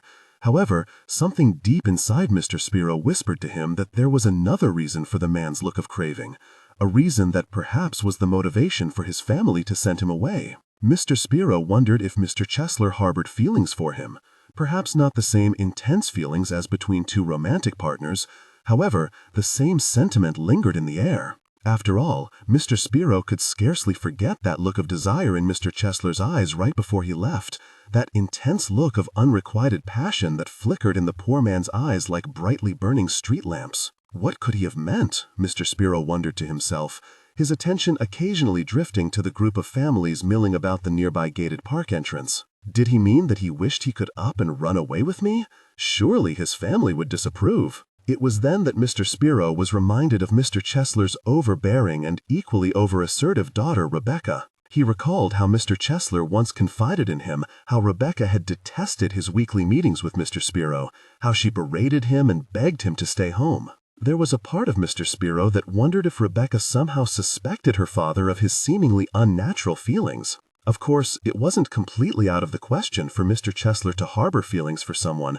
After all, his wife, Bethany, had been dead for 5 years when he and Mr. Spiro first met at a reception at the local art museum. Still, Mr. Chesler's daughter was entirely dismissive of her father's yearning to visit the park each Saturday to meet with Mr. Spiro. Mr. Chesler had told Mr. Spiro how Rebecca had made little efforts to impede his visits. Despite her regular interference, Mr. Chesler had shown up at 2 o'clock each Saturday afternoon with the adeptness of a German train schedule, always and forever devoted to his friend, Mr. Spiro. But today was different. Of course, Mr. Spiro expected Mr. Chesler's return to be somewhat dissimilar to their previous rendezvous, especially given the poor man's health. However, Mr. Spiro began to grow worried as time passed and Mr. Chesler was nowhere to be found. The dear man certainly couldn't have forgotten, Mr. Spiro thought to himself. We agreed on the phone to meet at our usual spot at our usual time. Mr. Spiro wondered if perhaps Rebecca had made an effort to prevent Mr. Chesler from arriving. After all, what was Mr. Chesler to do with regard to his daughter? Mr. Spiro had no children, but figured that any parent would be devoted to the wishes of their offspring. Mr. Spiro decided he would wait another 5 minutes before departing. Thankfully for Mr. Chesler. Spiro, only 3 minutes passed before he noticed a small, elderly man weaving along the pathway that circled the lake across from where he was seated. Mr. Spiro had wondered to himself if he would recognize Mr. Chesler when he first arrived, and he was delighted to find that he immediately took notice of him and observed the red carnation decorating the old man's breast pocket. He was impressed with his own eyesight, considering the fact that Mr. Chesler was a few hundred yards away when Mr. Spiro first caught a glimpse of him. Mr. Chesler was smaller than Mr. Spiro remembered. The poor thing meandered along with the impeccable cautiousness of a cleric, afraid to displease some kind of invisible superior that might immediately find fault with him. As the old man drew closer, Mr. Spiro noticed how more lines and wrinkles had gathered across Mr. Chesler's visible skin. He noticed how Mr. Chesler's mouth seemed to permanently pull downward, as if prepared to divulge bad news at any given moment. Perhaps the most curious addition to Mr. Chesler's appearance was a dark scar that ran from his left eyebrow to below his cheek and near his lip. The thin ribbon of skin rusted brown like an unraveled thread. Mr. Spiro recoiled slightly at the sight, immediately taken aback by the wound Mr. Chesler seemed to display so proudly. Even more unusual, the scar looked somewhat recent and appeared as if it hadn't been cleaned or dressed properly. As Mr. Spiro collected himself, Mr. Chesler approached and was eventually within a few feet. "Arthur?" the old man asked, adjusting his eyewear and leaning his glasses to the tip of his nose. Mr. Spiro forced a smile and shot up from the bench. "Emmett, dear friend." He offered his hand and they shook. Mr. Spiro hesitated slightly, noticing how frail and delicate Mr. Chesler had become. The old man's hand felt rubbery and elastic. Mr. Spiro patted Mr. Chesler on both shoulders. "You look well." Of course, it was a lie, but Mr. Spiro hoped he sounded convincing. "Time abroad has done you wonders," Mr. Spiro told him. "I'll have to schedule my holiday in Barcelona next year. I bet you had a marvelous time." Mr. Chesler smirked a little, as if not wanting to say one thing or the other. "It's good to be home," he said. "I've missed this place." "It's missed you, dear friend," Mr. Spiro told him. Here, sit and join me, like old times." Mr. Spiro motioned for Mr. Chesler to sit beside him on the bench. Mr. Chesler accepted politely, sitting near Mr. Spiro, but not as close as they once did. Mr. Spiro wondered if Mr. Chesler's positioning on the bench was deliberate, or if it was something he did somewhat absent-mindedly. Regardless, it didn't matter now that Mr. Chesler was finally present. He was here, and that was all that mattered. There was an uncomfortable silence hanging over them almost instantly. Mr. Spiro swallowed nervously, wondering what to say. After all, what could be said after nearly 10 years? There was so much to say, and then again so little to be said. They might as well have been strangers meeting for the very first time.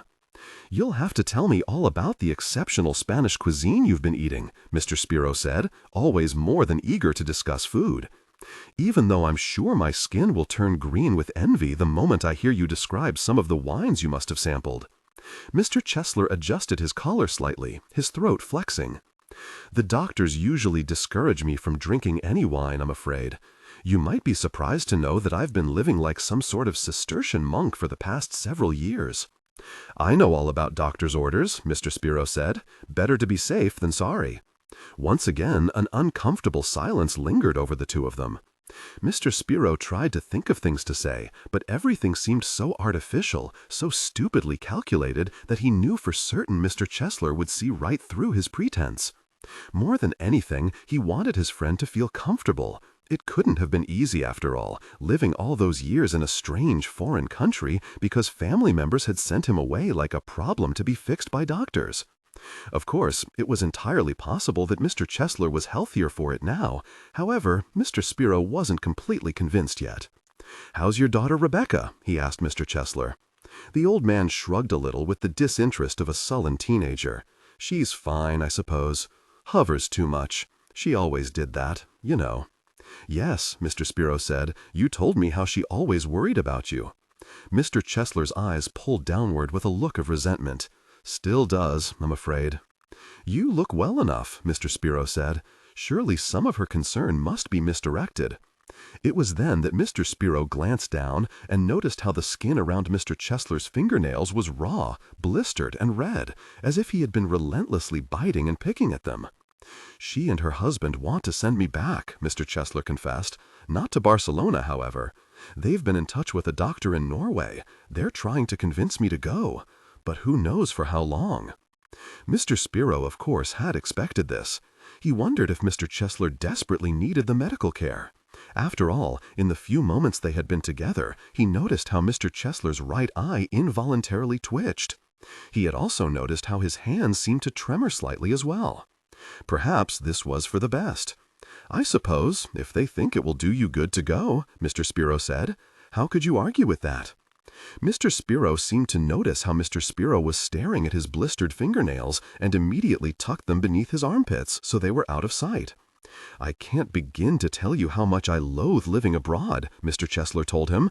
"It's nearly unbearable." Mr. Spiro softened a little, hoping his calmness would ease his friend. "I'm sure it takes some getting used to. But if it's for the best—" "I know what's for the best," Mr. Chesler told him, cutting him off. Mr. Spiro regarded him with a wordless question, uncertain if he wanted to actually know the answer. "I'd give anything to bring you with me," the old man said, "to know that you were there, that you'd look after me, you'd take care of me." Mr. Spiro hesitated. He could hardly believe Mr. Chesler was revealing himself once more to him. Everything Mr. Spiro had suspected was true. Mr. Chesler was deeply in love with him. He knew it. He saw it in the way Mr. Chesler regarded him with such envy and longing. He heard it in the way his voice seemed to lilt slightly whenever the old man was in his presence. Of course, Mr. Spiro was flattered. However, there was something wrong. He felt no similar feelings for Mr. Chesler. Even if he was of a similar persuasion, Mr. Spiro knew in his heart that the two of them were never to belong together. They were friends and nothing more. How could Mr. Chesler make every effort to dismantle the dear friendship they had come to build over the years? "Arthur, there's something I need to tell you," Mr. Chesler said, leaning uncomfortably close to Mr. Spiro. Mr. Spiro, of course, knew exactly what Mr. Chesler was about to say. He had dreaded this moment many times before. However, he could hardly believe it was happening. He knew he had to think of something that would divert Mr. Chesler for the entirety of their visit together. Then, once they had departed, he could resign himself to the fact that Mr. Chesler did care for him in such a way, and he could think of a plan to make it known to his friend that his longing was appreciated and yet totally inappropriate. Finally, something came to him. "Emmett, do you recall that game we used to play with one another?" Mr. Spiro asked, straightening in his seat. "It was one of our favorite things to do whenever we met." Mr. Chesler looked bewildered at first. Perhaps he was a little upset that Mr. Chesler Spiro had changed the subject so rapidly. However, he didn't seem upset enough to continue what he was saying. He seemed to give in to Mr. Spiro's whim at the drop of a hat. "Yes," Mr. Chesler said, "I remember the game quite well. One of our more macabre inventions." "What did we call it?" Mr. Spiro asked him, pretending to momentarily forget. "We had a name for it, didn't we?" Mr. Chesler thought for a moment, visibly searching his mind for the answer. Finally it came to him. "Prickle," he said, his lips threatening to curl with a smile. "Good memory," Mr. Spiro said. "Better than mine, that's for certain. Do you remember why we called it prickle?" "From the definition of the word," Mr. Chesler told him. "It's when you experience a tingling sensation, like the hairs on the back of your neck standing up." "You recall the rules?" Mr. Spiro asked. Mr. Chesler laughed. "Surely you can't expect me to remember everything, but you certainly recollect the purpose of the unusual exercise." Mr. Chesler thought for a moment, as if selecting his words very carefully.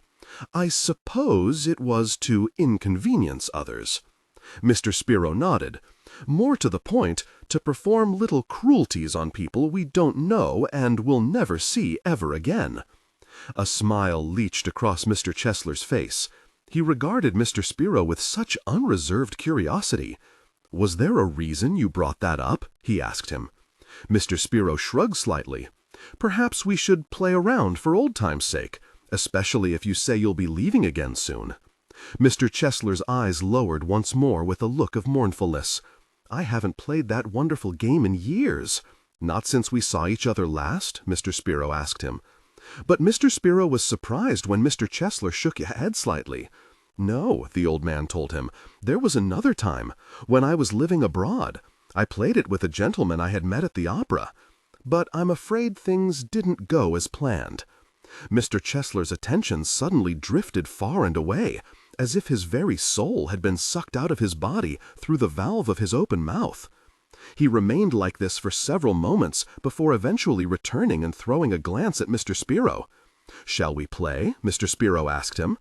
Mr. Chesler glanced around him, studying each passer-by, each unfamiliar face, each day to be ruined. But who to begin with? It was then that Mr. Spiro took note of an elderly woman seated on a bench a few hundred yards away from where they were sitting. She was leaning forward in her chair and offering breadcrumbs to the small ducks that were floating near the water's edge. Occasionally, she'd wrench her attention from the wildlife and would nod in acknowledgement of the ladies and gentlemen passing by her. Mr. Spiro nudged Mr. Chesler's shoulder and pointed to the old woman across the small causeway. "A relatively simple target," Mr. Spiro told his friend. "After all, you've been out of practice for so long." Mr. Chesler snorted and then composed himself. "What shall I do to her?" Without hesitation, Mr. Spiro reached into his pocket and pulled out a small kit with his initials embossed on the side. He flipped the case open, and out popped a tray filled with all the necessary equipment for facial grooming and cuticle care. Mr. Chesler eyed him with wonder as Mr. Spiro plucked a small blackhead extractor from the kit and brandished it in front of him. "I'm afraid I suffer from a most unfortunate affliction," Mr. Spiro told his friend. "Horrible blackheads, not very becoming, clustered especially on the tip of my nose. I use this to squeeze and pop them open. It's fitting. That's exactly what you're going to do to that dear woman, pop her open, but ever so gently." Mr. Spiro noticed how Mr. Chesler's eyes widened at him. "What do you want me to do?" Mr. Chesler asked him. Mr. Spiro flipped the curve of the blackhead extractor over and revealed a needlepoint lancet on the other end of the instrument. The tip was dagger-sharp and as thin as a sewing needle. In the right hands, it could obviously do a considerable amount of damage. "See how sharp this is?" Mr. Spiro asked Mr. Chesler. "It's tiny but lethal, I assure you." I want you to take care while using it." Mr. Spiro passed the needlepoint lancet into Mr. Chesler's hands. Mr. Chesler admired the small weapon for a moment, and then brought his attention to Mr. Spiro once more. "You want me to charm her," Mr. Spiro told him. "Charm her with the same wit and sophistication that struck me those many years ago when I first met you. Then, once you've wormed your way into her trust, take the lancet and poke her arm." Mr. Chesler shook his head. "What if she cries out?" "She certainly might, dear friend," Mr. Spiro said. "Tell her it was a wasp.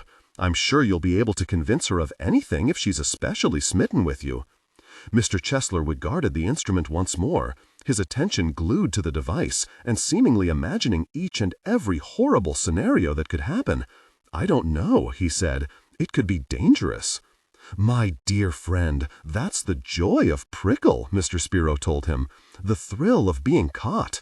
The joy in ruining someone else's day. Don't you remember any of it?" Mr. Chesler thought carefully.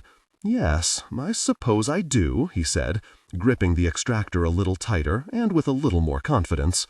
"Then go on," Mr. Spiro said. "Let's see if you can still charm snakes." Mr. Spiro patted Mr. Chesler on the back so forcefully that it propelled the poor man forward. He staggered to his feet and composed himself, clearly worried that others were somehow observing him and marking his performance. Mr. Spiro watched as Mr. Chesler, with great hesitation, began to amble across the pathway toward the elderly woman, sitting alone on the park bench beside the riverbank. Thankfully, the old woman was close enough that Mr. Spiro could overhear anything and intervene if things got out of hand. Mr. Spiro watched as Mr. Spiro meandered toward her, skirting around the edge of the pathway and observing her with such care and dedication. Mr. Chesler glanced back at Mr. Spiro, as if begging him for a look of assurance, but there was none to be had. Mr. Spiro merely sat there and watched without expression.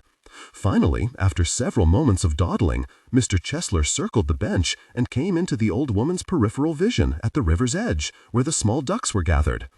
"The water must be warm for them this time of year," Mr. Chesler said to her. "Must be like soaking in a nice hot bath." The old woman smiled, nodding. "Would you like to take some crumbs to feed them?" Mr. Chesler hesitated slightly, glancing at Mr. Spiro and then back at the old woman. She brandished the bag in front of him as an offering. Mr. Chesler reached inside and pulled out several bits of bread. He thanked her for the small kindness and then drifted closer to the water's edge, flicking the breadcrumbs at the ducks as they continued to bob in the shallow water. "I don't believe I've seen you here before," the old woman said to him. Mr. Chesler turned. His eyes darted to Mr. Spiro and then back to the elderly woman staring at him. "I used to come here quite frequently," he told her, shoving his hands into his pockets. "Every Saturday at 2 in the afternoon, just like clockwork. But I've been away for a while, living abroad. I thought it might be fun to return to the place where I was always the happiest." "I'm happy here too," the old woman said. "I used to bring my daughter here when she was little to feed the ducks, but she finally moved away, and I don't see her much anymore." Mr. Chesler glanced at the empty spot on the bench beside the old woman. "May I?" he asked her. "By all means," she said, swiping her leather handbag and setting it on the ground beside her feet. "I'm always so hopeful that someone will join me, but usually it's just families in the park on Saturday. They don't pay an old woman a second glance. I'm glad to hear you don't mind an old man joining you, mister," Chesler said to her. Mr. Spiro smiled as he watched the two of them from afar. Of course, Mr. Chesler was slightly out of practice, and Mr. Spiro assumed the old woman could tell that his dear friend was uneasy around her. However, it didn't matter now. The two of them were seated together and chatting amicably like old friends who had been parted for several years. In fact, their conversation seemed so natural that Mr. Chesler's nerves seemed to be dissipating by the second. "I was surprised to find you sitting so close to the water here," Mr. Chesler told her. The old woman regarded him queerly, eyes squinting at him. "I don't know what you mean." "A lot of the children that play here leave their candy wrappers near the water's edge. It attracts all sorts of bugs, but especially wasps in the summertime." The old woman glanced around, clearly bewildered. "I haven't seen any wasps today, hardly ever." "Consider yourself fortunate," Mr. Chesler said to her, dipping his hand into the pocket where he had slid the needlepoint lancet. "Oh dear," he whispered, eyeing her suddenly with such uninhibited concern. The old woman seemed to pale immediately, shrinking from him. "My God, what is it?" "There's one floating right beside your shoulder," he said to her, eyes locked on the pretend insect. "Be very still. Close your eyes." The old woman obeyed without comment. Mr. Spiro drew closer and closer, pulling the lancet from his pocket and preparing it for the task at hand. When he was certain the time had finally come, he poked her arm with the lancet and immediately drew away, flicking the instrument into the nearby underbrush. The old woman shrieked, and all heads in the park swiveled in their direction. Mr. Spiro straightened from his seat, preparing to intervene if necessary. Thankfully, Mr. Chesler had the prescience to avoid a scene and wave several onlookers away while he comforted the old woman. "Did the very thing sting you?" he asked her. "Yes," she cried out, clutching her arm. "You were right. I never saw it." "It was my fault," Mr. Chesler told her. "I swatted at it, and I must have upset it. Are you all right?" The old woman's face soured as she continued to cradle her stung arm. "I suppose so. You aren't allergic, are you?" Mr. Chesler asked. "No, I'll be fine," the old woman assured him, shaking her head. "I'm just so surprised. I never even saw the thing near me, never even heard it." "They're quick, and they're temperamental, I'm afraid," Mr. Chesler said. Then he glanced back at Mr. Spiro, who was already waving him to abandon the old woman and return to him. Mr. Chesler cleared his throat. "You don't need medical attention or anything, do you?" The old woman waved him away. "No, I think I'll be okay. It just hurt a little." "I hope you'll excuse me," Mr. Chesler said. "I'm rather allergic, and I'd like to avoid it if possible." "Yes, of course," the old woman told him, a little visibly surprised by his sudden mention of departure. "I understand. Perhaps I'll see you again here?" he asked her. "Without the wasps, I hope," she said. They laughed, and then Mr. Chesler excused himself, meandering up the grassy knoll toward the bench where Mr. Spiro was seated like a deity presiding over all earthly mortals. "Did you see it?" Mr. Chesler asked, throwing himself onto the bench beside his friend. "I doubted I would go through with it." Mr. Spiro held out his hand. "Where's the extractor?" Mr. Chesler eyed him with a look of regret. "Well?" "I had to throw it away after I poked her," Mr. Chesler confessed. "I was afraid she'd see it." "The very thing was expensive," Mr. Spiro told him. "You threw it away?" "How was I?" Mr. Chesler asked him. "I realize I'm out of practice, but I'd say it was fairly successful." Swallowing some of his concern about his lost extractor, Mr. Spiro patted his friend on the shoulder. "It was marvelous. I was very impressed. The perfect little cruelty, without any of the consequences." "I hope I didn't hurt her too much," Mr. Chesler said, biting his fingernails. "I was a little too zealous with the poke, I'm afraid. I think she might have bled some. Thankfully, she didn't seem to notice at the time. Perhaps she'll think twice before she sits on that bench again," Mr. Spiro told him. Then Mr. Chesler's attention turned to Mr. Spiro. "I guess that means it's finally your turn," he said, smiling a little too devotedly. "I suppose that's true," Mr. Spiro told him. "What shall I do?" Mr. Spiro watched as Mr. Chesler's attention drifted from passerby to passerby, assessing each possibility and welcoming the thought of bringing them such unreserved cruelty. It was then that Mr. Spiro noticed Mr. Chesler's attention fixed on a middle-aged gentleman ambling along further down the pathway. He was aided by a wooden cane with a silver handle. The man limped along, others weaving around him and eyeing him as if he were a nuisance. Finally, he located a nearby empty bench and sat. Mr. Chesler pointed at the man with the cane and turned to Mr. Spiro. "Snap his cane in half," he said to him. Mr. Spiro hesitated for a moment. He wondered if Mr. Chesler was capable of ever truly crossing an invisible line of decency. Of course, the game was depraved, and that was the intention of its existence, as a way for the two of them to pass the time in the park on Saturday afternoons. However, Mr. Spiro couldn't help but wonder if Mr. Chesler delighted in the torture, the humiliation of others.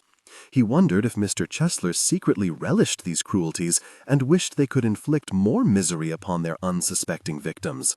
"You want me to break that man's walking equipment?" Mr. Spiro asked him. "Just to be certain. What if he falls and hurts himself?" Mr. Chesler crossed his arms. "I suppose you could refuse my offer, but that means you would forfeit." Naturally, Mr. Spiro could surrender, but he didn't want to admit there was a small, quiet part of him that was excited in the revival of this game both he and Mr. Chesler had invented. The thrill of it invigorated him once more. He wasn't willing to part with that indescribable feeling of whimsy and charm just yet. Before another moment of hesitation, Mr. Spiro straightened from the bench and offered Mr. Chesler a look of approval. It was then he began the short journey across the pathway and over toward the middle-aged man with the cane. As he meandered over, he thought that this could quite possibly be the very last time he and Mr. Chesler were together. After all, old age had finally claimed the both of them, and it was already more than obvious that Mr. Chesler was deteriorating day by day, hour by hour. Naturally, there was every possibility the dear man would find rest and relaxation if he accepted his family's instructions to live in Norway for a while. However, Mr. Spiro wasn't entirely convinced that Mr. Chesler would ever return. The poor thing was already a shadow of his former self, and it made Mr. Spiro pity him. Mr. Spiro thought of how today had probably been one of the few days when Mr. Chesler was truly and completely happy. After all, Mr. Chesler didn't seem like the type of person who was regularly content. Mr. Spiro imagined that much of the man's life was sequestered to solitary confinement. However, Mr. Chesler had seemed to glow when he first returned from his interaction with the old woman.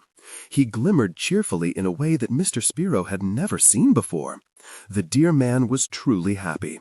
How could Mr. Spiro fault him for that? After a few moments, Mr. Spiro came upon the seated middle-aged man, the darkness of Mr. Spiro's shadow bleeding across the stranger so dramatically that it caused the man to look up and see what had blotted out most of the sunlight. "I hope you'll excuse me," Mr. Spiro said. "I saw you from across the way, and I thought I recognized you for a moment." "Oh?" the middle-aged man said, straightening in his seat a little, as if genuinely curious. Mr. Spiro watched as the man squinted at him, studying his form and assessing whether or not he knew him. "I apologize for disturbing you," Mr. Spiro told him. "You looked so familiar, and I desperately wanted to introduce myself." The man nodded politely. "That's very kind of you. You're more than welcome to sit down." Mr. Spiro glanced back at Mr. Chesler, observing them from across the causeway. Then his attention returned to the man. "Thank you," he said to him. "I think I will for a moment. The afternoon sun is making me so tired." "I'm more than happy to move, if you'd like," the man offered. "That way you can spread out and enjoy yourself." "Don't be silly, dear boy," Mr. Spiro told him, waving him off. "Then I wouldn't have the pleasure of your fine company." The man smirked, chuckling a little. Mr. Spiro immediately took note. "What's funny?" he asked. "Did I say something?" "No, it's nothing. It's just, I haven't been referred to as a boy in years," the man said, gripping the silver handle of his cane. "I don't feel much like one when I have to use this very thing every day." "A recent injury?" Mr. Spiro asked, eyeing the man's leg. "Doctors say it will heal eventually," the man told him. "Just a few more months of physical therapy." "How did it happen?" Mr. Spiro asked, "if you don't mind my asking." "I got drunk one night with some friends I knew in college," the man told him. "I guess it comes down to the fact that I'm not young anymore. I can't do the things that I used to do so freely and without consequence." Mr. Spiro softened a little. He knew all about that. He knew firsthand how there's an invisible expiration date inscribed in each person, and how things begin to fall apart before you're fully prepared. The man glanced at Mr. Spiro, and it was then Mr. Spiro realized his attention had momentarily drifted away. "I suppose you're going to tell me it's not true," the man said. "You'll tell me that age is just a number. It doesn't mean anything." Mr. Spiro thought before answering. Of course, he could lie and make the man feel better, or he could tell him the truth. "No," he said, "I'm not going to tell you that." Mr. Spiro noticed how the man seemed to recoil, perhaps shocked a little by his bluntness. "I could tell you how your skin won't loosen, or certain body parts won't lose their firmness," Mr. Spiro told him, "but I'd be lying to you. The horrible truth is, people treat you differently once you're past a certain age. You become an affliction, a nuisance. You soil yourself. Your hair begins to thin. Your teeth fall away. It feels like evolution in reverse. Mr. Spyro let the words linger in the balmy summertime air for a moment, and eventually turned to face the man, realizing the poor thing's attention was glued to him with the same sort of bewildered look that children give their parents when they're unfairly chastised. "I'm sorry, dear boy," Mr. Spyro said to the man. "You'll have to excuse my frankness. It must be the summer heat. I'm not usually so honest." The man was quiet. Mr. Spyro hoped he might respond, might say something, anything, but the man merely looked away, his attention drifting to the children playing on the grass nearby while their parents idled and gossiped. Mr. Spyro stirred in his seat, remembering the reason why he had come over here in the first place. He eyed the man's cane, planning his assignment. "I'm afraid I've overstayed my welcome," Mr. Spyro told him. "I hope you'll pardon my intrusion." Once again, the man made no comment, his attention very much elsewhere. It was then Mr. Spyro grabbed hold of the man's cane, as if bracing himself for support, and straightened from the bench. Finally, the moment he had been plotting and planning came to fruition. Crack! The cane snapped under the pressure of Mr. Spyro's weight and sent him toppling down, crashing into the middle-aged man. "What happened?" the man asked him. "Oh, you'll have to pardon me," Mr. Spyro said, collecting himself. "I felt a little light-headed, and I grabbed your cane for support." The man glanced down and noticed how his cane had been snapped in half. "I'm so very sorry," Mr. Spyro said.